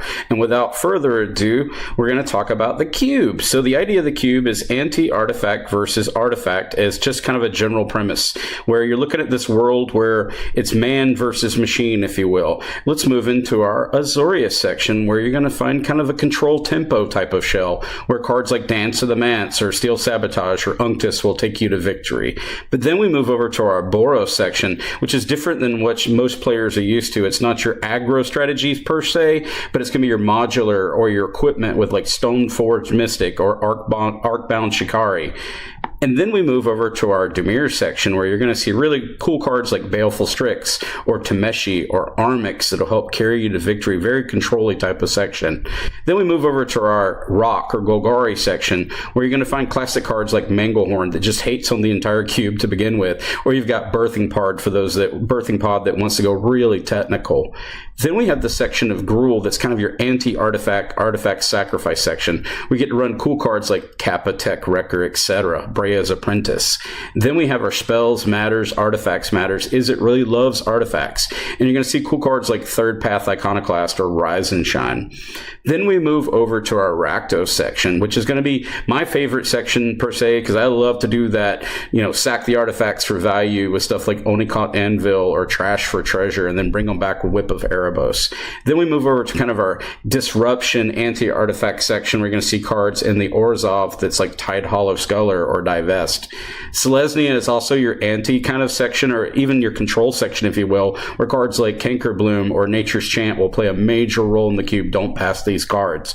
Then we've got our Simic, that's kind of our wild card, that's your ramp mid-range control section, where cool cards like Master Transmuted or Glistening Dawn can take you to victory. And then our grand finales are Titan Cycle, where I feature all 5 of the Gear Hulks from Kaladesh. Other than that, I hope you enjoy the cube. Looking forward to my third time out, and happy cubing!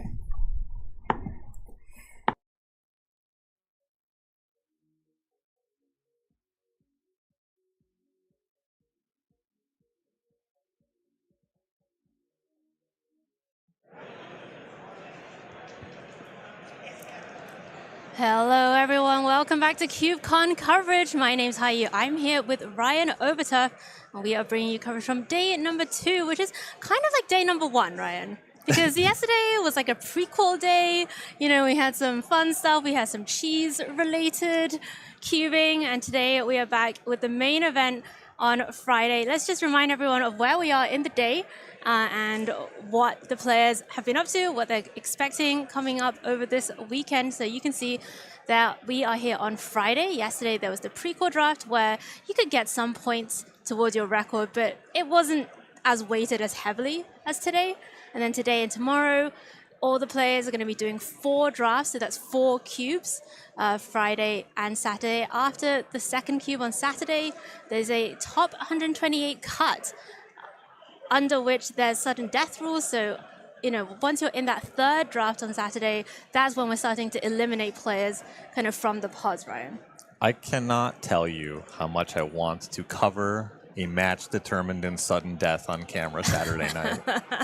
That is what my hope for the weekend. Yeah, there's going to be some drama for sure on Saturday. And then Sunday, that's where we're getting into the serious business. Top 64 draft in the morning. You have to win your pod to make it to the top 8 on Sunday evening, when we're going to be crowning the next CubeCon champion. And by the way, Ryan, I've seen the trophy sat over there by the judges table, and it is sweet. It's like this crystal, cube statuette, and it's pretty sexy.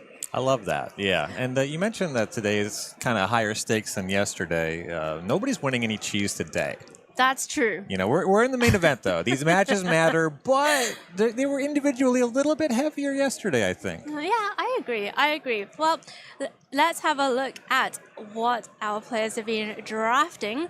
So today we are going to be covering draft number 2 on Friday. It is Wheeler's 1-drops. So Ryan, tell us about this very, very unique cube. Yeah, so there's a lot communicated in the name, and in fact, Wheeler's overview page, he kept it really short and sweet, like the mana cost on the cards. All 1-drops all the time. So if you look at the top right corner of every spell in this cube, save 1. We'll come back to that in a minute. Okay. They start at a baseline, they cost 1. Now, that does not mean that every game action you commit in this cube is only going to cost 1 mana. You're going to be looking for some mana sinks. We can build to that later. But at a baseline, mana value 1. You look at these spells. You see, if you look at a Cube Cobra page, right? It's broken down by mana curve. Notice how you kind of got to scroll past, these are all ones. All right, all ones. That is the honest statement. That's not a lie. Every spell here does cost 1 mana generally. Yeah, it's pretty interesting because actually the first cube I ever drafted was a 1-drop cube. I didn't know if it was this specific one, but it was very, very weird and very odd for someone who had just started Magic recently to kind of understand what was happening really in this kind of cube. So for our viewers and cube enthusiasts who are maybe a bit more used to regular cubes, Magic Online cubes, or even retail limited, God forbid, how do they change their mindset to kind of get into approaching something like a 1-drop cube? It's definitely interesting because a big thing that you're taught even early on, I imagine when you're learning retail limited, the mana curve is really stressed. It's one of the first things you learn about. You don't want too many 7-mana spells because you can't cast them very quickly. You don't want too many 1-mana spells because it's not very high impact. Bad news. If you want not too many 1-mana spells, that's all you're going to get here. So you're kind of trying to find ways to make use of more mana over time. So you're going to be looking for mana sinks here. You're not going to get a 3-mana spell, but you are going to get a card with Kicker. You are going to get a card with Level Up, something with an activated ability. So you kind of want to make sure you're efficient because all your opponent's cards also cost 1. So you got to get on the battlefield. But then you also have to have a plan for having 4 mana and not just be out of your hand because you cast all your 4 1-mana spells. Right. So figuring out how many lands to play, I was talking to Ben Wheeler a bit about the cube. He believes the sweet spot is in the range of 13 to 15 lands. This is not a 17 lands. Don't go to 17 lands for the data on Wheeler's 1-drops. That's too many lands. Yeah, that's very interesting. Yeah, I think that is just, I think maybe the first question that even comes to mind with this cube, how many lands do I play? So very interesting indeed. And we have a treat for you, by the way, because we have Ben Wheeler himself drafting the Ben Wheeler 1-drop cube. And this is actually pretty rare. I'm not sure it's actually going to happen the rest of the weekend necessarily, that we have the cube designer himself drafting the 1-drop cube. So very interested to see how Ben, nice little wave to the camera there from Ben. Interesting to see how the designer of this cube approaches the draft. Yeah, we had a chance to ask Ben what he was looking to open here. He mentioned that he likes kind of a big mana, amusingly, a big mana Omen Hawker deck. He likes the cards that make extra mana for activated abilities, or a Teamer Prowess is something he was looking for. So that one speaks to me. We'll find out what he ends up in. Okay, so let's have a look at what's going on here. Murphic's Secret Keeper, that's a classic 1-drop from Throne of Our Draft. Unearth pulled up to the front, seems pretty powerful in this format. What stands out to you, Ryan? So the Tortured Existence is a really strong mana sink. If you never played much Popper, or I guess Tempest Limited, you might not know that card, but for 1 black mana, you can discard a creature to return a creature from your graveyard to your hand, raise dead, as it were. That's a lot of value over time, and you kind of just always have access to your best creature. It could synergize with this Merfolk Secret Keeper, kind of milling yourself, and then you get really high access to all the best creature cards in your deck that way. So kind of like that engine building card makes a lot of sense to me, because again, only so many of the cards can be so impactful. They're all 1-mana spells. Right. So kind of latching onto something that generates a lot of value early and building a deck around it makes a lot of sense to me. Yeah, Tortured Existence is very fun. I haven't played very much Pauper, but the one time I did play Pauper, I played a Tortured Existence deck. Nice. Yeah, unfortunately, no Golgari Brown scales in this cube. Too expensive. All right, well, it's going to be preordained, and honestly, that's just a great card in any cube. That makes a lot of sense to me, too, because if we're talking about building a deck around something, preordained is one of the best card selection spells of all time. Conveniently costs 1 mana. So quite a lot of lands in this pack for Ben. A couple of Triomes. There's one of the channel lands as well. Thought Scour and Hard Evidence, another cantrip, or a crab trip, as some might say. But Overwhelmed Apprentice looks like it might be getting the nod here. Yeah, there's a few different avenues to go in the cube regarding either self-mill or milling your opponent. There's stuff that comes out of the graveyard in a few different ways. Escape, the Tortured Existence, of course, was a big one. I don't know if we'll see that one wheel.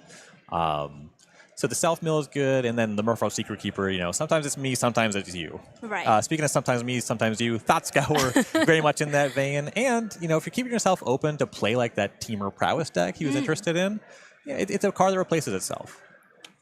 See it. All right. Into pack 3 now. Some aggressive creatures going past. Really a Skull Dweller. What stands out to you here? So something that stands out to me as a really interesting card, if we're talking about milling players, Prosperity, with each player draws X cards. If you weren't playing combo decks in 1997, you might not know this one. It's just blue and X, each player draws X cards. Okay, yeah. It's generally considered a pretty weak card, right? Because you go down the spell you cast, and then both players draw the same number of cards. Right. But again, this mana value restriction, that opens us up to play it, which makes it pretty intriguing. Okay, looks like it's going to be Gnarling Vermin. I think that's another target player mills. Can you mill them? Yeah, target player mills. Yeah. Okay. I have a friend who is really big on this card, but Okay. he plays in a self-mill deck. So you're right, though. So you've just associated your friend with this gnawing vermin? Yeah, I don't think about gnawing vermin too often, actually. I've been exposed. I see. All right. Okay, so do we think Ben is just kind of leaving himself open to milling either himself or the opponent? Yeah, I think that there's some mind to the fact that Merfolk Secret Keeper is so specific, it's fairly likely to wheel. The Preordained makes sense to pick over that. And now we're taking some kind of mill stuff that's okay. Like the Vermin doesn't just mill, right? It has a death trigger. That -1/-1 kills most of the creatures in the cube, actually. Oh, actually, yeah, this card is way better than it usually is. Right. So he's potentially exploring synergies and taking cards that are just kind of serviceable. Yeah, Sleight of Hand is going to be the pick here. I mean, you can never really have too many cantrips. Well, you could run out of cards if we're cantripping and self-milling. No, we don't want to do that. So what do we have here? Blister Coil, weird, an interesting one for potentially a prowess strategy. Some white removal here in the form of laydown arms. Not that many blue cards, it seems. Yeah, Illuminate's kind of an interesting kicker card. If it's like red and then has a blue kicker. One with Concealing Curtain, so, the Vermin there. This is like kind of the most high-impact individual card we've seen so far. I think it's weaker than Preordain. But as far as like putting something on the battlefield, when you transform that curtain, yeah, it's just a 3/4. That's huge. It is huge. And actually, this card does a lot of work, even in kind of formats with a full mana curve. Yes. So having a look at the next pack now, Distortion Strike, pulled to the front there, Mutagenic Growth, perhaps Village Rites, also kind of being considered, although they're not really in that kind of sacrifice strategies just yet. It is going to be Distortion Strike. The pump spells at the front of the pack are interesting, because if you look at the cards drafted so far, you're going to Distortion Strike your Concealing Curtains. What are we talking about? That suggests to me that Ben is kind of hedging, right? I have Preordain. Maybe I can get something like Storm Chaser's Talent. Maybe I can get these prowess creatures later and do that. A little bit of hedge in that direction. Okay, all right. So kind of settling into this maybe blue, black-ish. Color pair, Rishadan, Dockhand. Dockhand is funny. Because Rishadan Port tends to be good if your opponent's trying to cast spells that cost a decent clip of mana. I will say, though, with the pressure in the cube to play 13, 14 lands, and the fact that all the cards are 1-drops, you're going to keep a lot of 1-drop, 1-lander hands. Right? So just tapping your opponent's only land's pretty strong. The card evaluation is so different in this cube versus other formats. Yes. Oh, Candlestick Whoa. in this pack, and Enclave Cryptologist. That card hasn't gotten a whoa in, 8 years, but that was my honest reaction. That card is very high impact for this cube. Yeah, that is the 1/1. You can level up, and once you get to level 3, tap, draw a card. Level up on its face. That's a way to sink your mana. And also, when you are fully drawing cards, great way to spend your mana, just having extra cards. Yeah, absolutely. I mean, honestly, just the words tap, draw a card just have that simple beauty about them. Poetry. Poetry, yeah. Perfect. Piracy Charm to pick up in the next pack as we get towards the kind of latter stages of the first pack. And how do you think Ben will be feeling about the deck so far? I think that the deck is still a little confused. It needs a lane. He has some cards he's definitely going to play, and cards like Preordain that he's very happy to be playing. But his deck needs to do something. It doesn't really have a theme just yet. There's a number of like micro archetypes built into the cube, a lot of synergies you can really push. He'll be ready to do it with his sleight of hand, his other cantrips, whatever. The Cryptologist is good, but his deck still needs to do something. Right. Dispel is in this pack. Which it's spell? the only blue. Oh my goodness. But it's going to be Eye Collector. That spell. Eye Collector. Eye Collector, pretty medium. I like this Hypnotic Grifter. That's a good mana sink. That's a great mana sink. He's very strong in its limited format. Pithing Needle also is here, but worried about opposing kind of activated abilities. But 3 mana to Connive, just get through your deck, grow the Grifter. You can do a lot of work. Oh, yeah.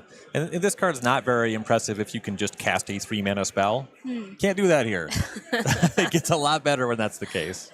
I'm so interested to see which direction Ben goes with this. What do you think the main options are here? I think that he less has options in his pool and more is looking for a really good pack 2 pick one. Right.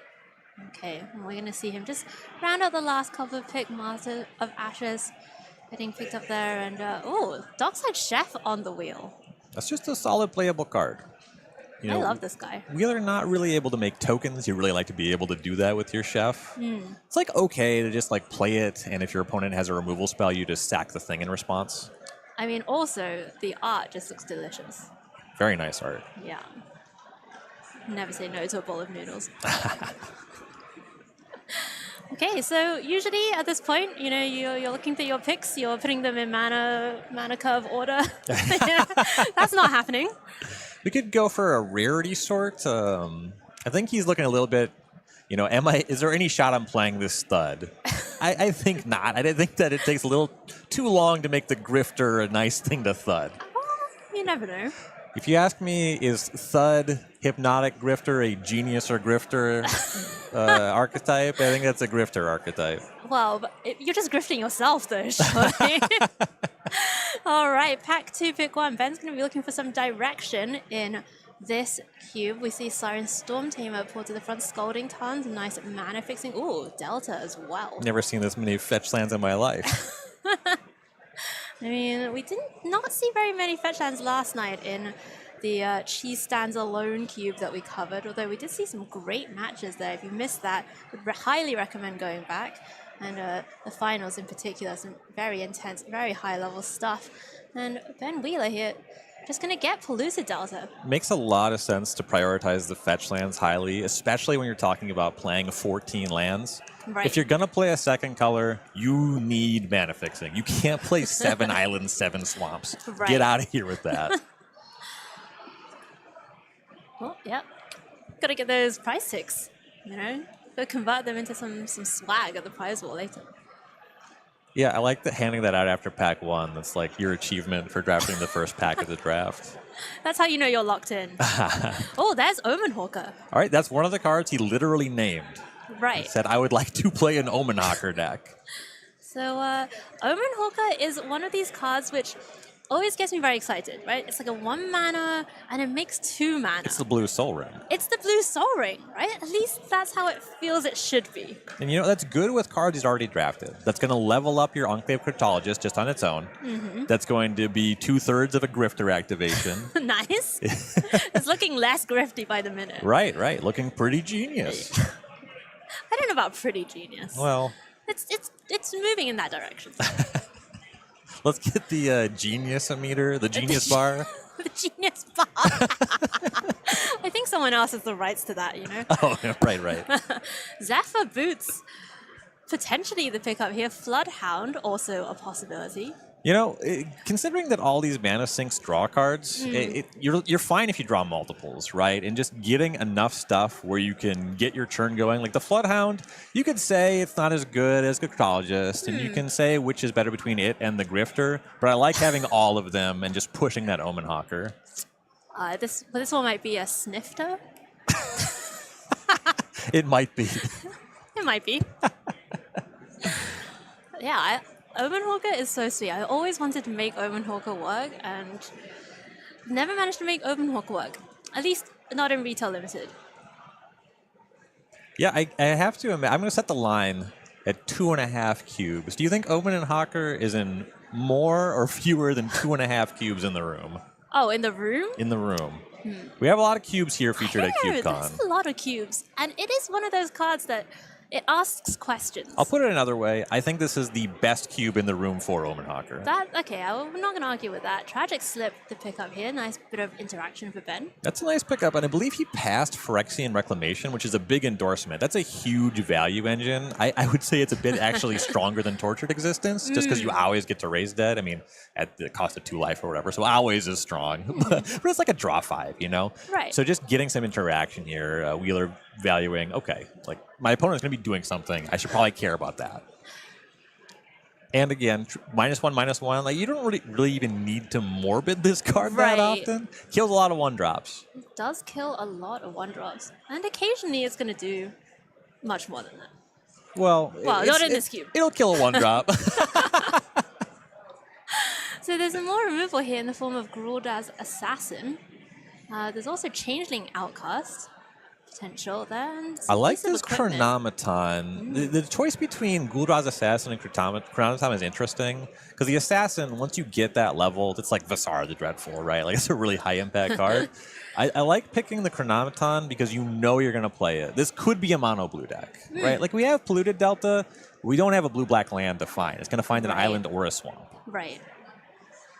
Hey, you even get 1 mana left over from your Omen Hawker when you use it. That's value. Yeah, oh yeah. Cling to Dust here, potentially a black card. Is that Urborg Repossession? I see hiding out in the pack there, which is, I mean, Ben's not really doing green, but that was a really great card in Dominaria United. Cling to Dust, though, a classic. And one of those lovely little, I'm going to play one in my sideboard. Yeah, I mean, in standard for 3 years. It shows up in plenty of main decks too. It's just like, all right, it replaces itself every time, right? Like how much? Like I think Cling to Dust is like easily stronger than Thought Scour, just as a cantrip. Yeah, that's fair. That's fair. Cruel Sadist out of this pack for Ben.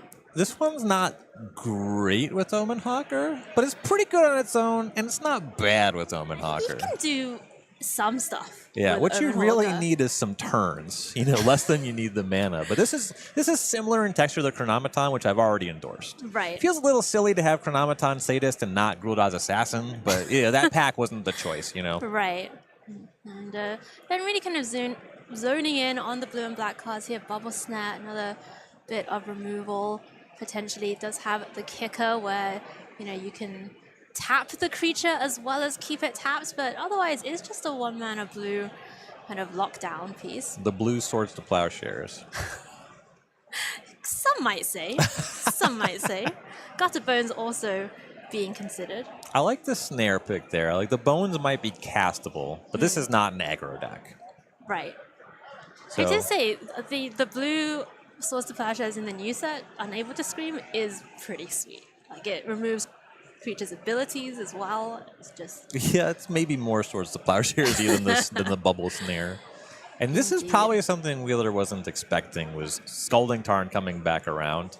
What does that tell you about the table? Tells me the table is likely not playing 3+ color decks. You can talk about whether they're blue-red or whatever, but you really only need to be 3 colors to take about any fetch land. The table's not all Abzan decks. Right. Like people are probably being pretty conservative about how many colors they're playing. And to be fair, you're not going to see a lot of gold cards in this cube.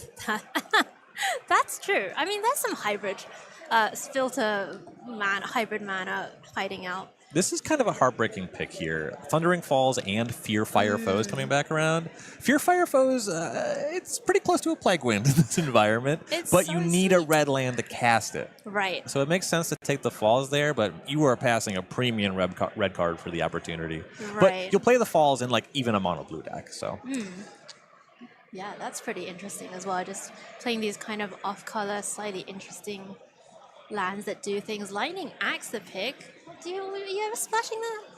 Oh, maybe the thud is back on. Maybe that's what's happening, Ryan. I think we're more into the axe than the thud. I'll say Okay, that much. all right. You might be more into the axe than the thud. Okay. We meant Ben Wheeler and myself. Okay. Yeah. Oh, I see. It wasn't the royal we.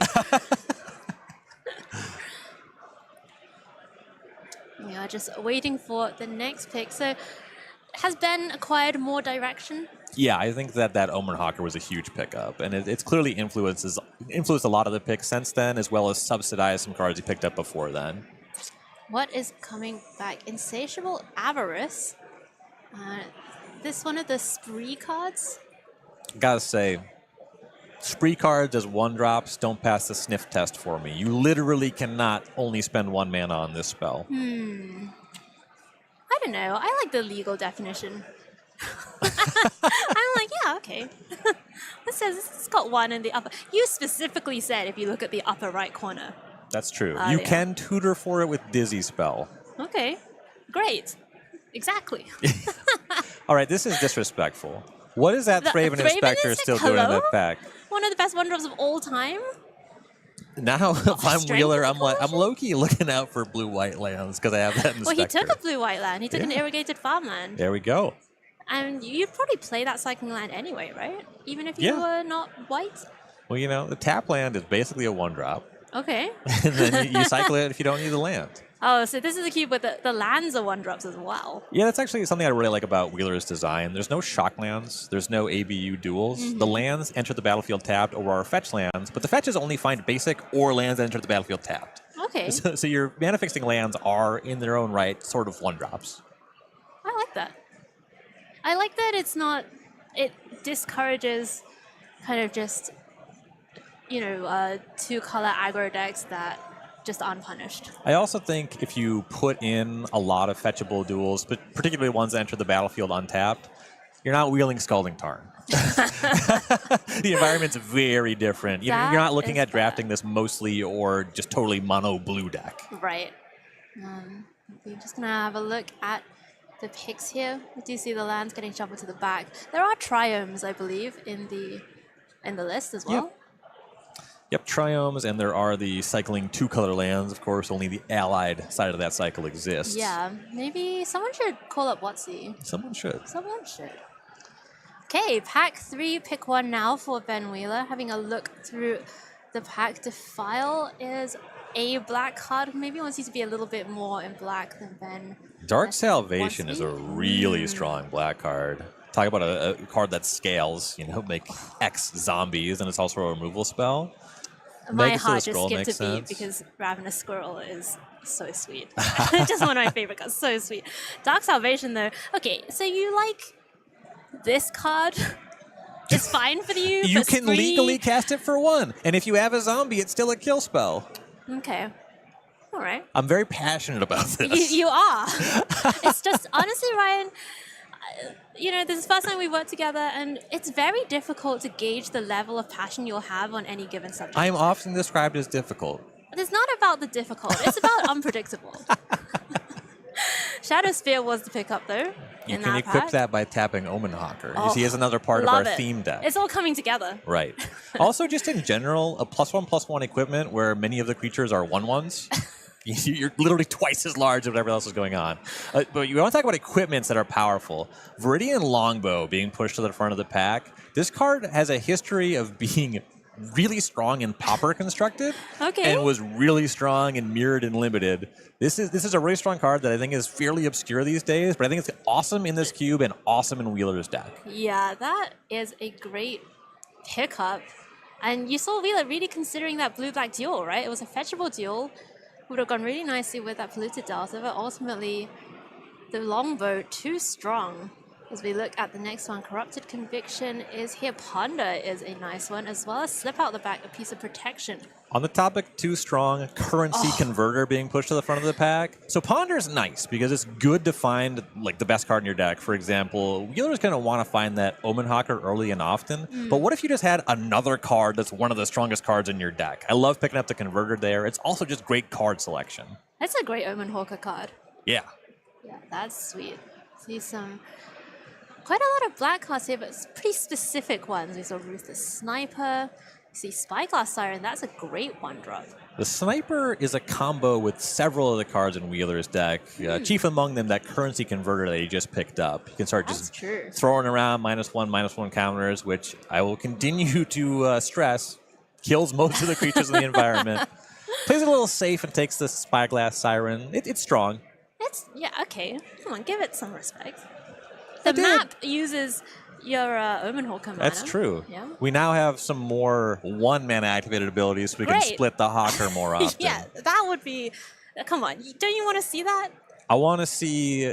Well, this is a casual event. If this was competitive, you would have to, like, pen and paper your floating Omen Hawker mana. That's what I want him to have to do. That's what you want? Okay. You're right, All right. All right. We'll talk to the judges. To, We'll see to if we can get- emphasize my unpredictable proclivities. That's what I want. You just never know what you're going to argue for or against. Like, there'll be an opinion, Right. but it's not. It's like rolling a die. You know? It keeps you on your toes, though, which is Yes. nice. Bomat Courier is here, one of the one drops of all time. And, Whoa. Put some respect on the Bomi boy's name. I am. Okay. That time it was complimentary. I've been killed by this card a lot. Very, very heavy standard pedigree in this one. For sure.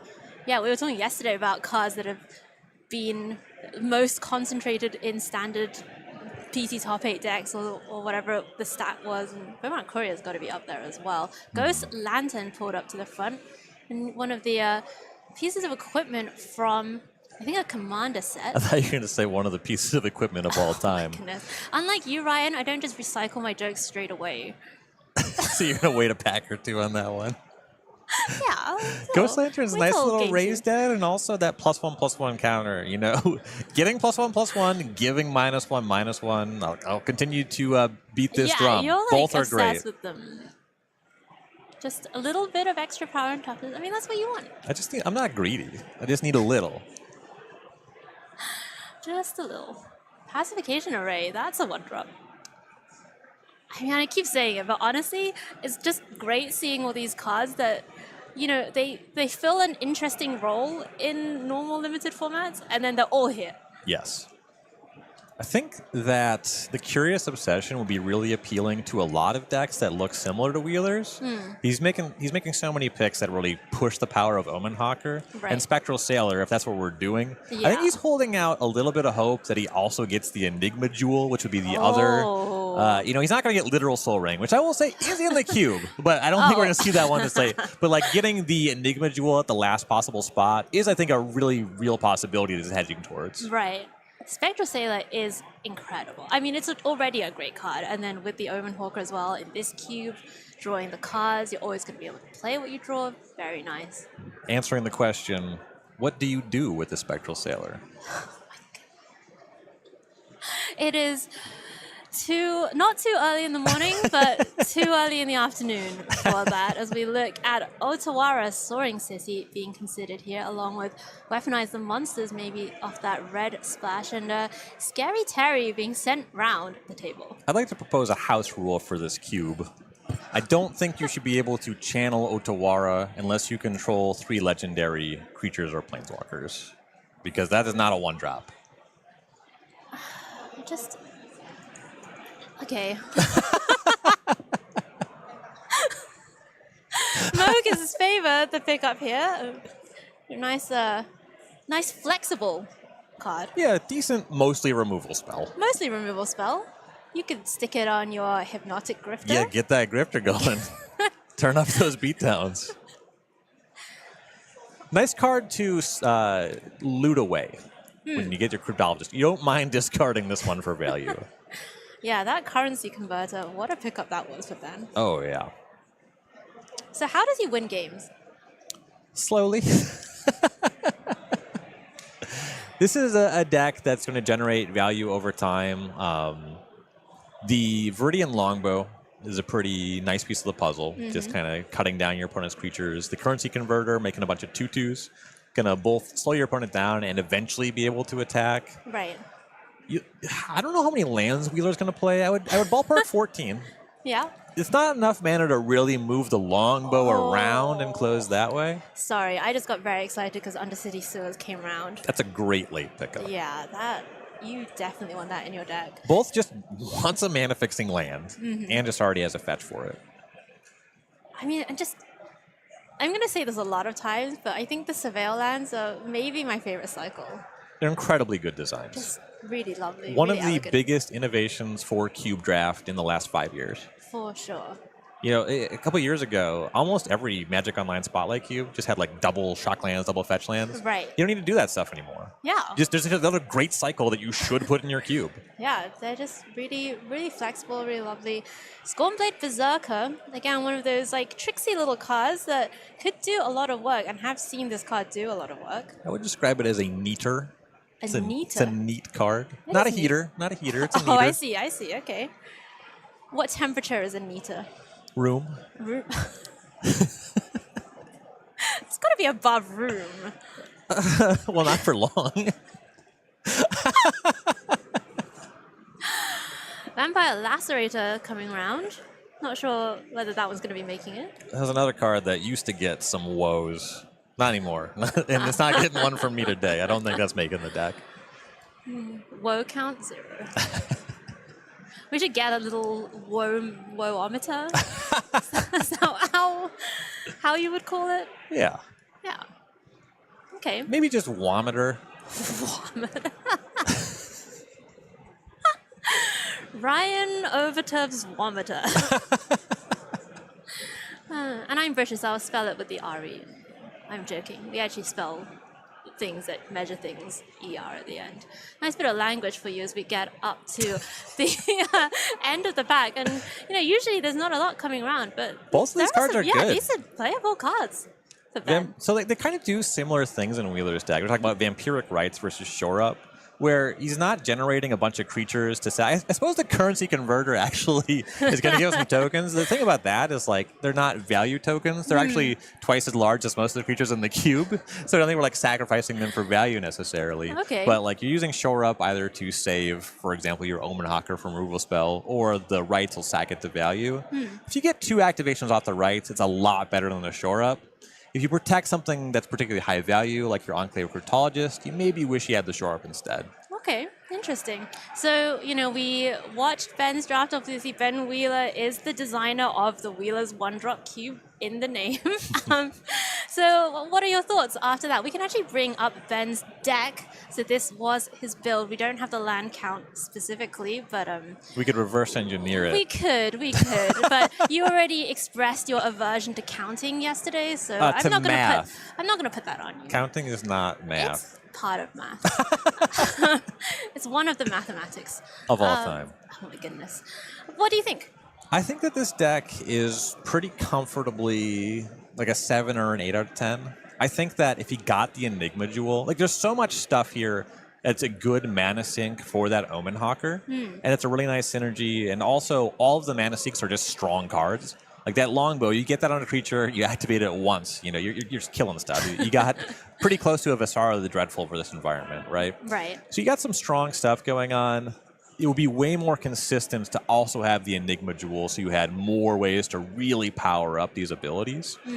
I think missing that's a little rough, but you have some strong cards you can really lean on. The Currency Converter, the big standout there. And in Pack 1, Wheeler really prioritized these cantrips. He has that Preordain, he has that Sleight of Hand. So pretty good churn to finding the highest impact cards in the deck, which is going to put you over a lot of aggressive decks that really need their 1-1-1-1-1 curve. I like this deck. I like the way that Wheeler drafted it. Okay, all right. I mean, something that strikes me, though, is that the creature count is a little low, right? I think we were maybe in the, 13, 12 to 13 range. Not super high. Is that a problem in this format? So it's kind of a problem conceptually, but it's cleaned up. It's finessed a lot by that Currency Converter. Right. Because that's going to make a lot of creatures. And we didn't confirm the land count. Somewhere around 14. You discard any non-land, you get 2/2s in return for that converter. Okay. And again, those are just big. That card is really strong here. And I think that's going to be a really important part of Wheeler's strategy. I feel like we're in one of those... like novelty film things you get at Disneyland, like Honey, I Shrank the Cube kind of vibe going on with all these like tiny little critters. The tutus are the giants in the room. We'll see how it goes. And I think we are done with the draft portion of the Wheelers One Drops Cube. We're going to take a quick break, get set up for the first feature match where we are going to be watching Ben Wheeler play out this Omen Hawker deck. We'll see you in just a few minutes.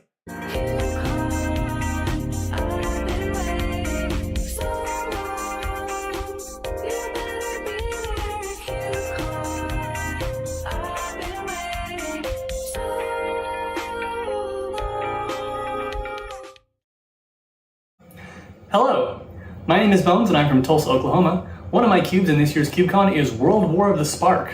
It's kind of like War of the Spark draft cranked to 11. With 100 planeswalkers in the cube, they will be everywhere, especially since players start with an interplanar beacon on the battlefield tapped. This allows any planeswalker with 2 or fewer different colored pips to go into any deck. Some of the cards I'd like to highlight in this cube include Sir Ginger, the Mealender, whose top line is probably not going to be as impactful in any other cube as it is here.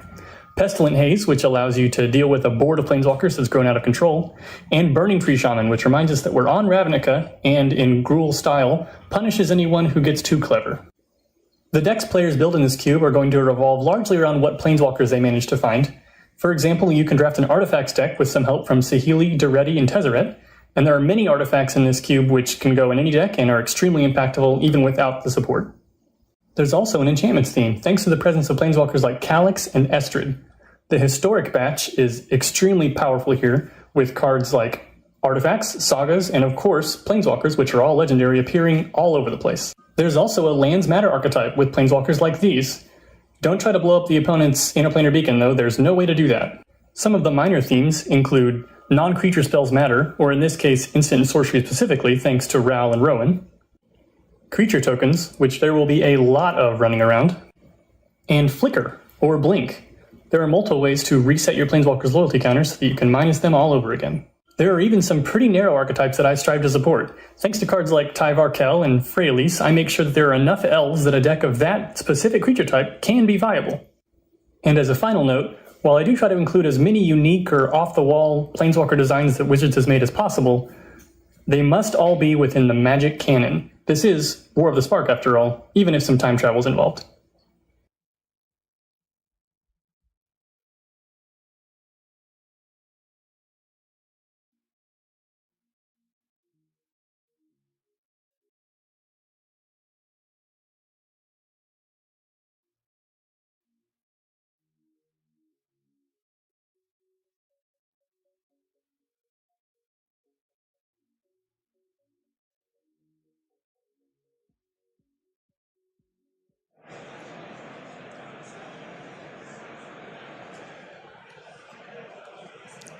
Welcome back to coverage of CubeCon. CubeCon is brought to you in part by Gamers Guild. Gamers Guild Arizona is a company based on a simple idea that's actually also close to my heart: creating a safe, inclusive, and fun gaming space for everyone, but specifically minors, LGBTQ people, persons of color, and women.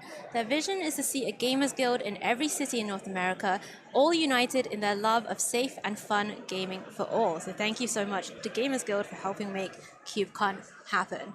So Ryan, we are about to get into our first feature match of this particular cube, round number 10 of CubeCon coming up, and we're going to be watching Ben Wheeler go up against Tristan Brunfeld, and we can actually bring up Tristan's deck because this is pretty sick. Now, I was watching the draft, on behind Tristan and just seeing what his picks were. Pack 1, pick 1, Ragavan. Pack 1, pick 2, Skullclamp. Woof. Okay, I think that some players might react more bigly to Ragavan than Skullclamp. Two reasons. I think because of recency bias, because no one's been legally allowed to cast Skullclamp since 2005. I don't know. I've played a lot of Vintage Cube online. Well, that's all sure. That card's way better in this cube than it is in Vintage Cube. Okay. It's already great in Vintage Cube. but I'm talking about like even getting it pack 2 in this cube is outrageous. Yeah, I agree. Like Ragavan also, this the other side of that context is that so many, like all the creatures cost 1 mana, so it's pretty easy to block Ragavan in this cube. But it's also very easy to control a 1 toughness creature to Skull Clamp away.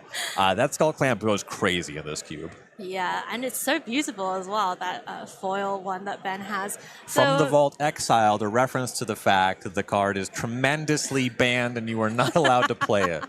Exiled from competitive play, but not exiled from CubeCon. So we're going to go down to the feature match and see what happens here.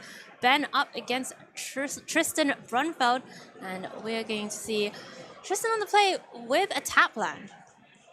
People might have different thoughts about whether being the designer of a cube gives you an advantage as a player. You do have kind of an edge and familiarity.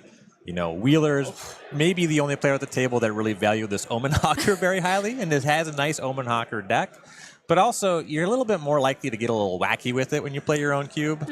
We'll find out if this Omen Hawker is lost in the sauce or if it's the truth. I mean, honestly, the turn 1 Omen Hawker, like the Wometer, is already through the roof for me. Oh, and there's Ragavan. So Tristan with the double 1-drop on turn 2, which usually is a very exciting thing to say, but actually that's probably going to happen a lot. Both of these cards are pretty nice answers to the Omen Hawker. The Stalactite Stalker could over time be a way to remove from the battlefield. With Ragavan attacks and Wheeler does not have another blocker, you got to figure the Omen Hawker would get in the way. All right, so let's see what Wheeler has going on. Here's Mogus's favor, so that is being used on removal spell mode. And Piracy Charm. Piracy Charm. Get out of there. You don't see a lot of blue removal spells. This really is blue Swords to Plowshare. Well, kinda. no. It's not. This is the blue Mogus's, whatever that card was called. Okay. Okay, all right. Well, but Mogus's favorite is probably the black Swords to Plowshares in this cube. It's actually the blue Funeral Charm, a color-shifted card from Planar Chaos. All right, well, Ragavan's back. That's unfortunate for Wheeler. Yeah, on Earth. Such a sweet card. Honestly, Tristan's deck looked really, really nice. Nested Shambler as well to join the fray. And all the spells Tristan has cast to this point, love them, some powerful things. What I don't love for Brunfeld, that third land. Too many? Well, you got an untapped land in the 1-drop cube. Doesn't mean you're holding the spell. All right, here's Spyglass Siren for Ben Wheeler. There's now potentially a place to use the Omen Hawker mana.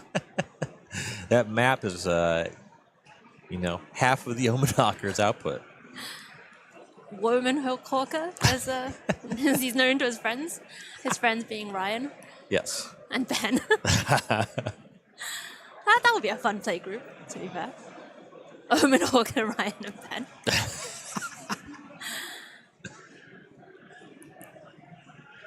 Yeah.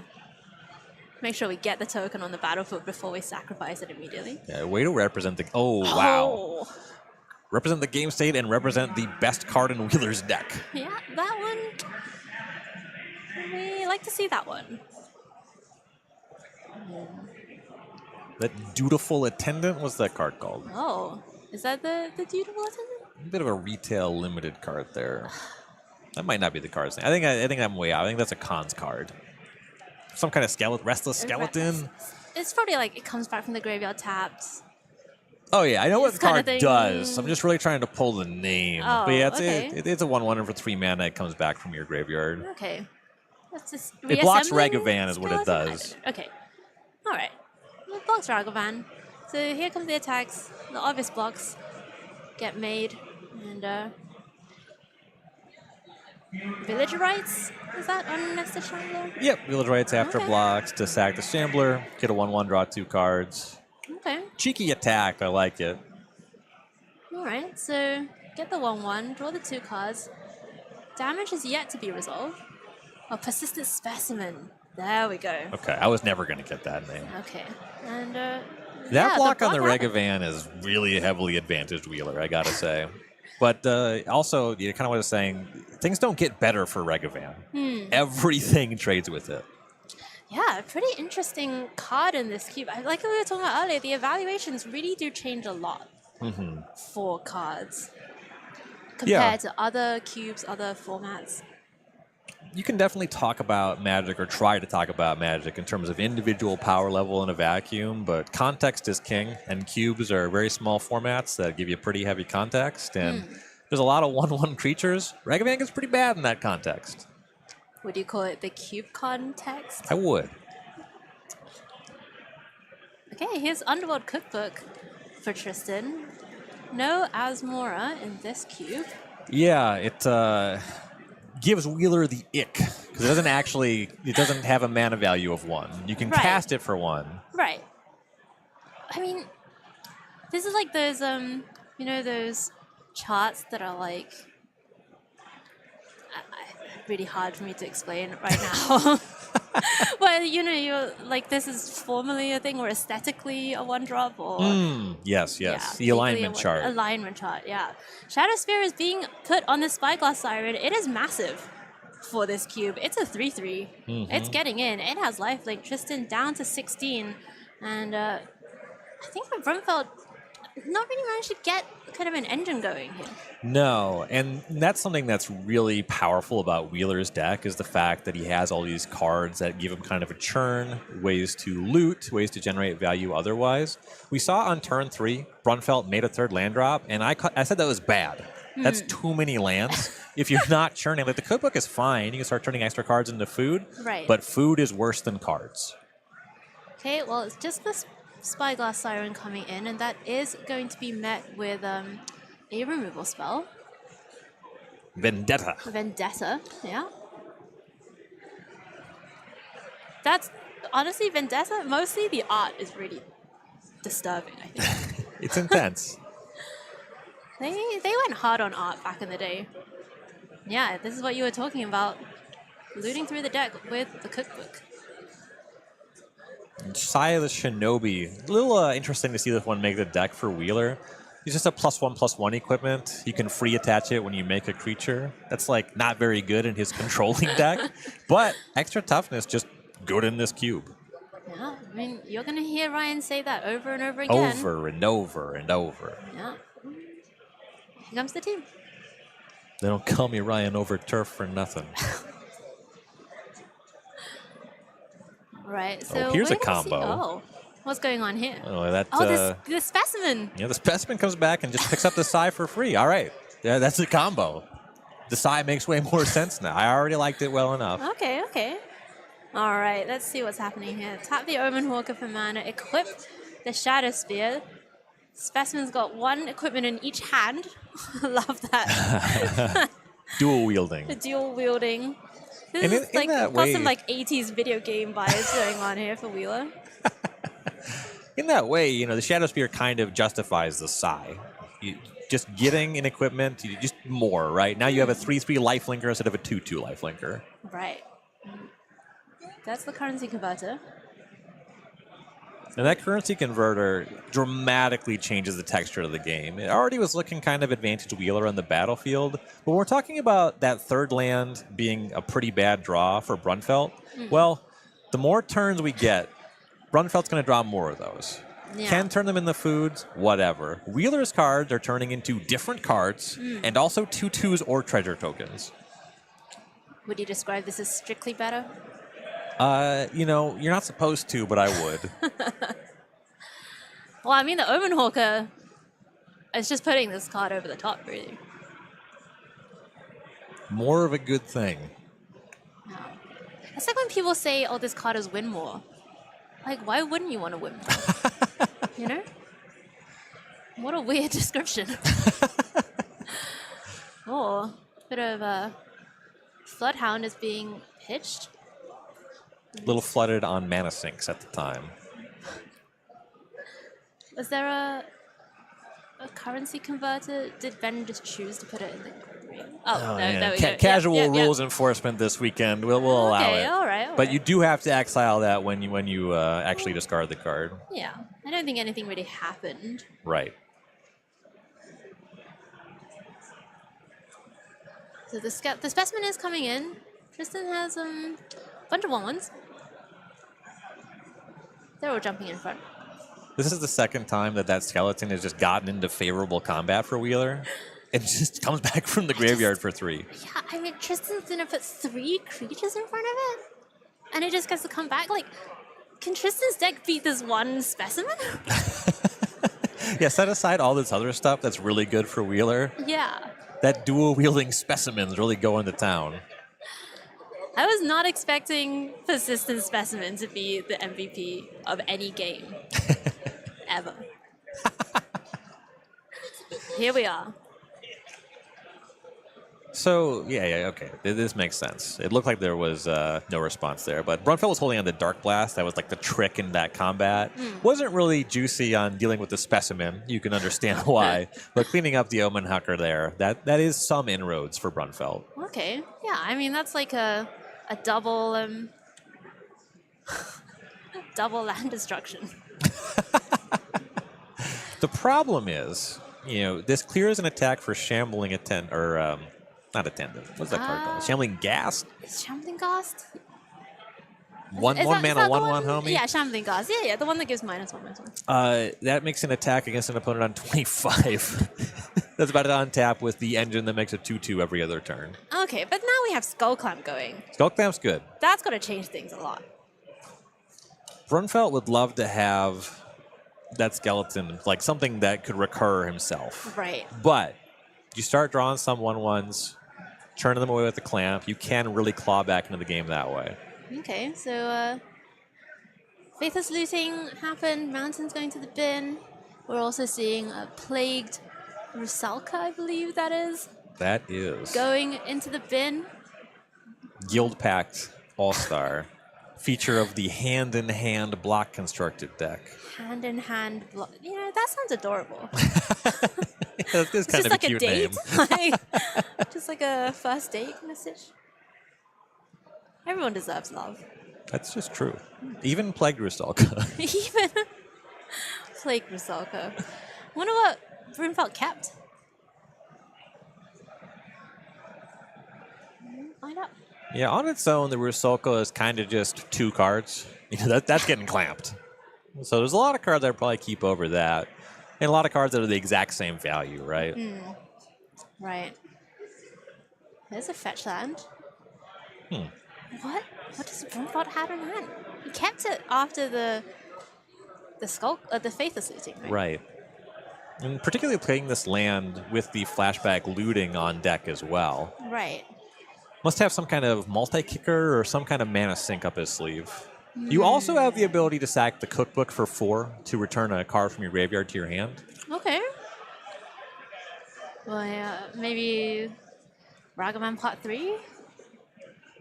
That would be really ambitious in the face of the currency converter. God, Currency Converter. It's just one of those cards where you read it and you're like, all this? You only paid 1 for that? Oh, let's go. Well, you had the read. How about third Ragaman? I don't think Wheeler minds. I'm just going to toss that out there. Hey, it wears the Skull Clamp real well. Oh, it wears the Tragic Slip real well, apparently. Hey, where's the Tragic Slip even better? This is all in end step, so Currency Converter is going to tap, make a 2/2. Slowly but surely, Ben Wheeler is getting towards putting Tristan's life total at serious risk in this game 1. There's not a lot of ways to make multiple bodies in the 1-drop cube. The currency converter is like easily the best one. But as far as like leveraging Skull Clamp, I see how it's really unappealing to be like, well, I'm going to hang on to Plague Sculpture because I can just kill it right away. Right. I see how that's not appealing, but I also don't see a way out for Brunfeld at this point. All right, we'll just get that Rogue token online. Of course, when it comes in, it's going to pick up that Psy immediately. That's a nice sketch. I like this Rogue token. Yeah, it's got a bit of a kind of Zorro feel about it. Is that a weird reference? It's not a weird... well, it's not what I was expecting. Okay. Well, it's going to dual wield as well. It's getting in for 4. It's lifelink. Wheeler up to 28. Tristan down to just 8 life. really needs to find something. I'm still desperate to find out what that mystery card was that was kept from Faithless Loop. Oh, Dredging Dark Path? Okay. I like self-milling Lava Dart with Dark Blast. Okay. However, that token's a 4/4. Yeah. I don't know what our plan with Dark Blast is here. Let's see what the other card in hand is. Let me see, Tristan. Claim the Firstborn. Okay. Your rogue. Okay. It's still a 4/4. So, something that's kind of funky, you can only equip your own creatures. Right. So you toss the clamp on, and now when that dies, I believe Brunfelt will draw the cards. Right. There's still the question is, how do you make this creature die? Yeah, it's tough. It's tough. I mean, Claim the Firstborn is so sweet. Such a sweet card in this cube. This is a huge life total swing, right? Brunfeld's bought himself a lot of time. Well, yes and no. This is a really big swing if we could talk about this being sustained over time. The problem is Wheeler makes the exact same attack on the way back on his own turn, right? Right. And then that's just the Dark Blast that was dredged. And that's face up, right? Wheeler Right. knows it. Just have a look at Tristan's. I mean, Village Rites was a sacrifice outlet. Not sure there were that many other sacrifice outlets. We know that Plague Wheeler's the one- Rusalka. Oh yeah, okay, the Plague Rusalka. No, Wheeler's the one who's got the thud that was going around. Wheeler also has the Vampiric Rites, which would have been pretty nice in Brunfeld's setup here. Pretty interesting. So the Rogue goes back over with the turn. And Wheeler's just in the end step going to do some converting. Been holding on to the Vermin. That's a fine one to discard. Cruel Sadist, also a little late to the party. Plenty of decent ones to turn into 2/2s. Now the triple wielding Rogue. Yeah, Cruel Sadist under the currency converter. The Skull Clamp is convenient if you want to carry a lot of weapons because it's just grafted into your head. Oh, I see. You don't even need an extra hand. Saves your inventory space. Right. Okay, well, here comes the Rogue. It's the same attack as you just said. Life totals going back to where they were at the beginning of Tristan's last turn, and we've just got Wheeler with quite a few cards in hand. We see that Ghost Lantern, I believe it was. Yes. Here's the adventure side. Well, 2-mana Raised Dead. Bloodhound time, apparently. You can't Dark Blast away the Floodhound, I suppose. That second point of toughness. That's where it's at. And the Ghost Lantern threatening to be yet another weapon. If we put that on the Rogue, though, then we're, you get so many hands. We're getting into Flavor Judge territory. But this one is a lantern. You could clip that onto your cloak. Okay, you could hang it off the Skull Clamp. Sure. That's what the Skull Clamp is. It's just an accessory that lets you wear more accessories. Just putting that Ghost Lantern in the adventure zone. It's not on the battlefield just yet. And Brunfeld's going to start the turn with flashing back Faithless Looting. Can we discuss how Faithless Looting really deserves to come back? So I'll say 2 things about that. Here we go. I have a framed playset of Faithless Looting in my kitchen. Okay. And that card did everything wrong. It deserved every ban it caught. I just think it died for Hogak's sins, Well,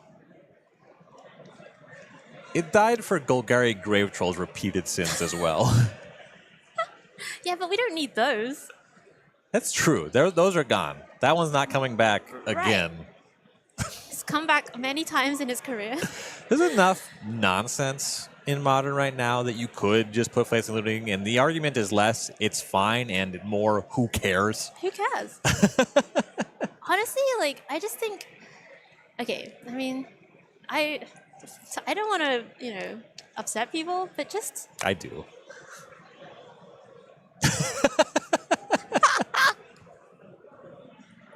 Ben Wheeler is going to wrap up game number 1 here. That was the end of the sentence, all right? Just let people have fun. Okay. All right, I think Ben had a lot of fun. I think he did. Yeah, we had a lot of fun watching him. He's going to wrap it up. Brunfeld is going to scoop things up. We are going into game number 2. We're going to do some wibbly-wobbly, timey-wimey stuff. And go to the start of game number 2, changing Outcast. A nice 1-drop here for Tristan on the play. Are there any synergies with changing Outcast to watch out for? There's a number of typal synergies on the cube. I don't believe we'll see that so much in Brunfeld's deck. There's a lot of cool elf stuff, though. If you get into green-black, you can do some pretty nice stuff. I will say, though, Ryan, can't be blocked. Can't. That's something. Yeah, it's really nice against this concealing curtains. Yeah. Nice 0-4 you got there. Can't be blocked, can be clamped. Lot to like about the changeling. I mean, most creatures can be clamped, you know? True, true. Okay, let's see what Brunfeld's got. He's got to win both of these games to lock up this match win. This one is not single elimination, it is Swiss, so you do get to play all your games, but you do want to be racking up those match points as we get into the second half of Friday and then into the 2 cubes tomorrow morning, and everyone looking to try and make that top 128 cut tomorrow afternoon. Cookbook and Nested Shambler, I believe that is, on turn number 2 for Brunfeld. You know, the Shambler is another creature. Brunfeld really does want to turn up the heat because the curtains is already, you know, it's a good blocker. It becomes a good attacker and a better blocker, right? Right. The Cookbook, you know, for as much as it is a culinary reference, does not turn up the heat in this context. Oh my goodness. You do want to turn up the heat more on the you don't want beatdowns. to put your cookbook too close to the flame. If I was Brunfeld, I would, because he does need to turn up the heat. Okay, okay. Well, let's see whether he has any heaters or any meters in hand. Well, Wheeler's got a little bit of both I mean, it's in just, the currency converter. Yeah. I mean, well, the converter is just like, I don't know, thermonuclear or something, I think, at this stage. Can't block the outclass. Excessive for cooking your pasta. And we've got that Rashad and Darkhand as well. Oh, not Rashad and Darkhand. That's a different card. Oh, that's the Dockhand, isn't it? Is it Darkhand? It's the extended What art am I- Rashad what and am I Dockhand. what am I thinking of? That's a good question, Hayu. The one that was banned from EDH. Oh. It was some kind of Darkhand related card. Yeah. Here's Grim Initiate. Is that neat? Kind of. I want to talk about the disciplined block on Wheeler's side here. So that Shambler came in. Wheeler could have just put the 1-2 in front of it, and getting a token back is fine. Right. He just blocked with the curtains because, again, he knows not under that much pressure. The cookbook did not turn up the heat, right? And he doesn't want to just lose that Dockhand to Dark Blast. That is very fair. And the Darkhand, I mean, Brunfeld, no islands. So the island walk thing not really happening, but perhaps the Rashad import aspect of it is going to do some work here. I think Ben thinking about it in the upkeep. I think it's likely that, you know, after with the third land being the irrigated farmland entering tapped, probably just activate the converter on this turn, and then on future turns you get to do both. Right. That Plague Rusalka is here, by the way. Ready to do some Attacking some for one. some sacrificing. Hard to say at this point. Legion Loyalist came out as well, and that is being met with the blue Logus's favor. That is a scary one, potentially. If the creatures were a little bit bigger. It is relevant specifically because when you have the battalion, tokens can't block. So that's a way to punch through the converter once it gets going. Right. So I like Wheeler prioritizing killing that, even though I think there's a real argument for the Plague Rusalka being more impactful over time. Specifically, Wheeler's thinking about what's a version of this game that I lose look like. Right. It involves invalidating those rogue tokens somehow. Okay. So the Wheeler just blocked with the curtains, still doing the thing, and wow. Whoa. Okay, this is turning up the heat. I don't know whether it's in the form of like great cards, but that is pretty sweet. Hot take, I would sacrifice my land to destroy your land interaction. That does turn up the heat on the takeometer. That's a very aggressive flashback on Lavadar. And I have done a lot of that myself. Specifically flashback that card in very aggressive ways. I don't know if I have that flashback in me. Yeah, I mean, look, sometimes you just gotta shoot your shot. You know? And Wheeler is thinking about flipping over this concealed curtains, getting a look at the last card in hand. I like this from Wheeler because you're thinking you had 2 lands and you sacrificed one of them. And you felt good about that, right? Right. So what do you got left over? I have to know. Well, let's find out. Well, that's not one you want to make him discard so much. Was that Gravecrawler? Yeah, that's Gravecrawler. That's a Okay. synergy for the Outcast. Okay, yeah. If we could get a Skull see Clamp it. with that, you're cooking. We're not there. Got the book. Yeah. That's something. That's part of it. All right. So we are going back over to Tristan Brunfeld, who sacrificed his second mana source to Lavadar. And this is just so fascinating. Like, the thought process that these players must be going through are just so different to usual games of Magic. Yeah, absolutely. Just like having a small number of lands is so good. There's so many micro decisions that happen in these games where your spells are generally minimally impactful. You set aside this currency converter. The other cards are so minimally impactful. Right. Like, is playing the 4th and now 5th land for Wheeler good? That seems like playing a lot of lands, especially with the discard outlet. Right. But he does still just have stuff to do with the mana. Right, and here comes Shadow Spear. It is getting equipped on that Revealing Eye, I believe is the backside of Concealing Curtains. It's a 3/4, it's now got the Shadow Spear. This is a pretty big attack. Tristan down to 16, and Wheeler up to 18. This Shadow Spear is just, it's just pretty impressive, actually. Yes. The plan for Brunfeld was really leaning on that Changeling Outcast. He has added some more stuff, but again, has not yet succeeded in really turning up the heat. And now it's really hot on the way back with that Shadow Spear. Wheeler is officially cooking. I don't know if this counts as cooking. Just putting a Shadow Spear on a creature? Come on. Well, a I think 3/4 cooking creature in implies this like a little cube. bit more of a shenanigan related All right. thing going on. Well, you tell me what Wheeler would have to do to qualify as cooking from here. Well, I would like to see Omen Hawker mana be split among 2 different activated I abilities. think playing that 5th land, that qualifies Oh. as cooking for me. Okay, all right.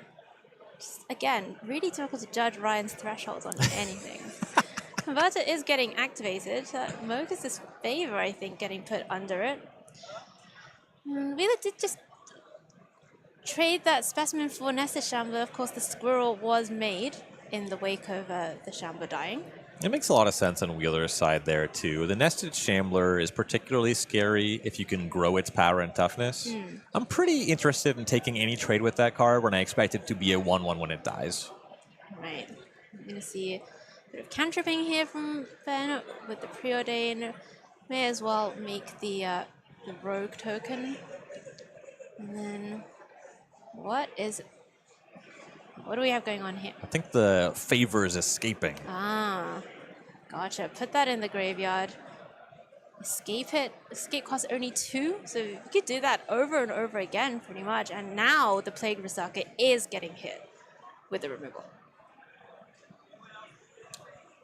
Coming in again with the Eye.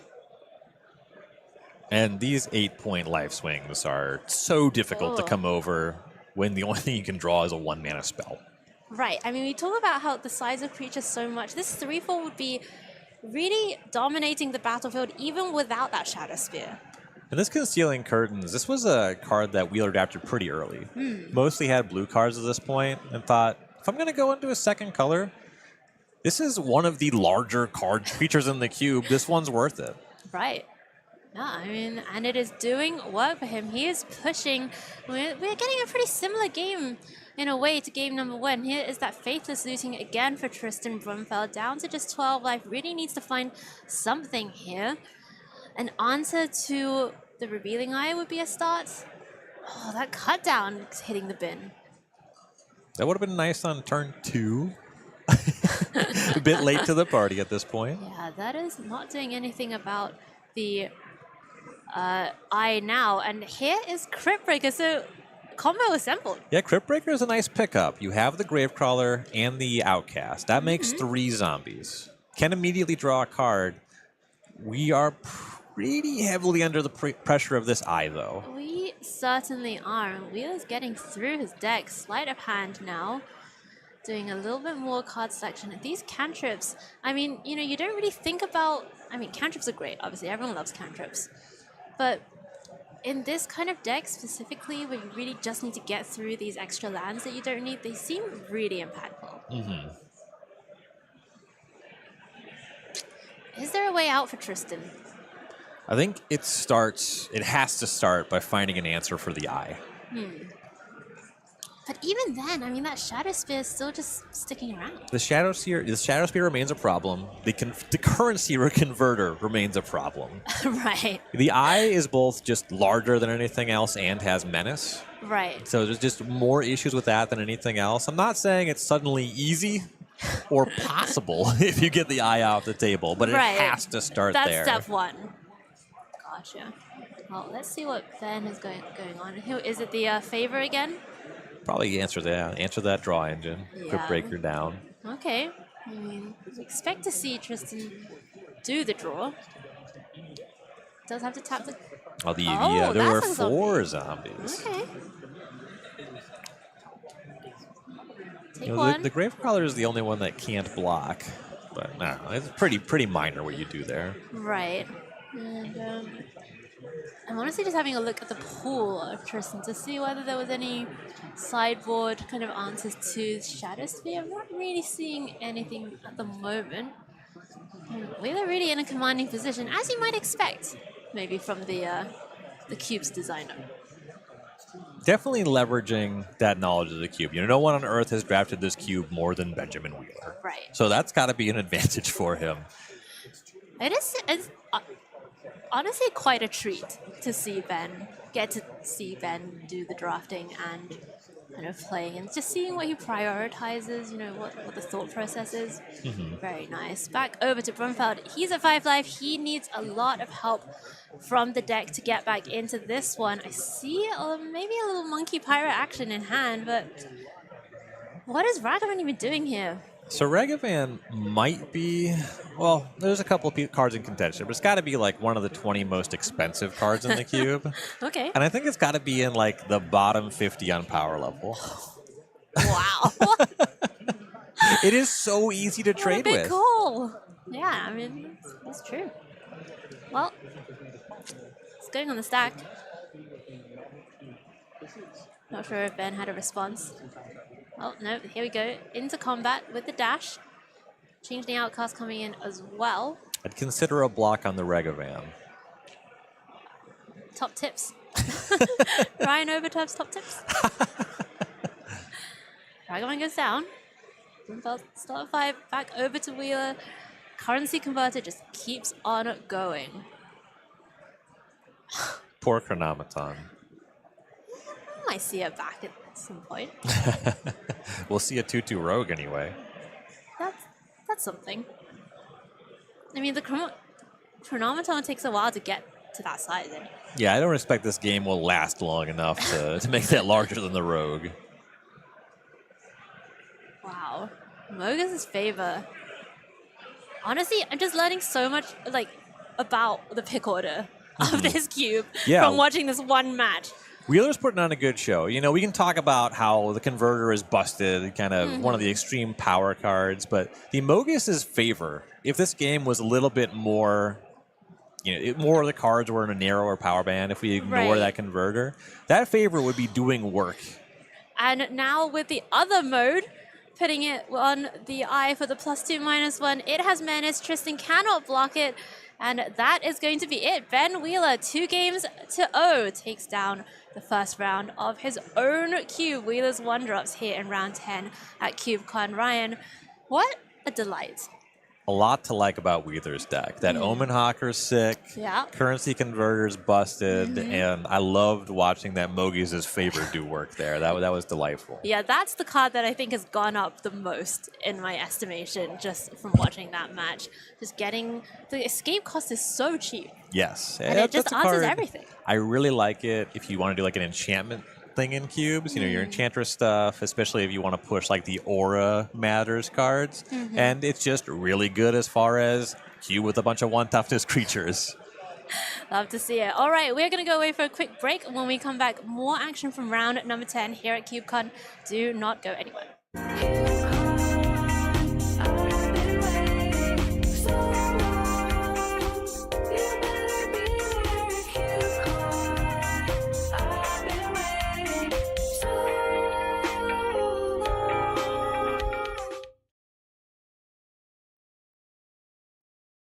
My name is Andrew McGreeny. I hail from New York City, though right now I'm down in sunny Long Beach Island on the Jersey Shore, talking about the 555 Jank Cube, which I'm bringing to CubeCon in Madison, Wisconsin in the middle of October. This is the 555 Jank Cube is a powered nonsensical draft format. A lot of archetypes that I personally love and enjoy, a lot of creative decisions, though I think there will be some fan favorites in terms of archetypes and cards to draft.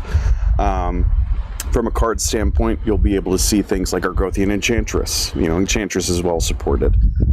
You'll see interesting cards like Intruder Alarm. So like finding interesting ways of, you know, playing within familiar draft archetypes, but then have, you know, cards that are kind of outside of what's typically associated with Cube in those places. You'll see cards like Symbol Status. So like, again, looking to support, you know, your hopes and dreams when it comes to drafting this. There are 40 set symbols amongst the basics. So if you go Symbol Status, you can go real hard. From an archetype standpoint, you have things like Welder. You have things like Opposition. You know, you'll see, you know, big mana Mud. You'll see Green Stompy. You'll see Reanimator. You will see, as I mentioned, our Enchantress. You'll see all different flavors of aggro. You know, you could do humans, you know, in a Mardu context. You could do red-white aggro. There's a lot. You know, there's a lot of interesting threads to pull. And the whole point of this is hopefully for you to get a lot of exploration. You know, go a weird direction and see where it takes you, and hopefully it rewards you in a major way, because that's a big part of how I've designed this. So again, looking forward to seeing everybody in Madison, Wisconsin later this year. And let's go draft.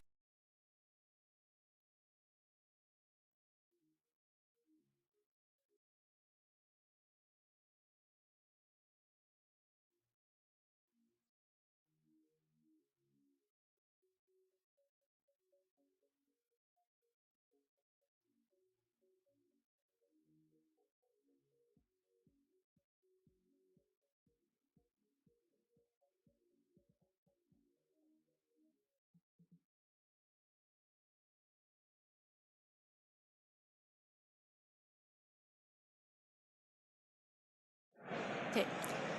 Welcome back to coverage of CubeCon. CubeCon is brought to you in part by Dragon Shield. Dragon Shield has been providing players with reliable gaming accessories since 1999.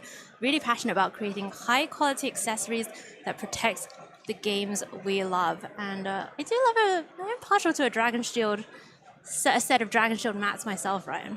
Dragon Shield is my brand. Yeah. I will say good things about the product because I believe in the product. I will say, though, as a sponsor, if you want to toss me a case, my color is black matte. Yeah. I mean, you know, we would welcome any donations of really any color. Any color. But especially the pink ones, please. Thank you. For a friend. All right, we can go down to the feature match area. We are back at Magic here from round number 10 at CubeCon. We are in Wheeler's One Drops Cube. We are going to be joining in game 2 of Gage Rona against Drew Bergschneider. And looks like Drew was the winner of the first one, and Gage on a green deck here. Little Miri's Guile on the play. Sort of Sensei's Divining Top that can never convert into a card, actually. Okay, that doesn't sound attractive to me, but I'm also I just don't really like Sensei's Divining Top. Okay, well, I was with you at the first half of your position. I have a policy that I don't play it in Vintage Cube because it's just too many clicks. I'll tell you what I am really into. This turn 1 Stromkirk Noble. Yeah, that's Drew's out after this aggressive start, and what do you think is Drew looking for to follow up? Likely hoping the coast will be clear. Once you start connecting with the Noble, that first hit gets a +1/+1 counter, and you just keep pushing subsequent hits. Once it becomes a 2/2, your attacks just as a baseline get way better. Right. So getting that first hit is the most important one. Things get easier from there. Okay. All right. So we'll see if he can find a way to get that first hit in. There are blockers being presented. Yeah, but- Quirion Ranger jumping in the way. Yeah. You'd like a removal spell. This Selfless Saber's not bad, but you don't just get to like use kill spell and then attack. You have to do a bad combat. Oh, spoke too soon. Lightning Bolt. That's got to be one of the best cards in the That's queue. nice. Now the Savior is like a fallback plan, something you can use later. Okay, all right. So blocker cleared. There was no response to the Lightning Bolt. Stormcock Noble is getting in, and this is exactly what you're talking about, the start that Drew wants, getting the counter on the one. This is taking me back.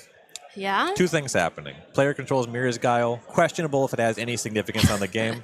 Player controls Stormcock Noble and is getting busy. Yeah. All right. So I'm just having a peep at the deck list with these players. It is a Simic, mostly green, light splash, and blue for Gage. Does have Curious Obsession and some kind of green creatures that go big via Pashiri. Nice bit of mana sink for Gage and Drew with this Boros aggro deck. Selfless Savior, just one of the best dogs. Yes, it is tragic. It is a sad card. It is a sad card. You don't want to activate it. I would rather have Benevolent Bodyguard. I will sacrifice a human every day, but don't make me sacrifice a dog. Right. I mean, as a cat person, I guess I'm a little less. I'm joking. It's adorable. It's adorable. We love the Selfless Savior. We're back over to Drew's turn. And I remember looking at Drew's deck, and this deck is sick. It has so much going on. It has Usher of the Fallen, has the Marshal, Student of Warfare. A lot of the hits in low curve Boros aggro. And the Noble coming in again. The Noble cannot be blocked by humans. That matters sometimes. There's a kind of an elf theme in the cube and in Rona's deck. Right.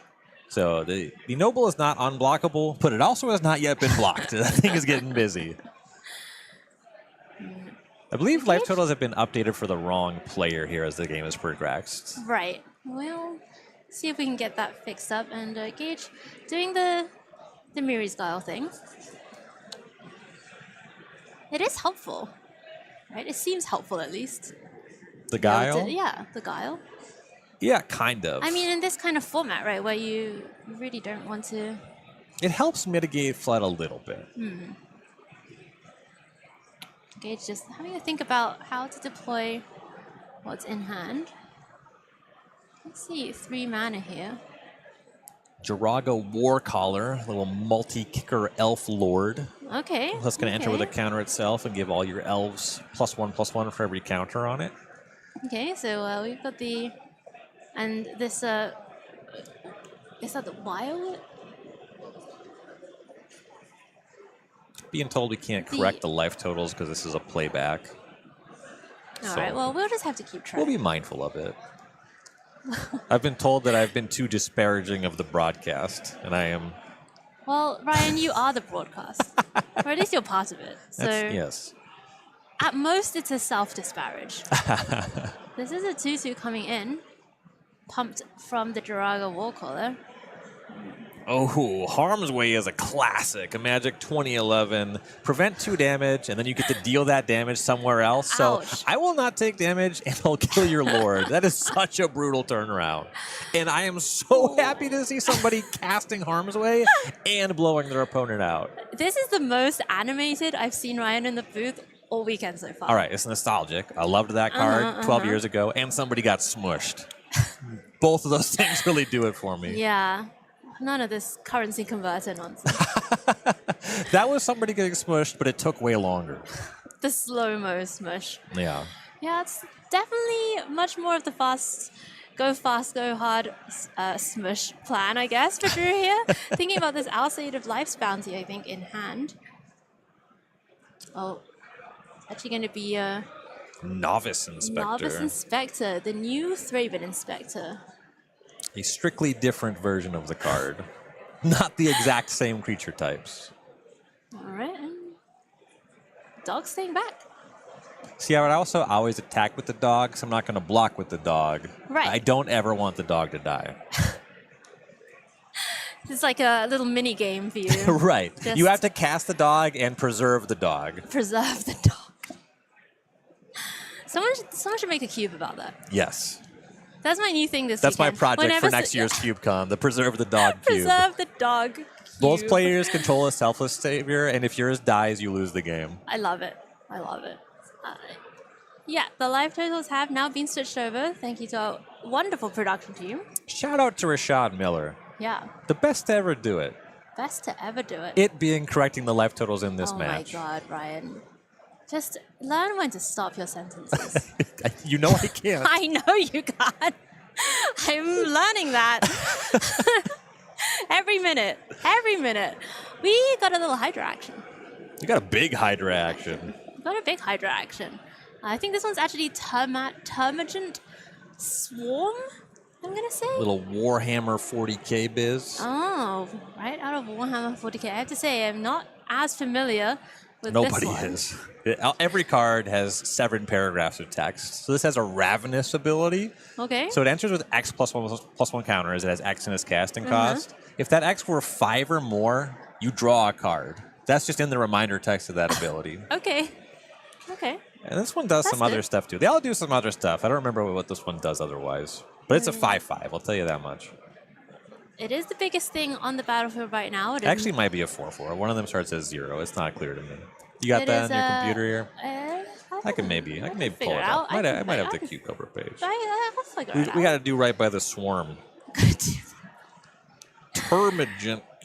Yeah, I can't even spell it, apparently. Okay, so this one starts as a 0/0, so it's just a 4/4. It's a 4/4. It Okay. has Death When Frenzy, it dies, which is a flavor ability, not a keyword. when it dies, create a number of 1/1 green tyranid creature tokens equal to its power. So when it dies, it is going to make 4 1/1s, and currently it's threatening to trade with that Stormcook Noble. Not a human. Yeah, exactly. Best thing going on in this card, not a human. Not a human, although it does have a dog and an Alcide that might have things to say about it. Yeah, the swarm is a nice answer, but this second kind of protection creature goes a long way in keeping up the momentum for the noble. Right, this is such a difficult decision here for Gage. I mean, it feels so bad, right? You just spent 5 mana? You're gonna have to block. If not this turn, it's next turn, and next turn it's worse, right? Right.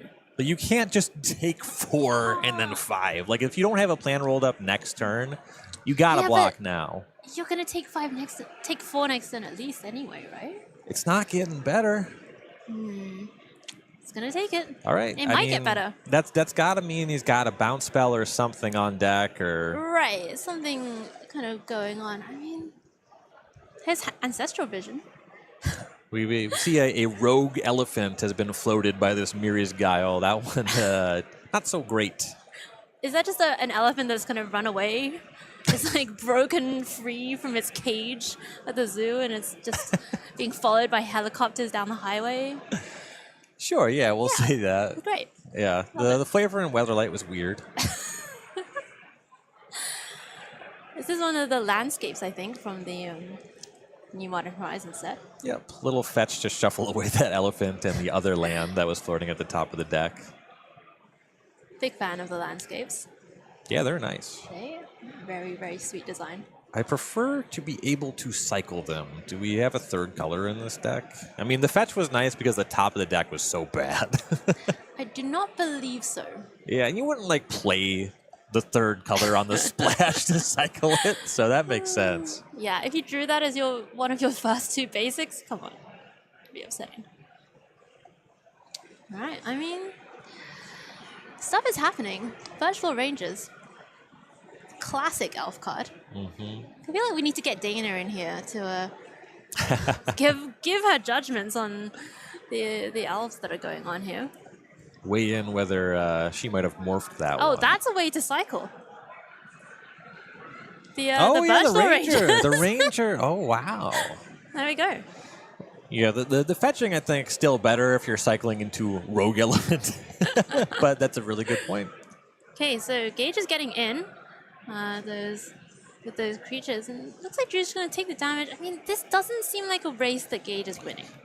So I haven't looked at the deck list. There's a card that comes to mind. So this attack, as opposed to a blocking strategy, means that there's some confidence or faith that the swarm can cross the finish line. So I'm going to ask you, this card I saw at the table that I know is in the queue, does Rona have Berserk?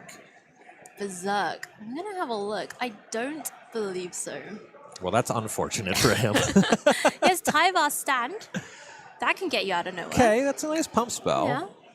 Yeah. Nyx Spawn Hydra, that can get you out of nowhere. I mean, there are ways to go over the top. Cards. There's cards. And we're going to see Drew. A hyena Umbra. Just extra protection. All the protection. It's a pretty aggressive use of the Alseed. Okay. But I mean, now you have 2 more layers of protection. It's hard to... Yeah, it's not getting destroyed, though we're using protection to get around a 1/1 blocker, right? If the swarm is back, then yeah, you got to do something to push that damage. Maybe there's just a lot of burn. There are several cards in hand for Bergschneider, so maybe the math is just, if I get in this turn, I have enough to cross the finish line. Rona going to 4, and I'm not 100%, but I want to say I see Firebolt in the hand, and that card does roll this up. Okay, all right, so... We're going back over to Rona's turn. Really needs to find something with the mirror he's got. I mean, land, noble hierarch? Woof. That's not going to do it. Yeah, I may as well draw a creature. Is Fireball going to do it? Was a surveil land. There was kind of an argument to get rid of the other land. But, I mean, what are you trying to draw to, right? Like, Rona has played in a way that suggests the swarm has to cross the finish line. Right. I feel like blocking the 4/4 Noble was the way out, certainly the way the game is shaped up. You had an idea to get aggressive before, but it's just not panning out. No.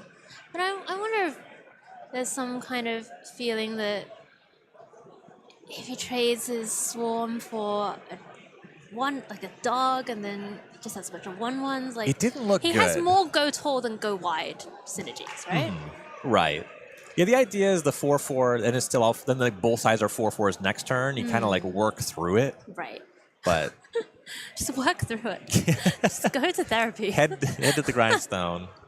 Okay, I see 2 different interpretations of work through it. Student of Warfare, that is a classic. Drew's deck is just solid, right? These cards are just good. They're just good Boros aggro cards.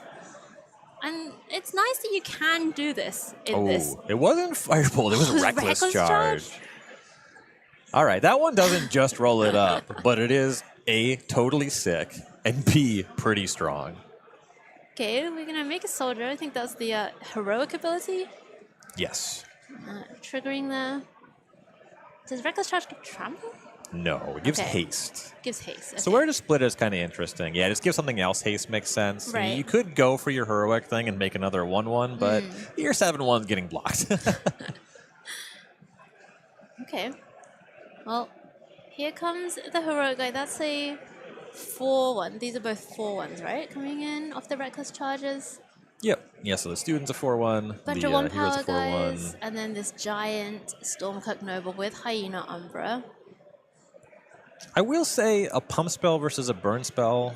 I would like to have preserved the Alseed with the battlefield looking like this, but this attack's really nice. Yeah, and that is going to do it. Drew Bergschneider, 2-0 with Boros aggro against Gade Rona on the Simic Elves build that we didn't really get to see a lot of, but Drew does get to go on and play it again in the second round of the draft. Ryan, what do you think about this Boros aggro strategy we saw? It looked nice. There's a lot of really strong individual cards, particularly if you can be on the play. So I talked a lot about how Regavan is not good in this cube. And Stormcloak Noble is very similar texturally. But the difference is, if I connect with Noble, it gets progressively easier to connect. You can argue that's true depending on what you hit with Ragavan. But you can just miss on a spell, and you still just have a 2/1. That Noble gets going, and it just is like a boulder downhill. The momentum gets hard to contain, and that's exactly what happened in that game. Yeah, that did seem just extremely difficult for Rona to really do anything about with the cards that he drafted. Yes, and there's some other powerful cards. That Student of Warfare came late, but that's another strong mana sink that gets huge. Right. So the Boros deck, obviously, like every deck in this cube, is very low to the ground, but it goes tall over time as well. So there's a lot to like there. Yeah, fantastic. All right, that is going to do it from round number 10. We are going to go away for a quick break, and when we come back, we will have the next round of Magic from Wheeler's One Drops here at CubeCon. We'll see you shortly.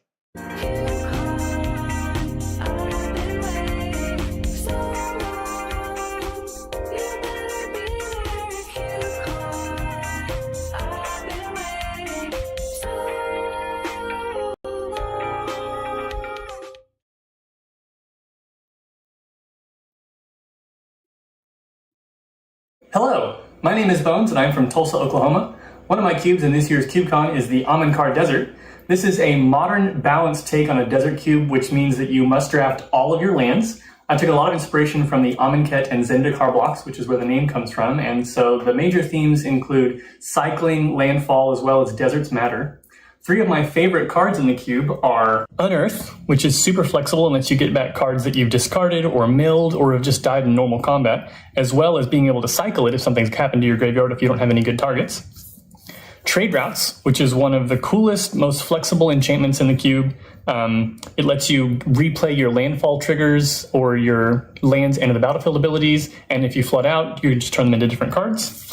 And finally, Astrid Peth, one of my favorite creatures ever printed, not well known because of the limited release of the Doctor Who set, but really cool. Love that it works with food and clues, and it also sort of turns them into maps. Would be Cycling, which is centered in blue, but can splash into red, white, black, or multiple colors.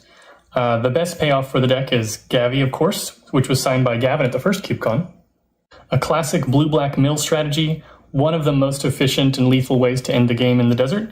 Hedron Crab, an all-star with a cycle of 10 fetch lands. And an Alchemist, another really good way to both graveyard hate the opponent and give yourself a wide board to block or eventually swing out with.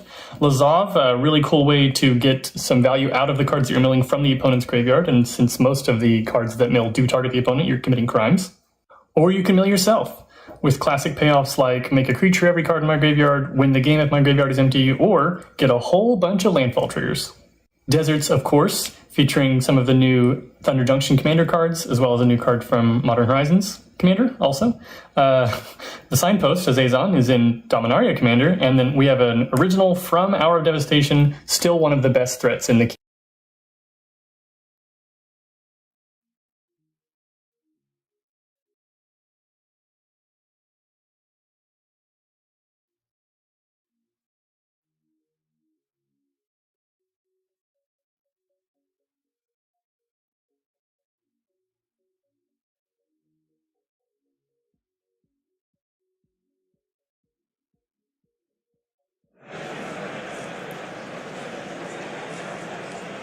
It's Friday afternoon here at CubeCon, and CubeCon is partially brought to you by Wizards of the Coast, Ryan's favorite company that makes Magic the Gathering. That is just true. It's true. You can play the game your way, whether you're at your local game store, at home with friends, or even online with Spell Table, which is actually a very cool way to play with your friends. I've played quite a few games of Spell Table, and it is a really sweet app, so definitely check that out. Let's talk about the next feature match that we have coming up, round number 11. So we are going to be following Ben Wheeler again with his really cool Omen Hawker Currency Converter blue-black deck, going up against the other deck that we saw win in the feature match area. Let's just pull that up. It is Drew Bergschneider's deck. We didn't get that close of a look at this before, but it has a bit of this go wide theme going on, Ryan, with cards like Usher of the Fallen, has the Martial Paladin class, maybe pumping the team as well. I do think that Paladin class is going to be a really important card in this matchup. because Wheeler has a number of those really good engine cards, but importantly, a number of ways to answer one toughest creatures. Take a look at the spread here. Mogi's favor is cleaning up the battlefield pretty nicely against these creatures. That's true. Well, I mean, there's some stuff going on here, right? We saw in that previous match, Bergschneider really is able to grow the creatures tall as well with, you know, the Stormcock Noble, the equipments that are going on here, and that swooping lookout. It's got 2 toughness. Yeah, lookout. A favorite hoplite stands out as a 1/2 creature that also grows really, really well. So Wheeler needs kind of a specific answer to that right away, and then it gets out of hand quickly. So the Boros side, I do think that there's a lot to like there. More pressure on Wheeler to get the rogues into play quickly, and they're going to do more blocking than attacking this time. Okay, all right, let's go down to the action and find out what happens. Game number 1 here with Benjamin Wheeler on blue-black up against Drew Bergschneider with Boros aggro. And it looks like Ben is on the play with Polluted Delta. That is a good coin flip to win. Yeah. Oh, and is it time? We are Noblin? I'm just trying to think how many of Ben's Ben has some humans. creatures are humans. I think the Grifter is a human. Wow. That's unfortunate, too, because it's a 1/2, right? Right. You would like to be able to block. Yeah, that is not necessarily what we want to see. Let's see what he has by way of defenses. And we know he's got some O4s, some O2s, that kind of thing going on. So full grip of cards. There we go. Modi's right. favor. Good God to worship in this stop scenario. That train before it even leaves the station. Yeah, side, just explaining what the side does. Yeah, getting the side of Shinobi online, so all the creatures are going to be a little bit bigger, and that's significant here. Because, like I said, regarding those rogues, Wheeler's role is going to be to play the control, and is going to try to do some blocking in this match. All right, well, here is Novice Inspector. Can't Mogus favor that? You could. Well, okay. I would not. It's a legal game action. To Mogus favor that. That's the level of discourse we're at already on Friday. 2 more days to go. And I think more notably, this Bloodforged Battle Axe, sort of a bone splitter that keeps cloning itself when you get a hit in, that's going to make these attacks even good through this Silas Shinobi, +2/+0 every time. Yeah, that is a sweet one. I want to see some copies of this card. Oh, Grifter's out. That is a human. It seems. And the Berserker, I mean, I guess a human, the type's doesn't really matter that much anymore with the Noble dead. Right. Cleaning up the Noble was pretty important given this spread of creatures. I like this, by the way. Scornblade Berserker, putting that +1/+1 token on the Grifter, just making the biggest creature seems to be the name of the game. Yes. Yeah, getting a 3/4 there, that's enough to block a 1-power creature equipped with the Battle Axe. What do you think the highest number of battle axes on in any game?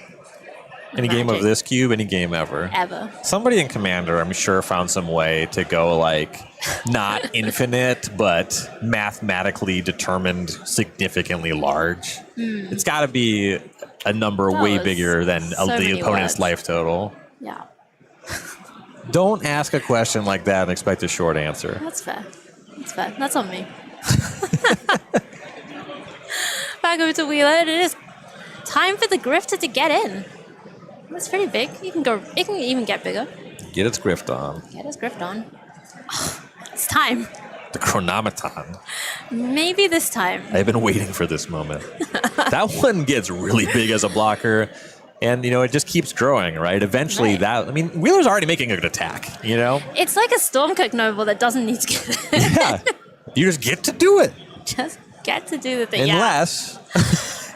I mean, look, Drew knows where it's at. He's recognizes what the threat is. And he has the Marshal, so that is going to be able to start pumping out tokens if I believe it's 3 creatures are attacking, including it. Really aggressive block there. I think Wheeler was just out of gas in hand. Just saved 1 life to sack the creature. Yeah, I mean, that is what the Berserker does best. And it makes sense because that Marshal with the Battle Axe, we have a 5-power creature now. Right. We did. We did have You do need cards in the bin for the favor, so that makes even more sense. This favor is so broken. It's looked It's really so good. broken. You know, in the previous games, we saw it when Wheeler was already arguably winning by a lot without it. Now we're seeing it do the heavy lifting. Right. Okay, back over to Bergschneider. Just try and find a way to defeat really just this Moga's favor. Like, there's so much of his deck just doesn't function until he can get it out of range of the favor, and it's tough. Maybe Alseid of Life's Bounty would be a good pickup. Well, until it dies to the favor. There's no escape.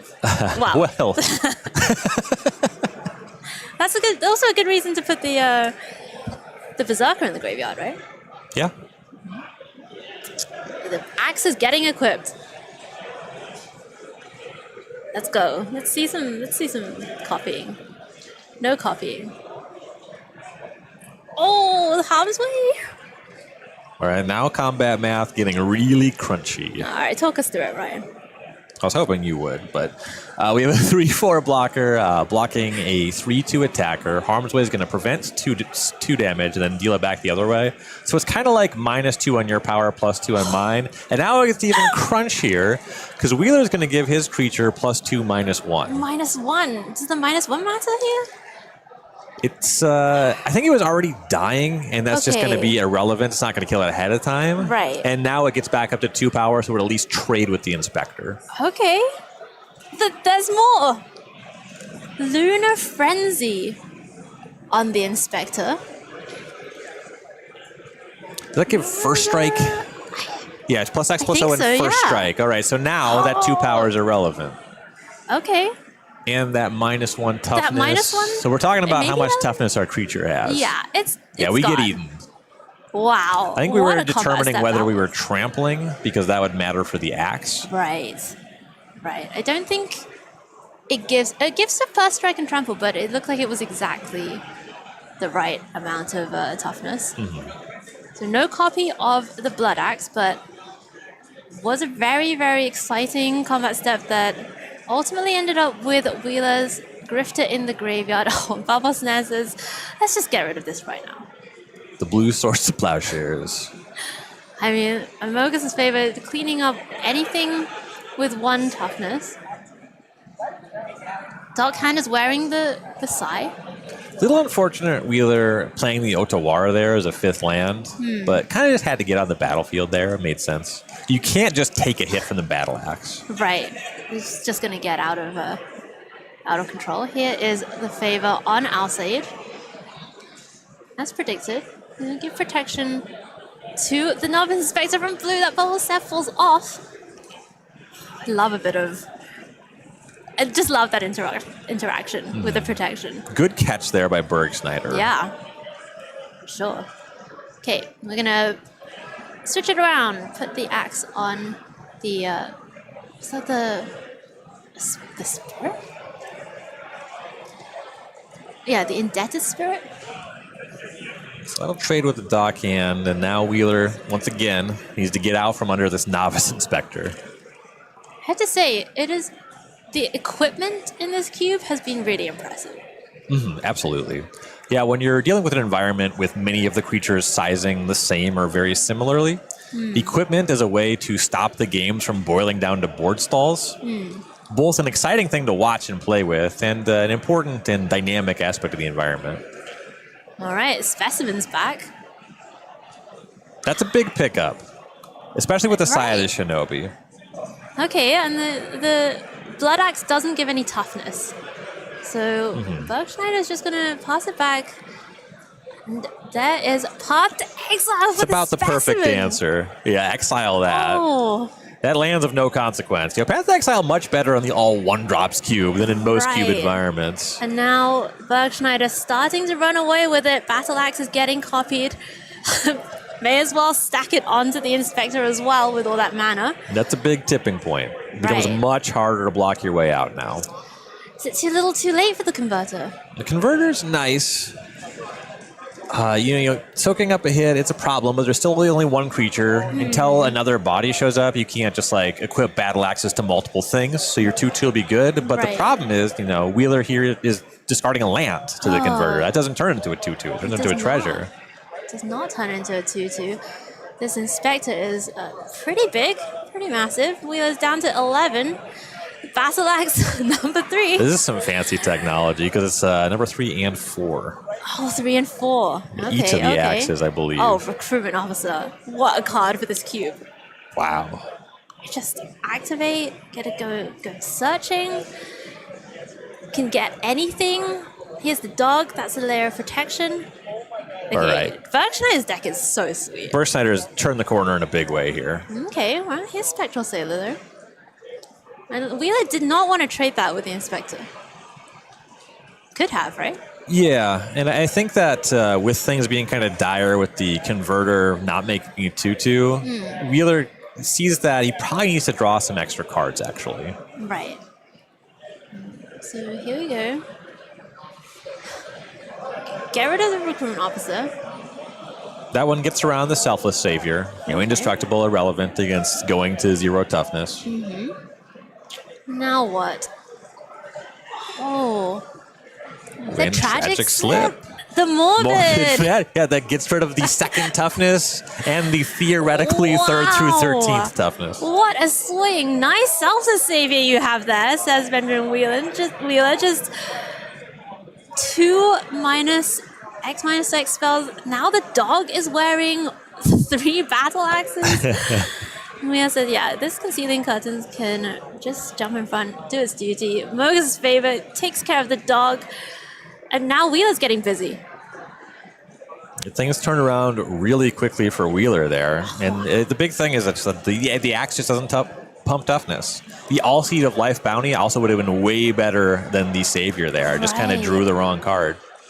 Nothing he could have done about that, but just the texture of the game, really unfortunate for Bergschneider. Wow, there was a moment where it really looked like things were pretty dire for Wheeler, right? There was just that Inspector couldn't wear the favor very well, had that battle axes going. And the real story of this game, take a look at that pile of cards right above Wheeler's deck. Those are cards that were exiled to escape Mogies' favor. It's looking from here taller than the library. Oh, here we go. Oh, the Omen Hawker. Now we're cooking. Now it's a game. Crusaders joins the fray as well for Wheeler. And Wheeler even playing a 7th land, and the Spectral Sailor allowing that. He'll be able to use all this mana. Okay, and well, time was. Yeah. That is, did need to kill the Spectral Sailor there. Yes. For Bergschneider. Is there a way? Is there a way for Drew? At this point, you really have to have some kind of really nice burn spell. Wheeler stabilizing at 11, that's a super high number. We saw Reckless Charge. If Wheeler gets really aggressive and just kind of taps out, that's it's one of the tough things about playing against the cube designer, right? Wheeler's got in the top of his head, all right, these are the 5 cards I could potentially lose to. You don't expect him to play into any of them. Right. Omen Hawker's going to pick up the Sai, just start getting in for 2. And Wheeler's found a use for that Gnawing Vermin as well, pitching it to the currency converter. I like discarding a card finding a use. Look, yesterday we had Gadret being used to sacrifice. Cling to Dust now for Wheeler, just infinite card draw. Well, I know. On an infinite timeline with infinite other cards. Within a certain limited definition of infinite. In for 4. It's not the largest infinite.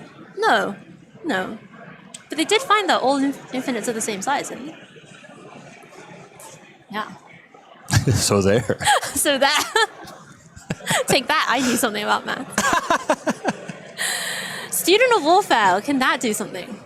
It can become a 3/3 and watch Wheeler close the game. Okay, and Drew says, I'm not going to do that. I'm going to pick up the cards. Let's go to game 2.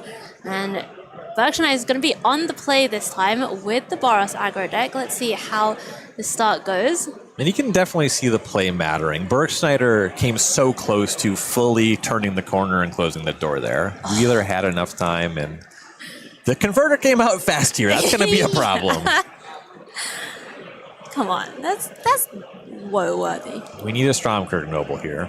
Well, the swooping lookout is here. The is it Mog Fanatic? Mm-hmm. Okay. It's a good battlefield. Good curve. Good curve. Nothing that scales just yet. Well, lookout. Pretty nice against the favor. Mog Fanatic. I love the art on this card.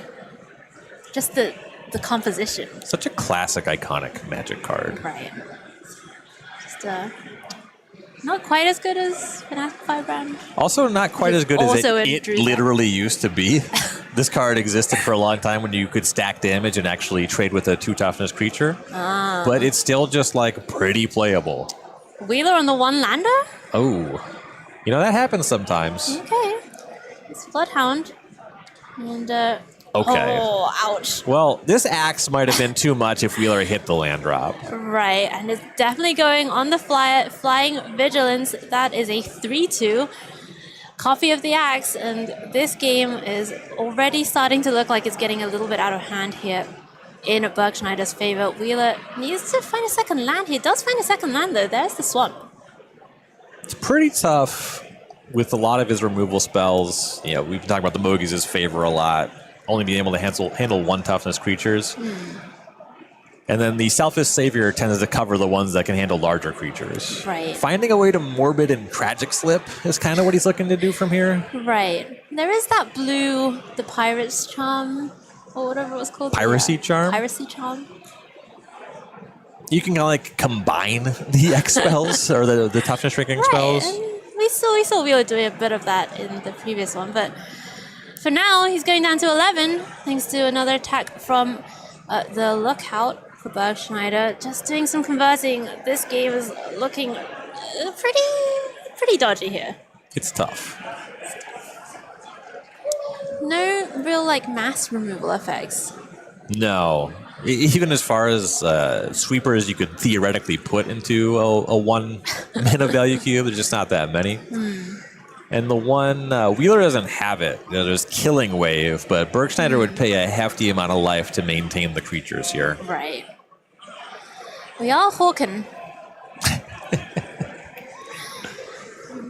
Remains to be seen whether that is going to affect the outcome of this game as we go back over to Drew. Bergschneider has that swooping lookout. It is absolutely massive. It is in the air. Incredibly difficult for Wheeler to deal with. And we'll see what else Bergschneider is putting together. Just keep stacking them. Yeah, this equip means if this attack works, you have lethal next turn.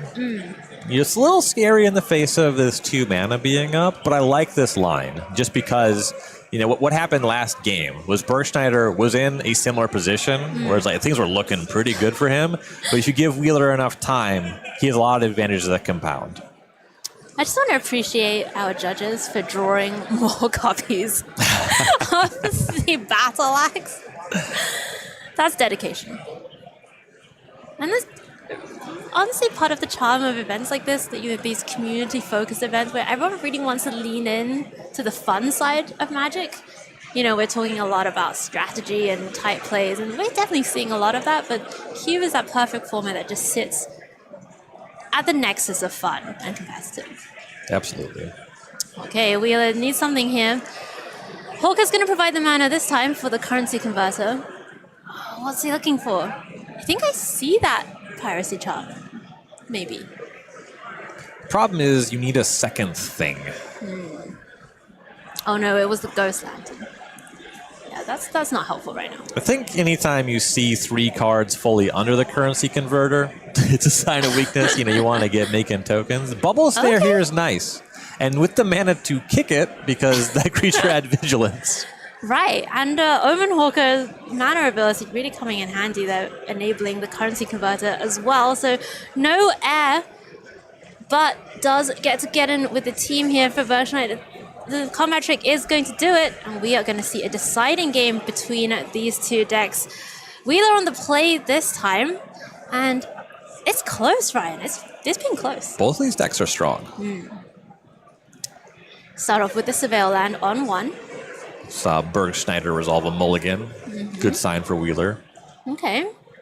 Definitely see some planes going on. Didn't see any red mana, but might be hiding out there in the hand. And Ben's going to go preordaining. The pack 1, pick 1 overall in the draft. Wow. And that's Boros Elite, I think, there for Drew Bergschneider. A poor match for the Gnawing Vermin. We found a use for the Gnawing Vermin. Shout out to Ryan's friend. And Bergschneider's just going to pass it back. Maybe a little bit flooded, actually, looking at the hand. Oh, yeah. No action on 2 there is unfortunate. Wheeler's already grave digging with the Ghost Lantern. So this was actually kind of sick. So the Preordained Stride 2 to top, and the Vermin deliberately milled a card. Wheeler just turned on the raised head. It was the Cruel Sadist, but hit an even nicer target with the Concealing Curtains. Okay, all right, gets to get that back and play it. Defenses are well and truly up here for Ben Wheeler, and Bergschneider's going to be looking for some action here as we get into turn number 3 for him. I think see that has the Marshal Lunar Frenzy in hand as well. Definitely a Brute Force, and I believe Sentinel's Eyes. So you can make the Elite a little larger. Okay, so Sentinel's Eyes Elite is now getting, I think it's just +1/+1 in Vigilance, right? Correct. Okay.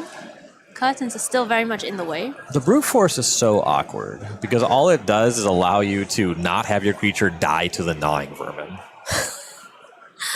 I mean, maybe that's helpful. Maybe that's worth it. It's not nothing. It's not nothing. But Wheeler's really getting to go off now. Map token is getting made by the Siren. Here comes the Sharding Dog Hand as well. The Lantern getting equipped. And is this a format where if you're behind, you're just behind? Largely. You know, what you were saying about sweepers not really being a thing. And especially your Boros aggro deck probably wouldn't have access to them anyway. Right. The ways to catch up will really be to find a way to really shove damage. We see a little bit of that in Bergschneider's deck. The Alseed is a way to give you protection and push some damage that way, but we're looking at needing to push 20 damage. You know, these tend to be chip shot kind of cards. Right. And it definitely seems like it's hard to get your 2-for-1s. I mean, you can get value by drawing cards, right? There's definitely seems to be a lot of value that way, but it seems hard to really get your removal or your combat tricks to 2-for-1 in a consistent way. Yeah, so it's kind of a thing. You look at a lot of cubes and the history of Magic. Blue cards and artifacts have a leg up on being power outliers and card advantage sources. And restrictions in cubes often make it like compound that issue of the historic Magic design, just because you're less likely to exist in the spaces where exceptions, where the other colors can do those things. Right. Yeah. Okay, well, here is the Revealing Eye getting flipped. That is going to take away the Brute Force from Bergschneider's hand. Bergschneider gets a draw. We saw Raugan Triome, I believe, was the third card after the Brute Force. And when we're transforming and attacking with that Revealing Eye, this looks really good for Wheeler's position. Also, that Dock Hand, look at the mana base for Bergschneider. Plains, Mountain. We can just keep him off red. Yeah, that is awkward. And Omen Hawker, he's got to come down. All right? It's got to happen. Raugan Triumph gets cycled. Red Source gets tapped. Oh, and that is a uncastable Lightning Bolt, I believe, for Bergschneider. Does get to play out some nice stuff, though. Here's Paladin class, plus the Alseid. It costs 3, I think, to level up the Paladin class. Yep. So the Dock Hand doing work there. But, you know, that Paladin class is really only successful. Like, it's good to leverage if you have decent or good attacks before. Bergschneider has attacked none times this game. That is not where you want your Boros aggro deck to be. Yeah, I mean, Wheeler just really had the defenses from the get-go, and Bergschneider was not able to find any way to get through them. Here we go again. Mogies' favor just keeps coming back. The inevitability associated with this card in the cube is just so extreme. And Wheeler got that favor late. Right. Yeah, and that's, I mean, the advantage of having played it a lot of times, right? Not just because he designed it, but the experience that you get. And you bet if any of these players that he played against plays this cube again, Mogies' favor, top of the pickle. I'm not. Fool me once. So we're going to see the Dark Hand try and tap down the mountain. Bergschneider has the response this time. Yeah. Makes sense to just use that lightning bolt. Yep, still has the draw for turn. May as well use the mana on the Paladin class, 2 red spells in hand. Lunar Frenzy, and that's the Akroan Crusader, I believe. And giving a read to Viridian Longbow, seeing that it is another card that makes it really easy to kill all of the creatures in Bergschneider's deck. Yep.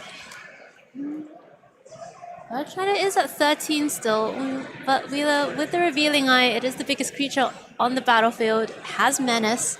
This card is so sweet. Honestly, just by itself. The power level of it, great design. So Gnawing Vermin's going to tap, give the -1/-1. Oh, and here's the Berserker giving that backup ability to the Gnawing Vermin, sacrifice, draw a card, give another -1/-1. And that's going to take care of the Boros Elite and put the Sentinel's Eye in the graveyard for now. And I talked about that Paladin class being a very significant card in Bergschneider's deck. It's just none of them are significant when you fall this far behind. Right. You know, Wheeler is just able, I mean, imagine there were 3 creatures in play with 1 toughness. They'd all be dead. Right. 1 with 3 toughness, it's dead. Yeah, it's just the suite of removal that Wheeler has, just devastating. Devastating. Icadian Javelineers ain't what it used to be, and it's not looking pretty on this battlefield. Not doing a lot here for Bergschneider, and it just the advantage is pretty overwhelming. At least there isn't something like a currency converted just yet for Wheeler. If you specifically don't like losing to that card, that is a silver lining. Like, does that help? I'm trying to, pump up the Drew Bergschneider fans out there. There's some hope, maybe. In the tournament, certainly. Yeah.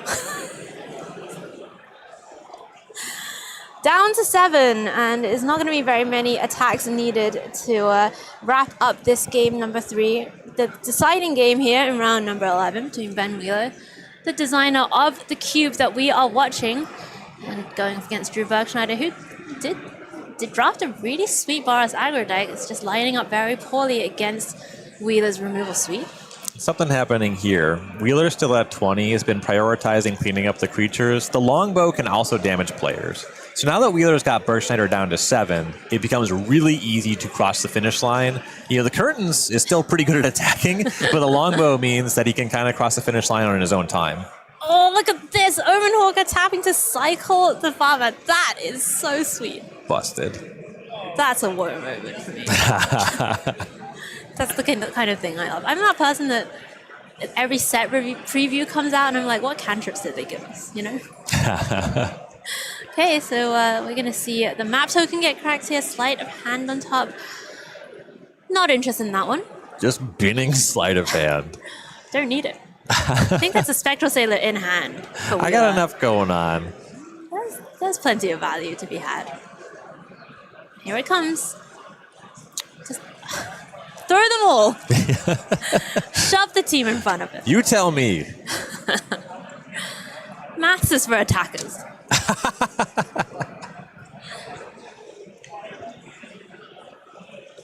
Okay. I'll line them up in the way that you might expect. The heroic creature at the front, but the longbow. This is the first time we've really seen the longbow kind of do its thing for Wheeler. Mm-hmm. It's doing something.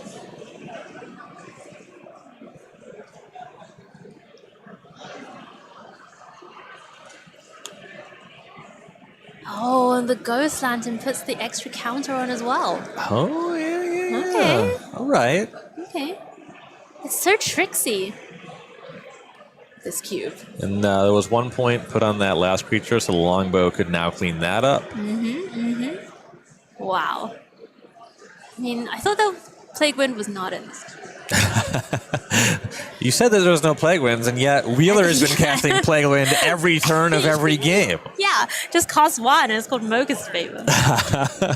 All right, Chain to the Rocks is taking care of the Grifter, but there are so many problems here for Bergschneider. It's still at 7.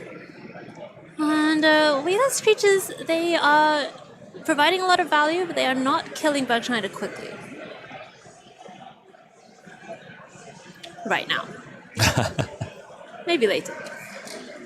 This one can get big, though. Nice 1/1 flyer you got there. 2/3. We got 2/3? the Paladin class. Oh, okay. 3/4. 3/4.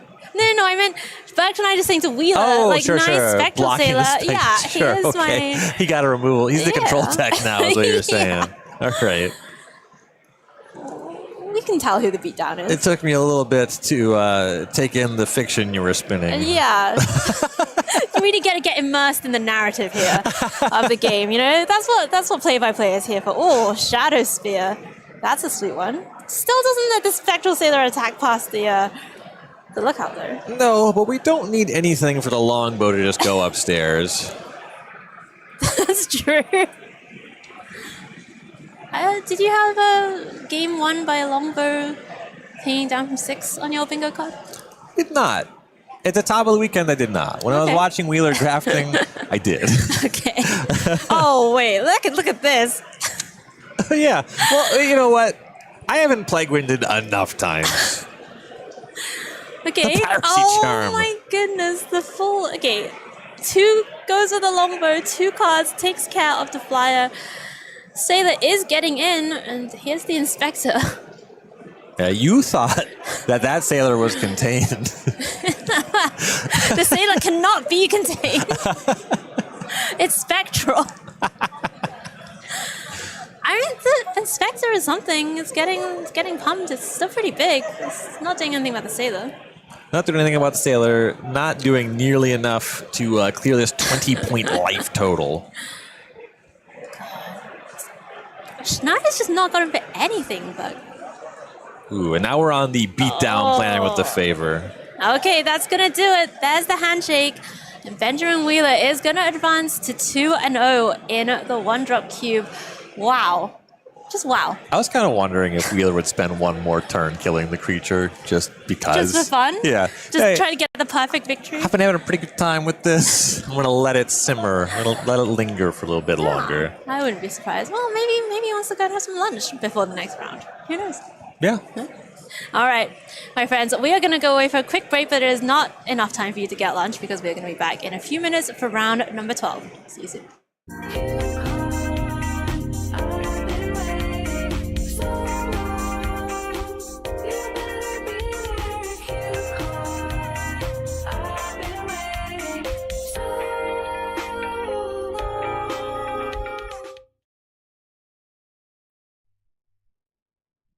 Hi, everyone. My name is Jake, also known as Deinonychus, and I'm from Portsmouth, New Hampshire.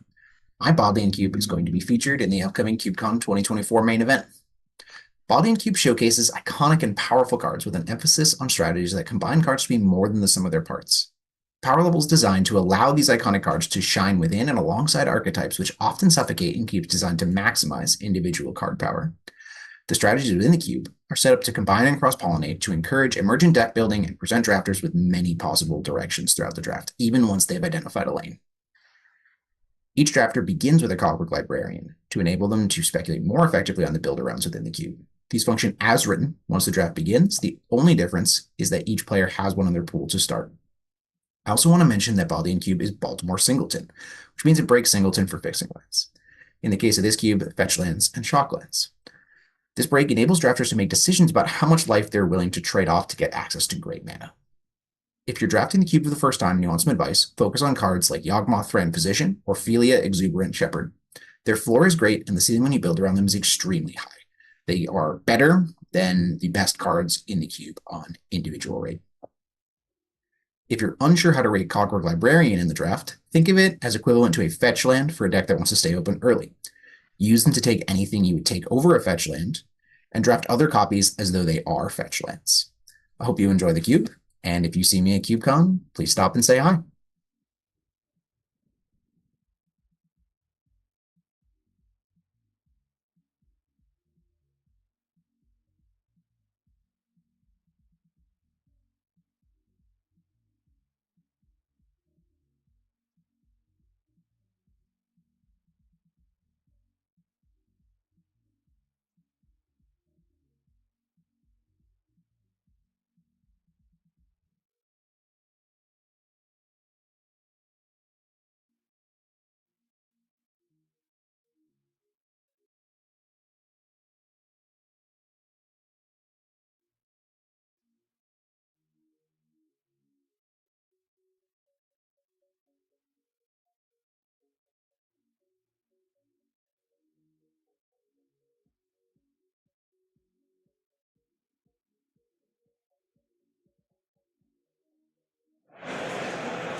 All right, my friends, welcome back to coverage of CubeCon. CubeCon is brought to you in part by Daybreak Games. Daybreak Games is the steward of Magic Online, and Magic Online does let you play what you want when you want. So you can collect cards, you can build decks, duel other players on your schedule with the widest arrays of cards and formats always available on Magic Online. So check that out. Thank you so much to Daybreak Games for making CubeCon happen. Ryan, we're here in the finals of the Wheeler's One Drop Pod, and fittingly, Benjamin Wheeler, the designer of the cube, has made it to the finals. Yeah, and really been demonstrating his knowledge of his own cube, playing some really nice Magic with a deck that I think shows off some things you might not expect that show the steepness of the learning curve in the cube, where you hear the cube's all 1-drops. Oh, I'm going to do some stuff for 1 mana. We'll see how that goes. Wheeler's doing a lot of stuff for 3 and 4 mana, a lot of scaling effects and showing, you maybe think that this is a really flat kind of environment, but no, there's a lot going on here. There is a lot going on, certainly in Wheeler's deck. But we're going to get to have a look at his opponent's deck for the finals, and this is Kyler Pittman. And Kyler has drafted, is it Prowess? It's Delver. I like this deck. I mean, this is the kind of deck that will continue to trick me as long as I play Magic. If this deck was horrible, I would play it anyway. I love this. I want to highlight a couple things, though.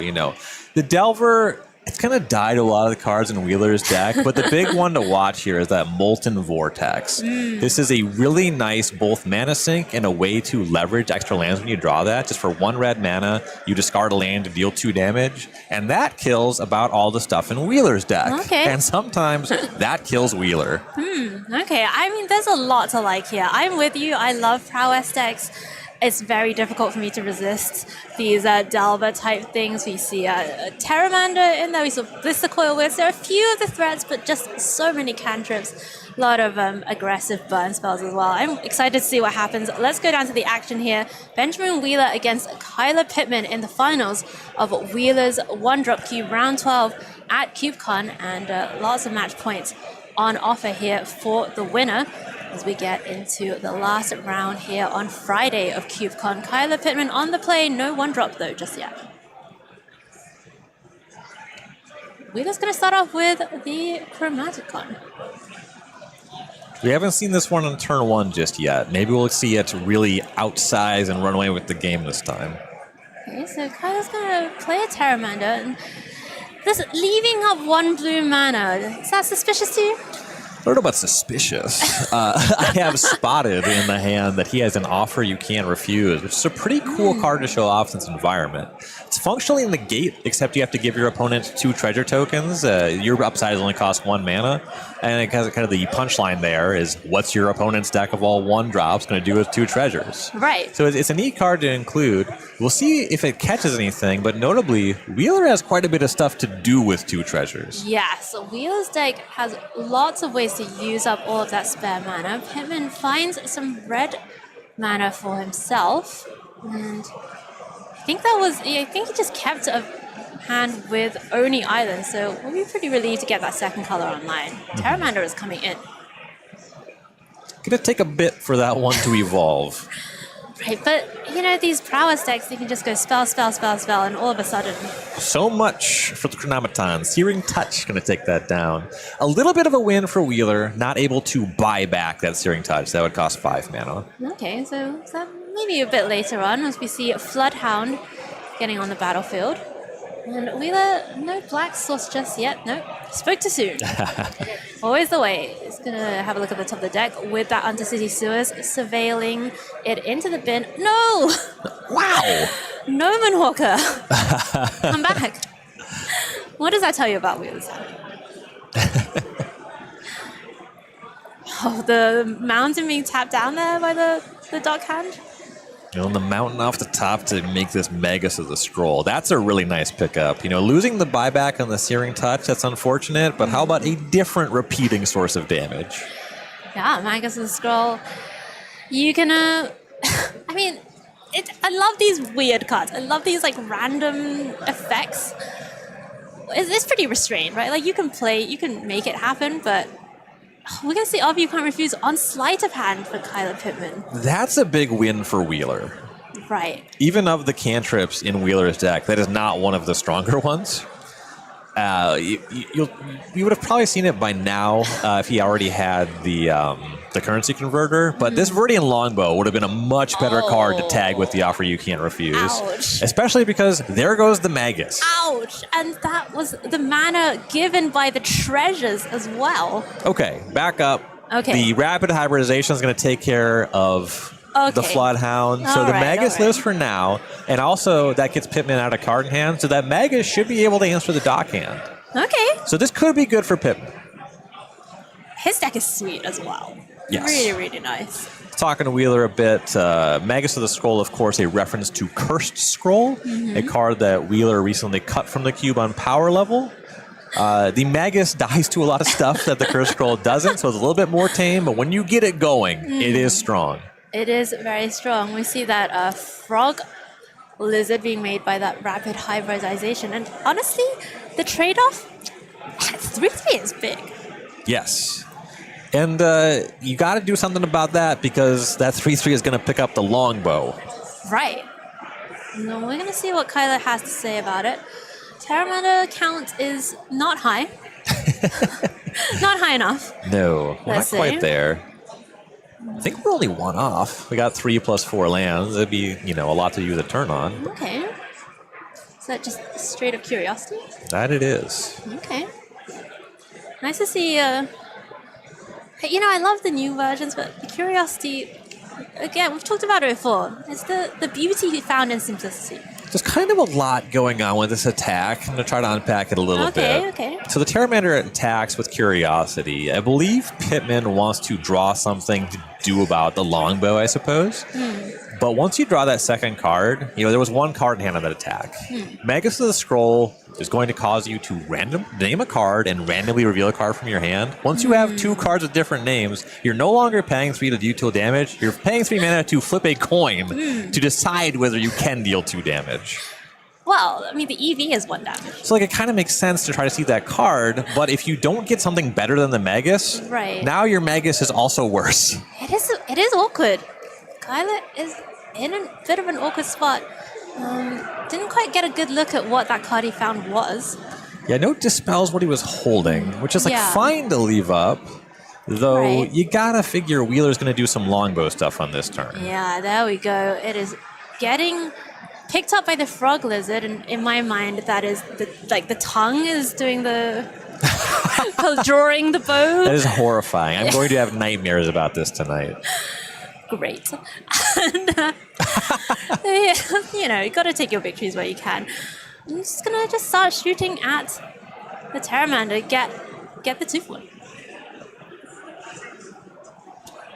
And it was an attack as well with the dog. All right, flip a coin. Look, the EV is 1. What can I say? Well, it's a 2 toughness creature, so that's a little tough. Yeah, that's not helpful. That's not helpful. I agree. Dispel was the card that was revealed. Not sure what card was named. I would wager it was not Dispel. Which spell? Got him. Back over to Pittman. Something here. was, is that Illuminate? I want to say it was Hearth Charm, and I will say that card is in. Oh, it's Firestorm actually. It's okay. Firestorm, okay. Old time Wait. Dredge Enabler, the Firestorm. Okay, sorry. I thought the Magus was tapping. I was like, come on. Now it's really time. Yeah. Okay, well, that is mass removal. If you have the cards Kind in of. hand, Yeah. you know it's kind of a Magus Enabler as well, if you think about it. That's true. What a synergistic deck this is. At the It stage may of the game, even cross over into the combo. combo territory. Yes, yes. Pretty unfortunate draw at the pace of the game that we've got to. How about this one? Says Wheeler. Kyla's like, probably should have held my offer. Maybe for some of these more impactful permanents. That is going to resolve. So currency converter hits the battlefield. We've seen Wheeler go off with that card over. And here's the combo. You're talking about going off. Okay. Okay. Yeah. So currency Go converter on. just has separate clauses. So it has a looting ability, but also just when you discard a card, you can exile it to the converter. So he cycles the irrigated farmland and just gets to turn that into a treasure. Love it. Love to see that. Oh, this is a card that we talked a lot about during the draft portion, but actually is the first time we're seeing Ben actually play it. Yeah, Enclave Cryptologist showing up. Starts as a 0/1. That's not great. But once you pay Continues 2 being mana, a 0/1. it does continue to be a 0/1 in perpetuity. But once you pay 2 mana, you can start looting with it. And once you've paid 6 mana, you can start drawing an extra card every turn. Is it Firestorm time?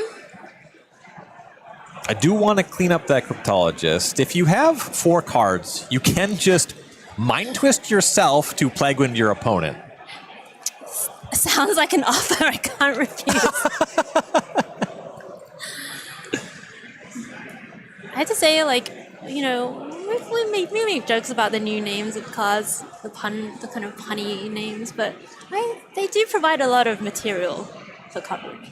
It is Firestorm time. Pitch my entire hand. I love this too, because Pittman waited for Wheeler to level up the Cryptologist. That is so sick, because you expect him to do it too. Because Right. when it comes to that currency converter thing I was talking about, the separate clauses, you would rather loot with the Cryptologist. So Pittman expected that to happen and just said, well, all right, what if I just kill all your stuff in response? Okay, I mean, Pittman has 4 lands, nothing on the battlefield, no cards in hand. You know, that stuff's not good. No.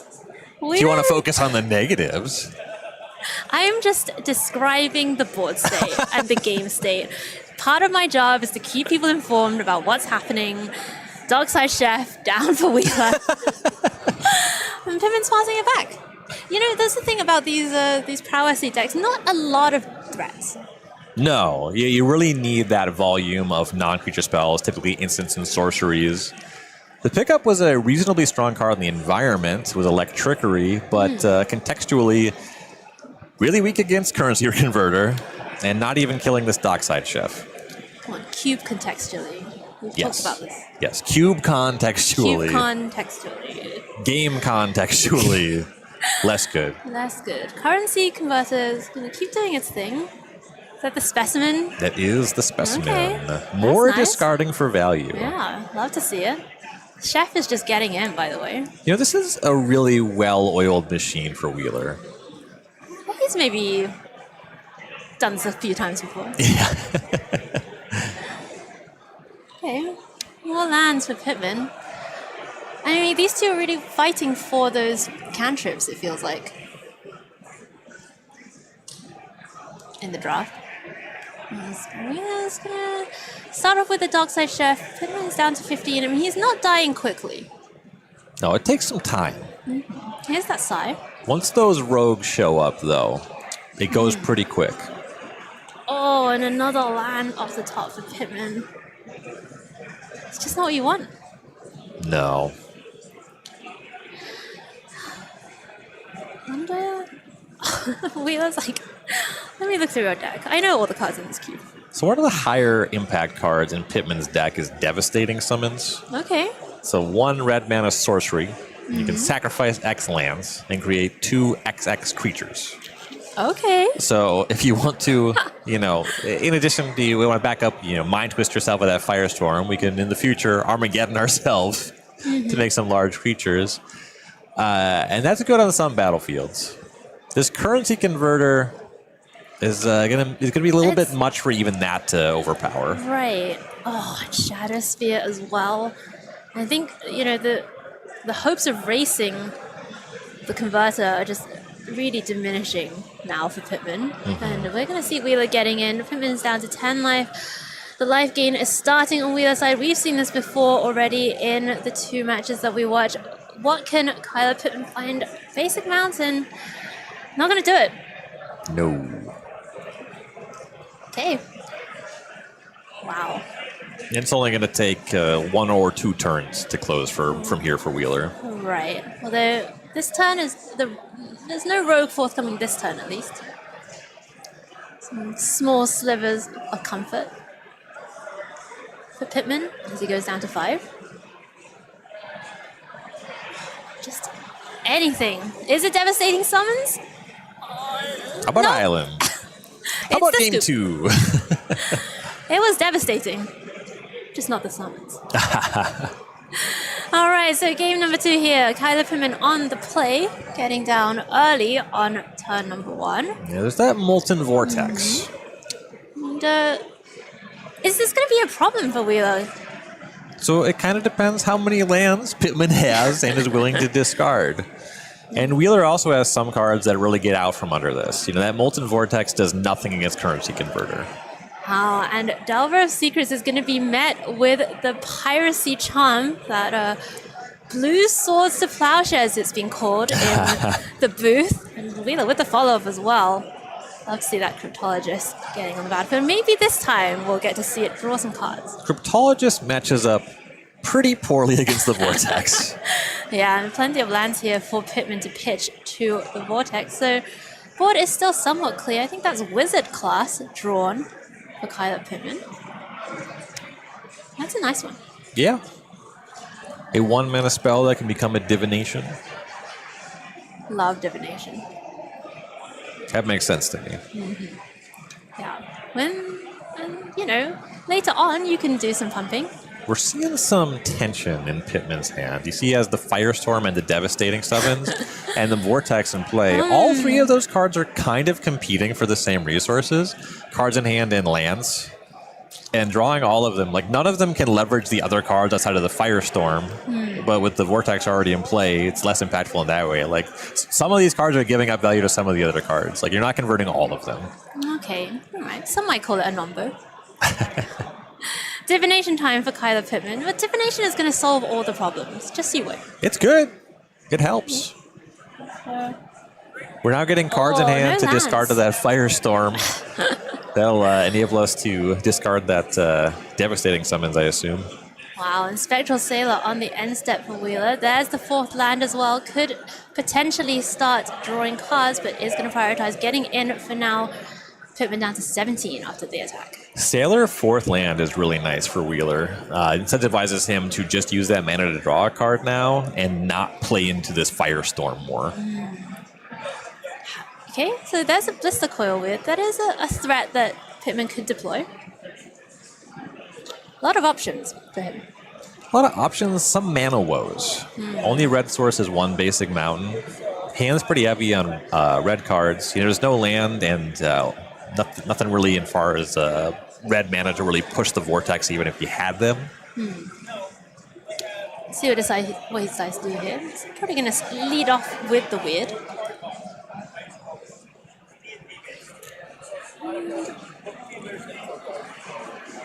It is a weird card. That is true. It's that is its creature type. That is its name. I just love saying true things. It has not prowess, but something prowess. similar. It has kind of prowess. Kind of prowess. It has weird prowess. It's weird prowess. Rabbit Battery gets to come down. It's Wheeler going to work, drawing that extra card. Okay. And the longbow. And yikes. No counter spell for Pittman. and just Wheeler now gets to equip the longbow onto the Spectral Sailor. Now, is Wheeler gonna just start cleaning things up here? I like going to work on the rabbit battery there. It's kind of tough. You don't have a guaranteed shot on the weird. Right. You know, an instant would just pump it. And the battery is nice value over time. All right, so still no fourth land for Kyler Pittman. We've been talking a lot about mana in this cube, how much of it you want, how many lands you want to draw, what you're going to do with it. And I guess it's Firestorm time. And that Floodhound, that was the point. You know, I like the longbow play, but that means we're taking down Spectral Sailor and casting a third creature into that Firestorm. Allows Pittman to make some inroads into this game. Okay. The Weird is going to get in for 2, having been pumped by the Firestorm being cast. So, Wheeler's going to... Okay. Just... That's a good pickup. And there's the combo again. Oh, you got to feel for Pittman. You know, just had that great Firestorm turn. Wheeler didn't have that much left in hand. He got rid of a lot of the value engines that he had going on, and then just Converter, Farmland, 1-2 punch, plus the Siren as well. Just Wheeler's deck is so sweet. It's just so sweet. Yes. Been really impressed with how this deck has performed. Pittman has got a Blister Coil Weird.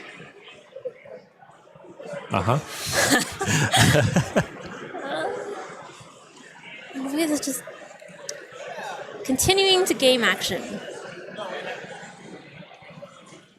That Explore Finding Swamp, you know, it's okay, you draw a card. You'd kind of like to have a third toughness against the Molten Vortex. But even still, the life total is pretty high, and the converter's online. Sensei's Divining Top. Now, for Kyler Pittman, going to start using it straight away. Use a dig. Is he looking for mana or spells here? More spells than mana. Lands are kind of nice, because they, at least as a floor, turn on the Vortex. You would like to just kill that Hypnotic Siren right away. Right. And is the Blister Coil word instants and sorceries? It is, right? Yes. It's not actual prowess. Weird prowess. Weird prowess. So weird. So it's still a 1-1. Doesn't really have attacks right now. The Spyglass Siren is wearing the Sigh of the Shinobi. It is dominating the battlefield as a 2-2 in the air. More of a Glass Siren. You can tell it's getting late in the day here.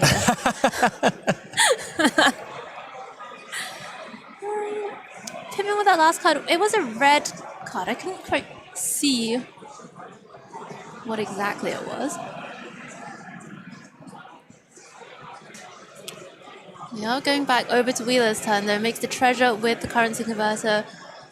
Has the Spyglass Siren available. Looks like Swamp and a card in hand. No creature lands in this cube. Not in this deck, anyway. Okay. Alright, Darkside Chef was the draw for Wheeler, so doesn't really have anything to sacrifice right now that he necessarily wants to, but could do some work later. That's a win against this Molten Vortex. You know, that's kind of checking the creatures, and now Wheeler can just say, well, you should answer this one first, because every time you try to kill something, I'm just going to turn it into a different card. Okay, so we're going to see Sensei's Fighting Top get put. Oh, Ingenious Prodigy. This is a heater in the queue. Yeah, any X spell is nice. Right. A spell that is a creature that's difficult to block and gets you value turn on turn. Really nice draw there for Kyler. Oh, and this is a nice interaction. The Dockside Chef allowing Wheeler to sacrifice that treasure the converter made to draw a card. Okay. All right. Oh, and here's Ghost Lantern. This just the amount of consistency that Wheeler has. Like every game has looked similar, right? From our perspective. He just draws so many extra cards. Sailor is back. What can Wheeler find? So, you know, in terms of what Pittman needs, like what's the game plan? Is there a big finish from him that can kind of overwhelm these small flyers? So this 3/3, it's more of a retail limited card. Give me a taste of the text box on that It's a one. Never 3/4. mind. Okay. Never mind. In Don't your- care. That took a tragic slip. In your upkeep, you can remove a counter, draw a card, and it has Skulk. Okay, so that would have been a useful start. It's an 0/1. Drawing as well, extra cards. by the way. So Oh, it's a sure. 3/4. It doesn't just die to state-based effects No. normally. Yeah. Okay, that's a good feature of a card. Here's the top. And it's gonna go digging. Let's see, mountain plus. I don't know why I'm leaning sideways to try and see more. It's very human behavior. Oh, thanks. You qualify as a member of the species, are you? Well, I was just saying, you said you didn't know why, and I did. Okay. Because most people in that spot would have done that. Thank you for explaining that to me. We're going back over to Wheeler's turn, who just straight up blindly put a preordain under the currency converter. Why not? It's going to become a rogue later on. Meanwhile, he's getting in. Pittman is taking the beats. Yeah, so a couple of turns ago, I was saying how you asked, is Pittman looking for lands or spells? And the answer was yes. He kind of needs more stuff. Yeah. So those extra cards would have been really useful. And since he's divining top, it's not really extra cards. That's not getting there. And the Wizards class, the level 2 drew some extra cards. Level 3 does not do any of that. Right. So- It is a combo with the Prodigy, though, by the way. Yeah, that would have been nice. Yeah. And we see this interaction now you were talking about a little bit earlier, where Pittman is pitching a land to take care of the Spyglass Siren, and Wheeler just says, okay, I will sack it to the Dockside Chef. Get through more of my deck. Speaking of getting through the deck. See, this is why I don't like top. It's just clicking. Earlier Just clicking I referred to it as stronger than Mirror's Guile, but in this game it's performing weaker. You don't have to pay a 2-mana upkeep cost on Mirror's Guile. Right. Okay, well, there's that rogue being made in the end step by currency converter. And Pittman says, I'm going to draw this land I put on top, pitch it, take care of the rogue before it can pick up the Sai. I would refer to that as treading water, but what that actually is plugging the holes in the boat with gum. You're not. Explain. Well, okay, so treading water is you're kind of in a holding pad or you're sticking to your position in the game. This boat is sinking. This boat is nearly sunk. Right. And gum is weaker than the stuff you should make your boat out of. It's fitting that Omen Hawker's here. Yeah, Omen Hawker should be here. Should be here. This major part of the team. The team player. The captain. The captain. The team captain. Well, co-captain with Benjamin Wheeler and Omen Hawker. Okay, yeah. A feared duo in this particular cube context. Back over to Pittman. Is there anything? We already saw the Firestorm, so that was a mass removal effect that helped stem the bleeding a little bit. Did have to Mind Twist himself. Could go for a moral victory, draw this Electrickery, and kill the Omen Hawker before losing the match. Okay. I'm down.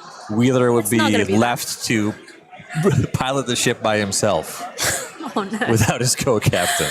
Sleep Curse Fairy, great on turn 1. Not great when you're about to be hit for lethal. Ooh, here comes the Armageddon myself. Oh! You loved Mind Twist myself. The value from the creator of. We bring you the new summer blockbuster, Armageddon myself. Make 2 4/4s. What do you got, Wheeler? I have sacrificed all my lands. The top card of my deck is This Sensei's is the Divining moral Top. victory. Yeah. Oh, the vermin doing the thing it does best. And, if you don't kill me and you don't block, these 4/4s are going to close it in 3 turns. It's true. Just in time for the Sleep Curse Fairy to untap. That's a plan. That's a plan. Okay, well, it doesn't seem like he's inclined to let that happen. Move the longbow around a bit. Do a bunch of damage to the face. Pittman is down to 2. No, Pittman's down to 0. Pittman is down to go get dinner. Time to go get dinner. Benjamin Wheeler taking home the 3-0 from his own cube. I mean, we kind of expected it, right? But it was still really incredible to get to watch that play out, right? The unfortunate thing is we never saw a counter added to the Chronometon. I really wanted that. But in general, this was a masterclass. One-drop cubes are something that I have seen referenced, I've seen lists, but I've never actually drafted one. So getting to see this, especially getting to see Ben Wheeler, a very, very strong player, and of course the curator of the cube, just show us how it's done. That was a really cool experience. I was really happy to be able to cover that. So would you want to go and draft this cube now? Yeah, and you know, it's something that I kind of have on my list of like something for me to work on. I do a lot of 180 card cubes, the Tuberts. And the one-drop Tubert is something that I have thought about but never really executed. And there's a lot of good notes for me to pull from Wheeler's design. I love the tap lands being one-drops, you know, the mana sync stuff. I'm not going to put currency converter in mine. I think it's a little strong. Okay, how about Mogus' favor though? Oh yeah, that one's that is sick. That is sick. Slam dunk. I love that. First card in the cube. Love it. Love it. Yeah, I think this list is really sweet. Like I said, One Drop Cube was the first cube I ever drafted, and I would love to try it again. I would love to try Ben's version. Would love to take a currency converted platform pick one. Just Magic Gods, if you're listening, you know, Mogus, if you're listening. That's the god we're praying to here. But I mean, that was an absolute masterclass and a delight to watch. Congrats to Ben to taking home the 3-0. And I just learned you get this really cute trophy pin. Yes. If you 3-0, which is so sweet. Like, just the little details happening at this convention just shows the love and care that goes into this event. And we love to see it. And you love to see it. And we would love to see you back here tomorrow morning, 10:30 a.m. Central Time. That is when the stream is going to start. But we are going to be signing off for now. So for tonight, thank you so much to everyone in the hall, to the production team, judges, staff, the players, and of course to all of you for hanging out. And thank you, Ryan. Thank you, Hayu. Aw, lovely. All right, my friends. See you tomorrow. We'll be here early for Saturday.